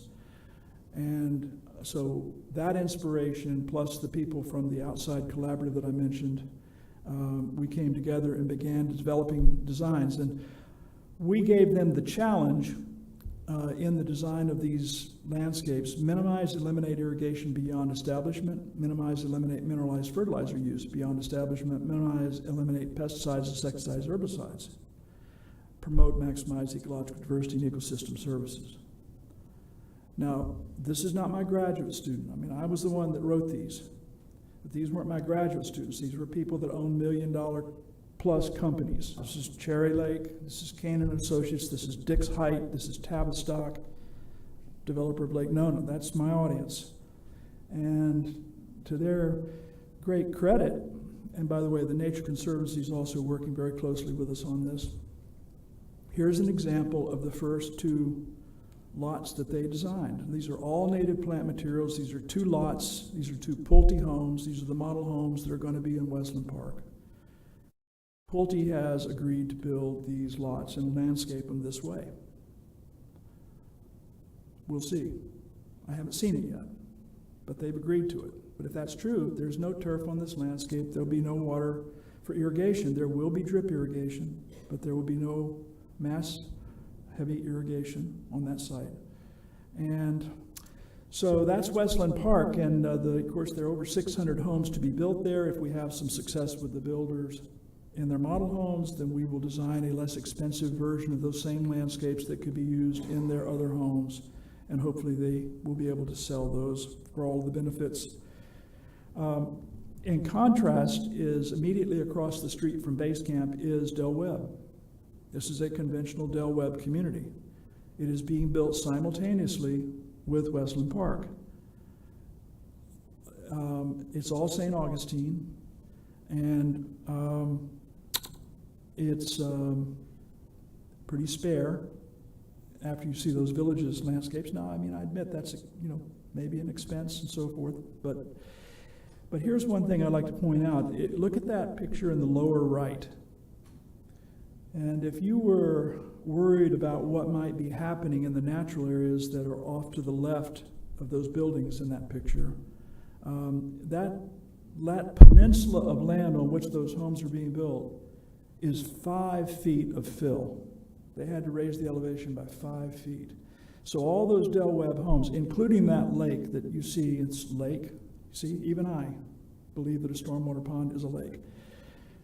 That lake is perched above that area. So that peninsula with that perched stormwater basin, so any fertilizers that they use in their backyards that find their way into that are soluble, can find their way into those natural areas that are all around. And this is going to be the standard throughout this, because of the nature of the ground. This is going to be the standard that they're going to deal with as they build out this community. So, I mean, to me, that's just a little ticking time bomb in terms of material leaching through and finding its way into the natural areas. So, key practices: amend soils, minimize irrigation, eliminate fertilizers. Developers and builders, they're not averse to this, but there's a reason. I mean, it's not all it's not all easy. Some of the local tools, and these are the things I think you all could potentially directly consider. This is in the Land Development Code in the City of St. Cloud, and it is based directly on the code from Osceola County. This is their efficiency program. Now remember, you all are just outside of the Central Florida water conservation. You know that, I can't remember the name of it, but the compact, say it again. It's the Central Florida, it's Lake, Seminole, Orange, Osceola, Polk counties, because they've got the 3 water management districts, and they're trying to do strategic water planning, and they're all going to get hit, and all the water utilities are going to get hit in their consumptive use permits. So they're all under pressure to make sure that they don't exceed their consumptive use permits, because there's not going to be any more. They're hitting their limit on what they can withdraw. Volusia County is outside of that, so I don't know, you all aren't maybe as aware of it, but anyway, that's why St. Cloud and Osceola County, this is their response. So irrigated turf is prohibited from being installed in the rear yard for all new residential projects. So if you want to hook into the utility system, you're going to do Florida Water Star, and you're also going to not put any irrigated turf in your backyards.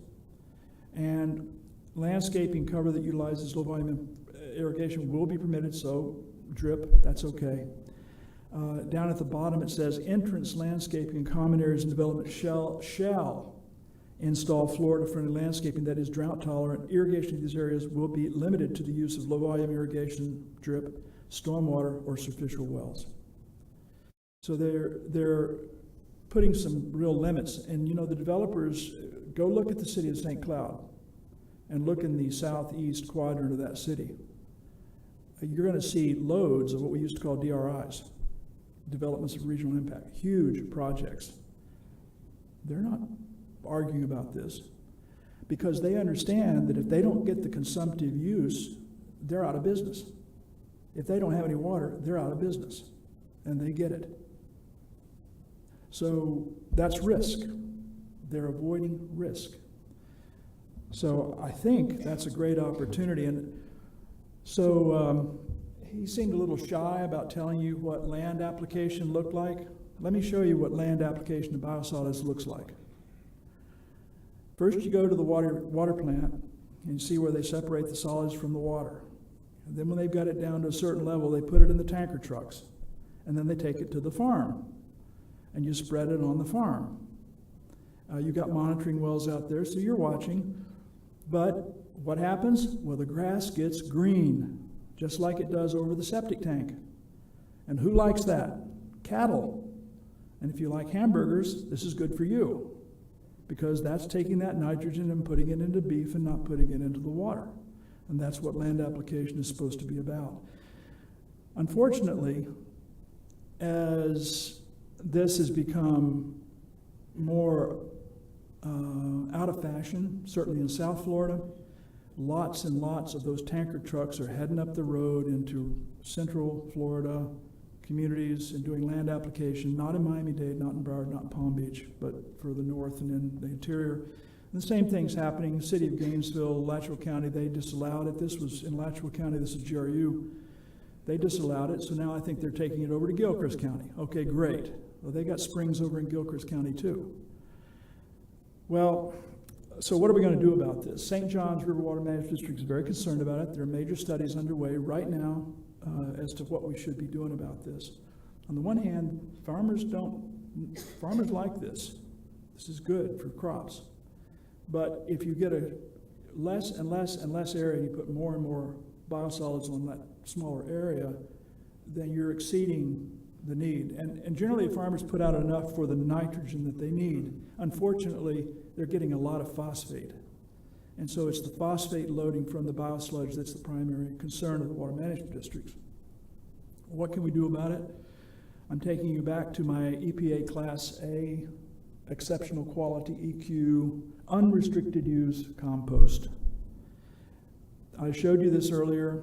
I want you to understand that that compost is used on Florida Field, our football field, and now all of our athletic fields, our baseball fields, our soccer fields.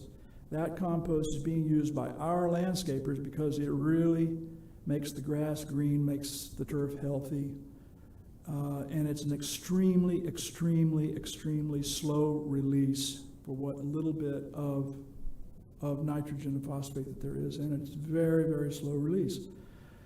And you spread it out over a much greater area, and they're finding this uses for this in the commercial sector. You're familiar with Massey Services. You know who I'm talking about. If you have a termite problem, you call Massey. They're one of the people that can, like Terminex. They also do lawn care.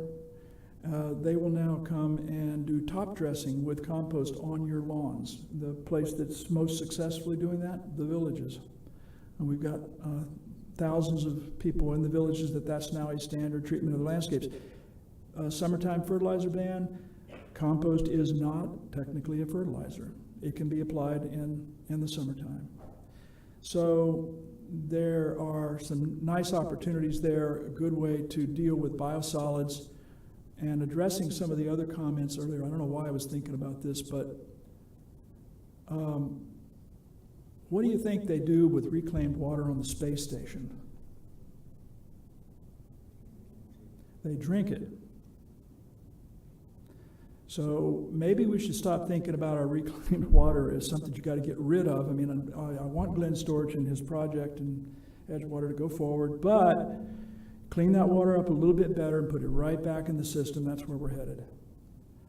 It's what they've been doing on the space station for years. Don't kid yourself, they are not sending any Dasani or Aquafina or anything up to the space station. So that's a little snarky, I apologize for that. But I was raised in Melbourne, Florida. I watched the space shots. Oh, yeah, that's funny, right? I was raised in Melbourne, but one other thing I want to mention, Hillsborough County is doing a fabulous job with compost production. They are diverting all of their biosolids into this. They're also diverting all of their yard waste into this. And they are making a profit. The estimates that I is last year it was $1.25 million of reduced cost to the county to run this facility. That facility, though, did cost $6 million to create. But they're sufficiently happy with it that they are doubling its size. So this is biosolids to compost, compost to eliminate mineralized fertilizers in both existing landscapes, but also for making our landscapes better in new developments by fixing the soil before we put landscaping on it. I guess the conclusion is that that tree, which is right down the road from my house in Micanopy, Florida, never been irrigated, never been fertilized, never been any pesticides used around it.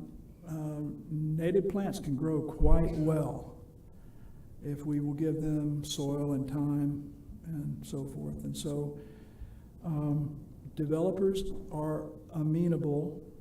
They want to know the rules, but we can do a lot more than trying to make them pick between curb cuts and swales and will that offset? Can I reduce my volume here? We can reduce some of that by just doing simple source control.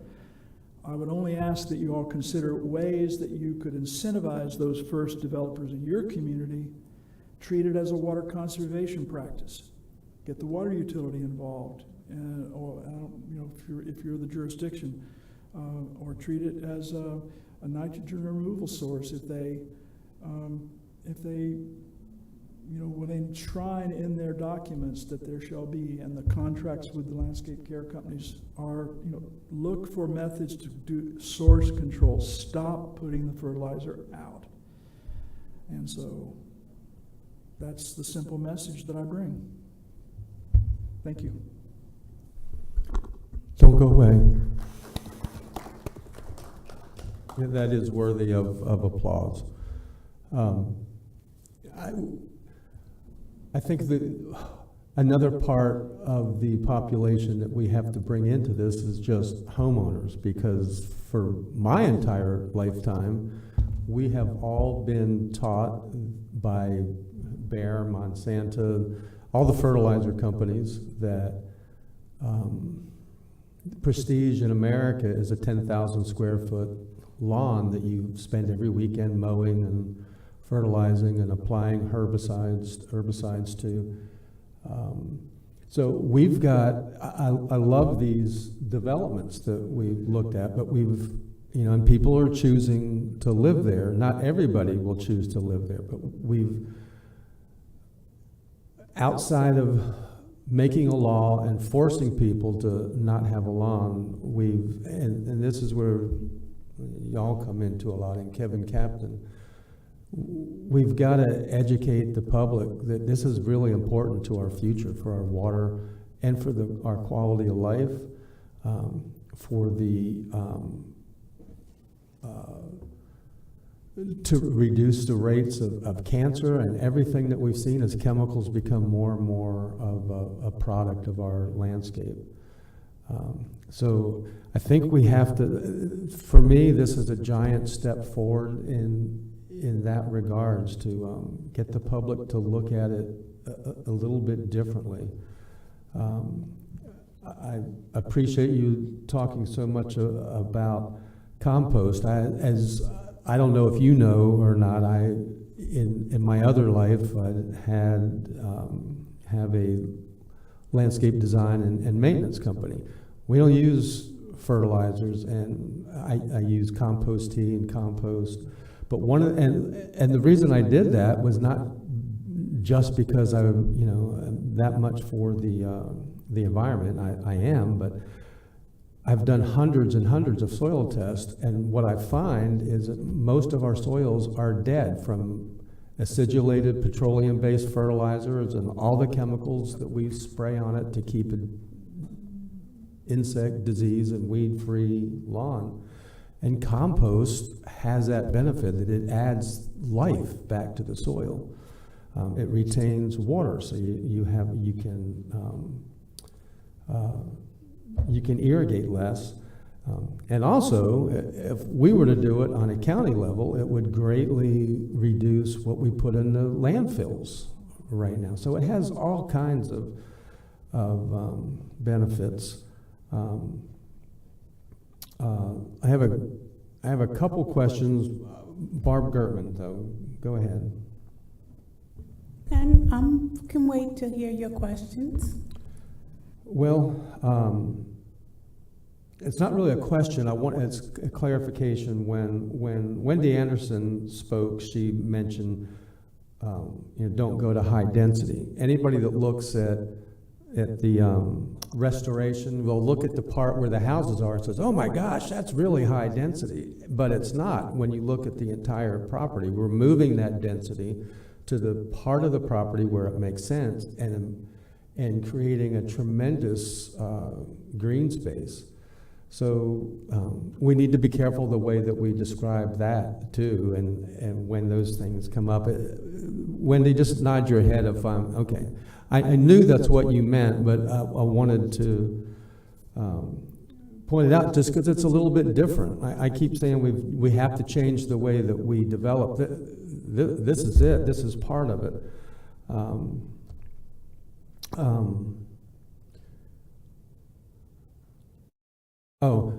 Cost of growth. We have probably the best CEO in the state of Florida here. And one of the things that he said in budget season over and over again last year was that growth doesn't pay for itself. And one of my complaints is a developer comes in and he puts all these roads in and hands us the bill, pave the road, maintain the roads, and this reduces that cost too. If we can put in this much less roads in a development, road miles, then that's better for everybody too. So there's just a lot of benefits to this. Barb Gertman. Thank you, Chair.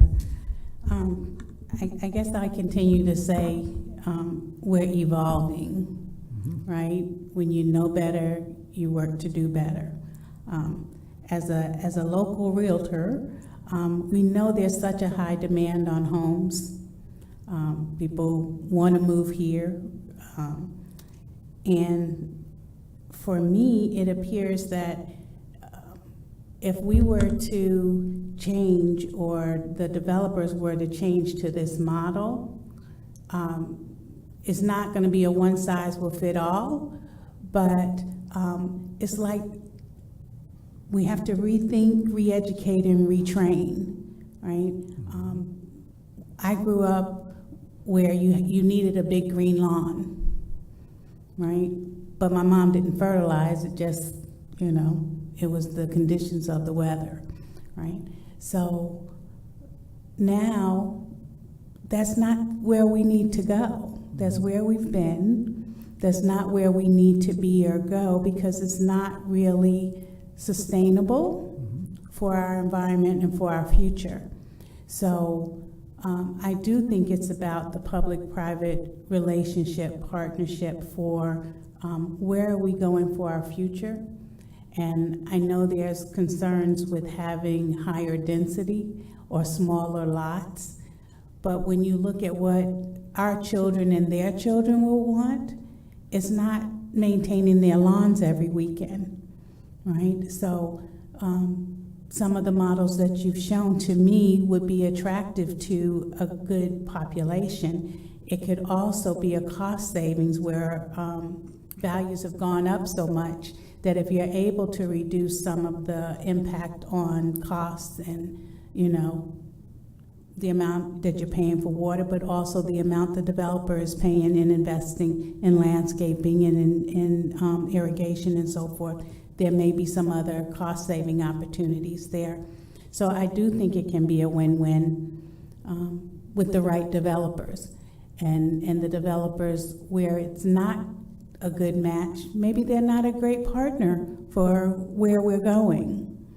So I appreciate everything you've presented. It's sensical, it makes sense, and I thank you for simplifying and just demonstrating a better way forward. Thank you for that. Just a couple of items. On those two Pulte designs that I showed, and we actually have the designs for the other 10 homes, there are going to be 12 models at Sunbridge. We've had the estimates on the maintenance cost of those landscapes, and you look at them and say, oh my goodness, all those unusual shapes and shrubs and mulching, and all of those landscapes actually turned into no-mow landscapes. I didn't prescribe that in my original challenge to the designers, but that's what happened. When you eliminate the mowing machine, the cost to the homeowner, we've estimated it as dropping around $126 a month. This is not, again, an academic exercise. This is a professional company, just Cherry Lake, and also Down to Earth, two companies that do that all the time. They've both given us estimates on the two styles of landscape, a conventional versus this. And we have all the water data for Orange County and Osceola County, and we know what it costs to irrigate. On average, it will save $56 a month to the homeowner to go to that drip system away from a conventional system. So we're now up to $175 a month to the homeowner. So again, that doesn't necessarily impact bottom line for the developer unless the developer, the demand for their product, their lots becomes high, and therefore they can push the price of the lots up a little bit. I mean, that's where they're going to get their profit. Same thing with the builders. If the builders were to realize that if they could sell that feature, that savings, for example, or the butterflies, and there are different ways you could approach the audience, the home buyer audience, but if they could sell that feature, then you could also treat that as an upgrade. So just like you asked for that granite countertop, you could ask for that enhanced landscape, but start thinking of it as the enhanced landscape. This is the landscape you want. Well, that's back to your point, that we're led to believe that this is the style, but there were people that had a vested financial interest in us believing that, and so there's real money involved, real benefit to homes, obviously benefits to the environment, obviously benefits to water quality, in my view. So, Billy. Yeah, this is exactly what I was talking about, things out of the box. These are the things that we don't know, and to hear things like this, these new ideas, and or maybe not new, but they're new to us, really helps us to think outside of the box. So we were talking about the enhanced landscaping. I always want to think enhanced means an additional cost. But if that enhanced could mean a reduction in cost, and if that's out there advertised, what benefit would that bring, to a buyer or even the builder? Because if he's making money on establishing it and the buyer is saving money, I think we have to change our way of thinking. It's a marriage made in heaven, right? Yeah, really. Thank you so much. That's exactly the things that we're looking for. You had mentioned in one of your pictures there was where you were doing plantings, you said it would be a demonstration or an educational garden for the residents that live there. I think she just left the room. I wanted to say something for Wendy Anderson, that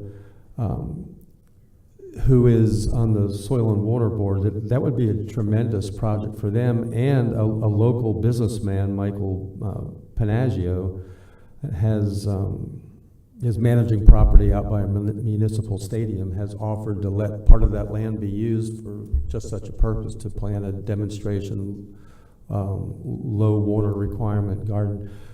I thought I saw in some of your pictures, it doesn't look like it's 100% natives, which is fine. I'm not a native purist. There are good plants that fit in well. Did I see some jasmine Yes. ground cover? Was that in the, I think that was in the villages slides. I think there was some jasmine in there, and that particular person, he just didn't want he wasn't a member of the Native Plant Society, and so there are quite a few non-natives in his yard, but we have looked at all their water bills. All their water bills did go down substantially, and obviously there's no mowing going on, so they're, and of course I don't know about their landscape care. I haven't actually polled them, but yes, we're not averse to, we would like to see it, if a native plant for the same price, same impact can do the job, choose the native. If it's going to cost you more, it won't do the job as well, as long as the other is not invasive. If it's a naturalized plant, then we don't have an objection to that at all. Right, and if we want the public to grasp this, I think the worst thing we can do is tell them, you can't have a lawn in your backyard or your front yard. This is a small list of plants. So give them as many options as possible. When you said one of them, one of the developments had, didn't allow any turf in the backyard, I thought. Irrigated turf. Okay. So Bahia. Okay. See, that's what in Osceola County, all the backyards are Bahia, because if you go to the University of Florida recommendations and you look for drought tolerant, does not require irrigation, there's only one on the list, Bahia. Right. Now that's the bad news. The good news is in North Florida, Brian Unruh, we are developing all kinds of new varieties of Bahia that don't have some of the characteristics people don't like about it. The blades are different, they don't have any of the spikes. So, you know, there will be new varieties. Again, if the university understands that this is what we need, the university will focus their plant breeding efforts to come up with varieties that meet these goals. And, you know, but we need pressure from you all. And we need the public and we need the developers to say, we need this kind of solution. Because the university is political too. And we respond. And if it's the turf growers that are funding our research and the turf growers want us to do Empire Zoysia and do proprietary varieties that they can then sell and have patents on, you know, that happens. I don't know if y'all, did y'all know that? Did you know that that kind of thing happens out in the real world? Well, sorry, I'm being snarky again, I'm sorry. One of the areas that I think the University of Florida has really excelled in is that I plant a lot of your fruit-bearing trees that we could never plant, apples and peaches and things that never did well here that you've now developed that will bear fruit without having bitter cold winters every year. But I think in my mind, to wrap it up and see what the rest of the council wants to do, I think Glenn said something last time that really brought it home for me, and he said that, I don't know what it means. Y'all don't know what it means yet. You haven't defined lid. So, and that's not fair. We can't ask the developer or home builder to say, okay, you got to do this, and we're kind of shooting in the dark.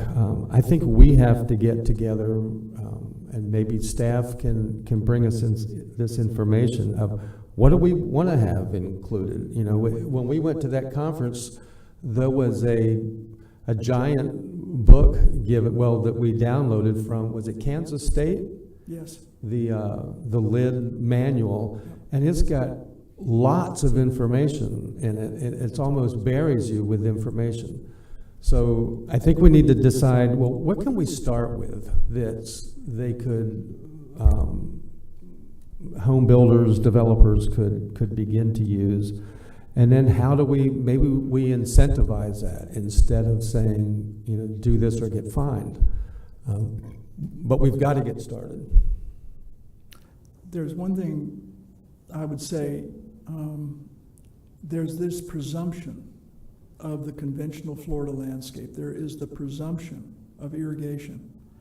I didn't grow up in homes. I was raised in Florida, born in Jacksonville, lived in actually Ormond Beach for a year, then Melbourne, which is where I went wrong. But the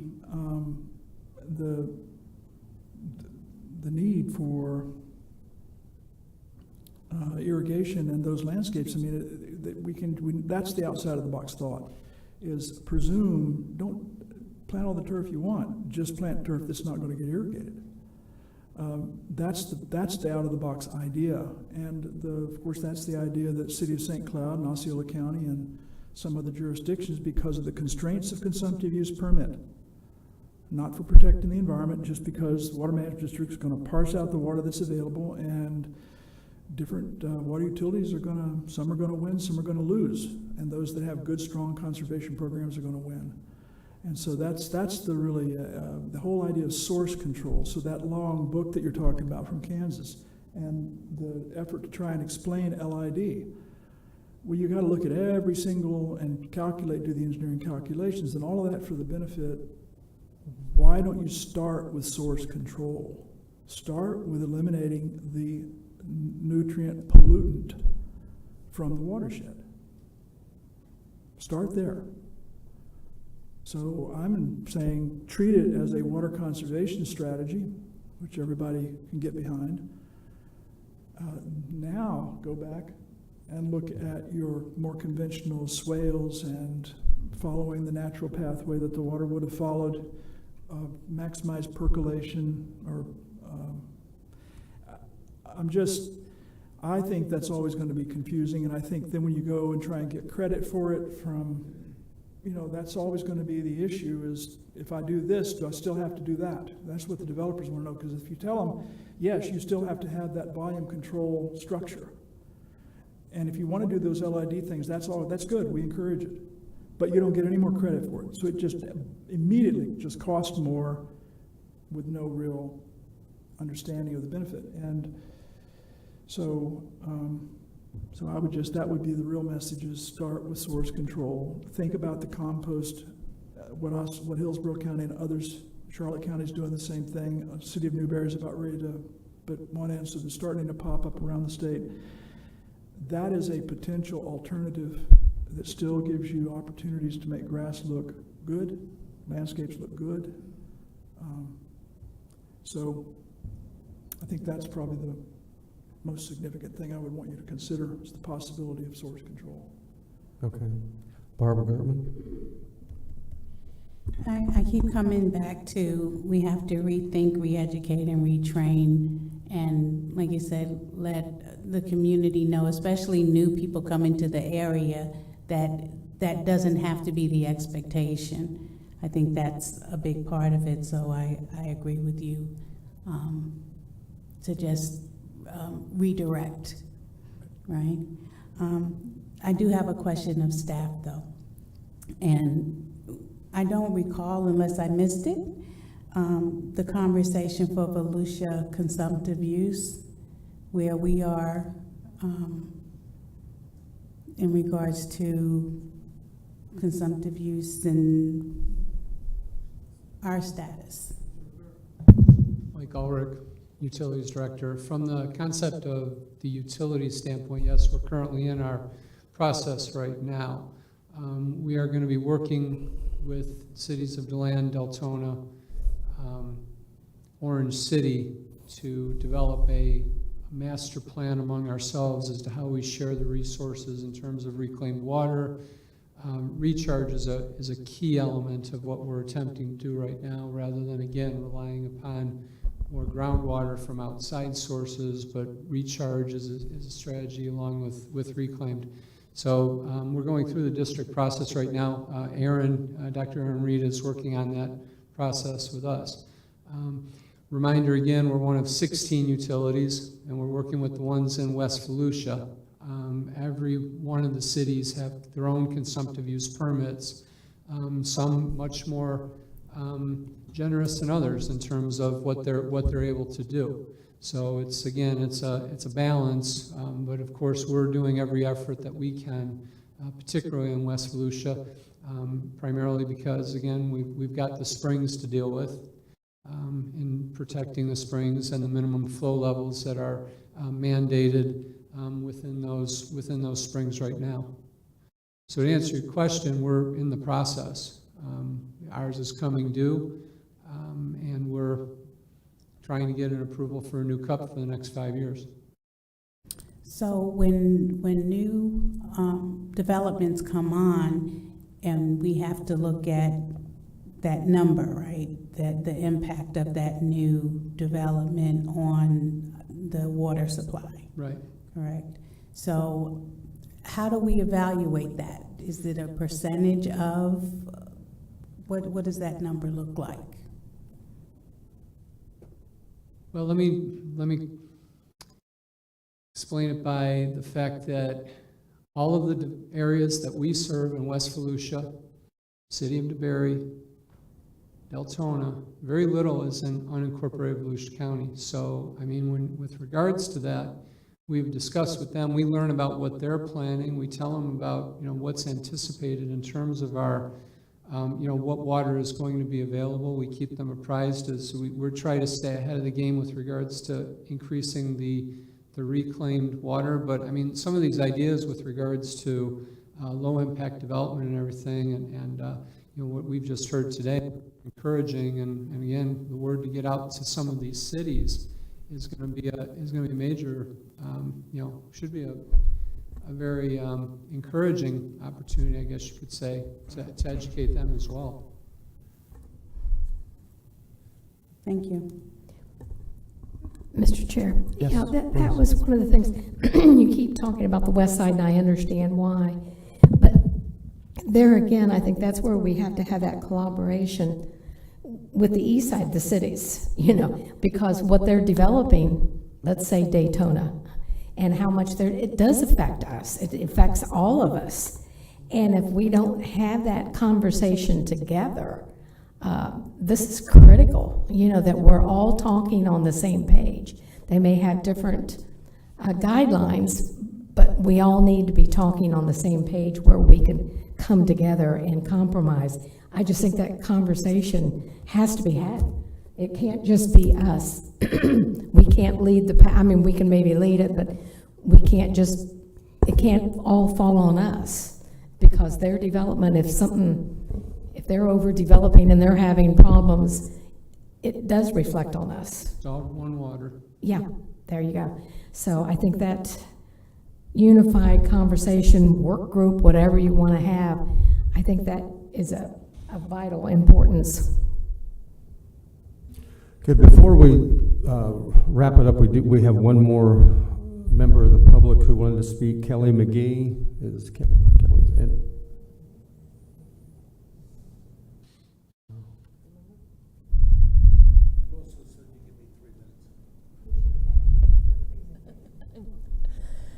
Thank you, Mr. Chair, honorable members of County Council. I'm Kelly McGee, Executive Director of the Riverside Conservancy. Thank you for today. I see this as a promise kept. We had 4 members of the County Council attend the LID workshop in Brevard County both days, and I believe that's more than any other jurisdiction. Even in Brevard County, people came up to me afterwards and were remarking about the leadership of Volusia County. You've heard about regulatory, non-regulatory ways to promote water quality, and one of the best things you can do is speak with that unified voice about water quality. We should be doing everything that we can, whether it's large scale, all water is connected, wildlife corridors, small scale conservation easements along the riverfront. We should be considering all of these things, and you're doing that. And thank you to staff for putting this together. The Aquarius website looks amazing. I'm going to need a tutorial on that. The water quality data that you guys are bringing in, that's phenomenal. I don't know of any other county that has anything nearly as comprehensive as that. You've already started making space for nature-based solutions in your ECHO program. by allowing those to go forward. And just would request that you would give the same consideration to even Volusia Forever, because that could actually create incentives for existing property owners, not just new development. So anyway, with that, thank you so much. Really appreciate this workshop. This is how we get from the academics to the on-the-ground built environment, is by you all taking the leadership role and setting the policy. Thank you. Thank you. And to the three of you, and maybe to Clay as well, is it possible, well, let me back up. Do you have a list of lid standards, or can you bring those to, I'm looking at Clay because he's the one shaking his head, for the county, just to, for the council to consider. And then one other thing, is your name, okay, before I do that, Heather Post. So on that note, I saw Clay nodding his head back there, but we had a low impact development presentation, or I don't know what you'd call it, I guess presentation from staff, where we had actually asked staff to come back and discuss low impact development. So, you know, not to reinvent the wheel, but we have talked about this before, and so maybe we can bring back or forward that information to us again, just so that we have it. Nodding of head, yes? Yes. Thanks. Okay. And we do have one more member of the public who wanted to speak. While Clay, I want to ask you that you don't have to come up, but if you would think about this, and if I don't make it clear, I'll email it to you. This actually came from a member of the audience, member of the public, who was here with in my discussion about wetlands and asking about, you know, how are we impacting them when we build right up around it. And the suggestion was that we maybe change the language in our comp plan to preserve wetland hydrological connectivity, instead of just saying, you know, protective in the ordinance, and just saying wetland and buffer area protection. So maybe we could discuss that, even, you know, personally or whatever, to see what we would have to do there. And then is William Mance? It's not Mance, is it? Oh. You have 3 minutes. And I do thank all of you. You're very attentive. I've been in front of the DeBarry City Council, and they couldn't care less from, in my opinion. There was You're burning time. I know. I did write down a few things, and I'd like to start out with something maybe you can all agree on. Maybe you should, well, I don't know if you even get paid, but I think you should get paid a good salary, and that people that make critical decisions need to be paid and work full-time so they can make intelligent decisions, and also to help with those intelligent decisions, to have regular training like this, education, and maybe even testing to make sure they're not sleeping during it. We need the head that's operating the body and telling me what to do with my homestead to be at least as intelligent as I am. I went to Master Gardener class. I also was a landscaper for years, Mance Plants, Florida, and I had B. Franklin Tree Service and the Master's School. I'm not the master. Jesus Christ is the master, my master, and anyone can take my martial arts school. But I'm retired now. Now I'm trying to help other people. I haven't brought up the fact, I'm just talking in general, trying to help the environment, like trying to help the environment. And I even when I go in front of DeBarry, I don't have time in my 3 minutes to complain about them taking 2 full months of my income for a fine because I have a University of Florida certified natural yard, and they don't like it. Well, anybody has to complain. Some idiot neighbor who has somebody mowing their grass for $50 a week and fertilizing and spraying pesticides, they can complain about my yard. My electric bill is $30 to $60 a month, okay? Because I have trees everywhere. If you know how to go do the earth thing, I'm at 12 DeBarry Drive, 1 mile north. I'm not contributing to the pollution in the river like the people who fertilize and do all that other stuff. So I think you guys should get a good pay, at work time, devote yourself to this full-time.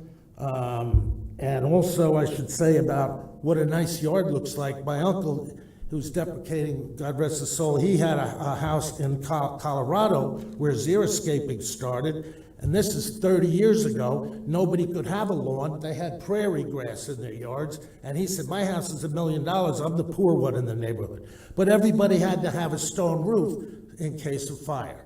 So there's intelligent ways to live with nature, not against it. And, you know, we shouldn't feed the beast, devouring Mother Nature. I protest the killing of that mother bear with her three children who was only defending her cubs. And that mother bear could have killed the person. I saw the lady who was attacked. She had a few superficial scratches on her. So there could have been a better way than killing the mother and leaving them homeless. God bless you all. Thank you. Danny, did you take that as a motion, that part that he said about raising our pay, or that we should, were you going to second that, or what? Or did you have something else to say? I think you might get that. I was focusing on working full-time on this job.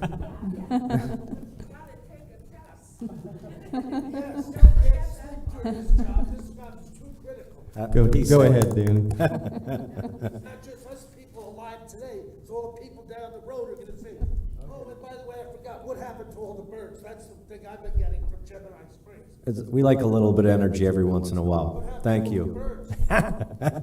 No, I just wanted to thank you guys, and Pierce, thank you so much. You know, it brought a lot of clarity, and I learned something in business. Sometimes you have to catch them with honey.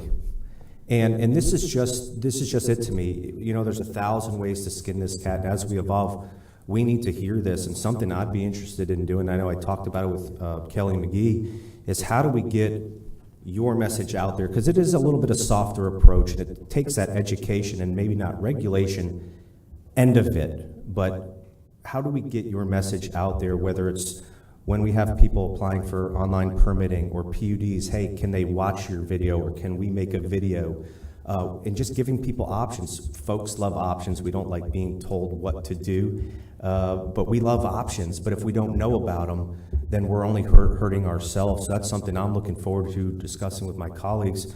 You know, because as we break this down and look at it, you know, I like how you put it out there in terms of, hey, maximizing green space, less roads, maybe relooking on how we cluster those homes, because the problem that we face here a lot is people don't like change, people don't like growth itself. This doesn't say that there isn't going to be any of that. It's not going to say there isn't going to be anybody clearing, but what do we do afterwards to mitigate some of these issues? Because you still have to clear the property, we know that, you know, but what are we doing afterwards that are better practices than what we've been doing before? And that's what I took out and liked from your presentation. And it just gave everybody, I think, a full scope and kind of settled the mood a little bit on where this can go or where it is going. But once again, thank you, good job, and I look forward to hopefully seeing you again. So thank you. Ben Johnson. Staff, I want to thank you for doing a great job today. And also, you gave us a lot of great information, and Doc, you did a great job too of kind of putting it together at the end of what we can do. And you had to be quite a man to get Max Steen up from his nap in the afternoon to be here. But we appreciate it. We thank you for everything, and all of y'all, the job you did today.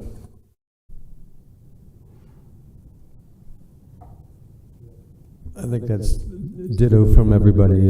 Heather Post?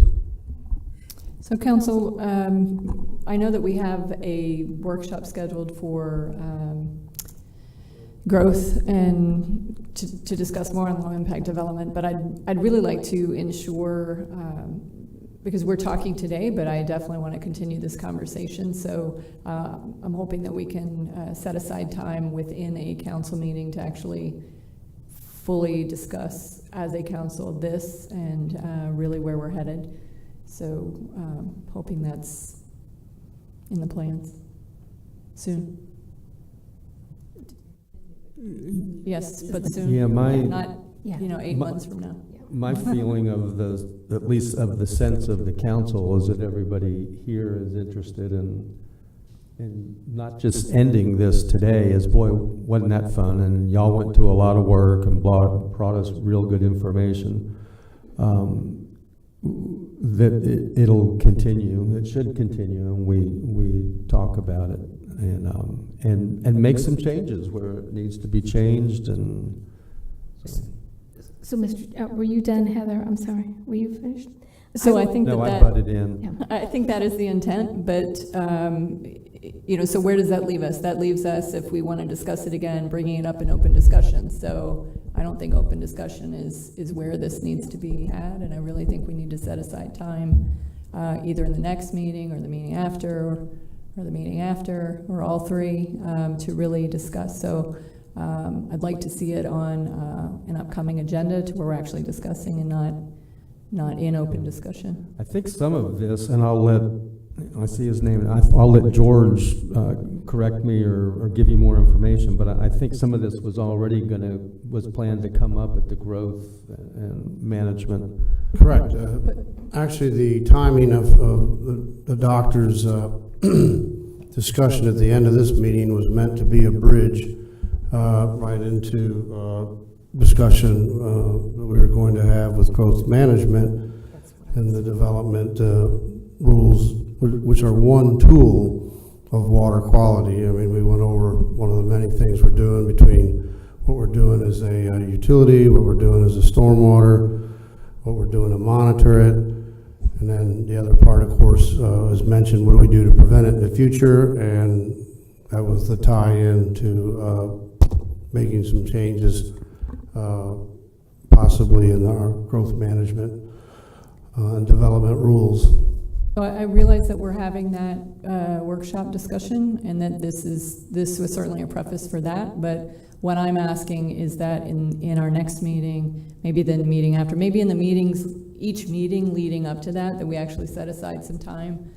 It sounds as if, from what we're being provided, that there is lots and lots of information out there. There's lots of ideas. There's lots of things that we could be discussing. It doesn't have to be a workshop in every council meeting, but certainly for an agenda item, or at least some for council to learn about something or to discuss something leading up to our workshop. That would be my suggestion and my hope. Billy. Yeah, I think I know I think I'm hearing what you're saying. What's next? and are we going to get it set? What are we going to do next, and when are we going to do it? You know, what if staff, with all the information that you provided, I'm sure you have ideas exactly what needs to go next. You know, and there are some of them in here, and I preface it earlier saying, yes, I want to move forward with all of that, but I want to make sure that conversation is there and that we're going to have it, and not 6 months down the road still discussing it. So however we get to the next step, I really would like to have their input, but yeah, I still want to talk at some point about a work group. So, Barbara. Thanks, Chair. I guess, along with Heather, I'm interested to know where we go from here, and I guess part of my concern is guidance for developers, right? To give a longer lead into, you know, what those options are and what those expectations are, or to give an overview of where we're going with a list of these items, and you need to have a certain amount of these, you know, built into your plan, or I just want to ensure that we're moving it forward as well, because I just think it's a critical time right now with how much is on the landscape. So I think time is important. So I'm looking forward to that feedback and the best guidance for next steps. And I would like to see at least the listing and information come to us prior to the next workshop, so wherever we're going, we have more of the meat to make some of those decisions. I also want to say I'm really happy that we asked staff to do this today. In the last 3 years since I've been here, and I've seen how much work the staff has done on a number of different projects and initiatives, I've always said, you don't tout your efforts enough. We're not communicating it to the public how much work and how much effort has gone in to a lot of the initiatives, and especially around the water. And it's difficult when you see it in parts and pieces versus you're seeing a holistic view of how much you've done and the impact that it's had on our county and communities. And I just think it's important, not only in this category, but so many other categories. I think it's important that we give you that opportunity to be represented, because it's a lot of work, and you make us proud. So I just want to say thanks for those efforts, and thanks to the council for also agreeing to have this done. Dr. Lowry? I echo that sentiment. Great job. Obviously, you were here all day and didn't get a day's work in, but appreciate you being here and all the work that you did. And I think we have to remember our job up here on the dais isn't to get into the weeds and micromanage specifics, but our job is to give direction. And I think the staff, as we are sitting here today, my colleagues agree that we'd have to say that been doing a good job. We're beyond the minimums. There's some areas we need to work on. There's some things been presented today, and I like Ms. Wheeler, I like to see staff come back to us with some of the recommendations. I mean, Ginger's probably forgotten more about water than any of us up here will ever know. And for us to try to figure that out on our own is kind of silly. I think we let our staff do their job. They do a great job, and let them come back at a later time with some recommendations and ideas that they might have. Thank you. Heather Post. So that was really my suggestion, said differently, I guess. But Mike, is it possible to get, so we've heard a lot of ordinance information from other counties. Ginger, you mentioned the west side of the state has a lot of stuff. Doctor, you mentioned a couple. I would love to see those ordinances, if we could get copies of some of that stuff, and then any additional that staff might be aware of, so that we could sort of get a feel for what other areas are due in one pile before we come back. Thank you. Okay. No, I don't want to end today without also saying, Ginger, you are amazing, and you, the environmental division is just,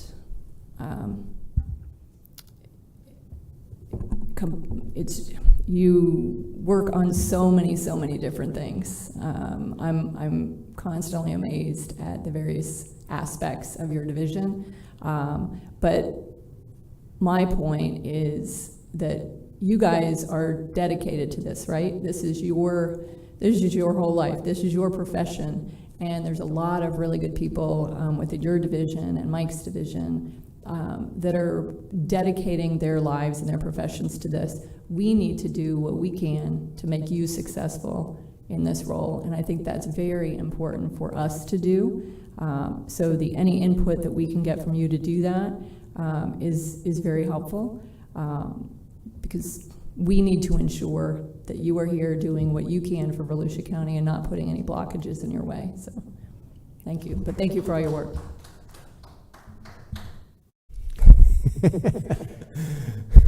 And Mike, you were okay? Okay. Just my quick, short list, and it's not all that has to come back to the council, but one, Clay, I just mentioned earlier about the wetland connectivity. I'd like to pursue that a little bit more.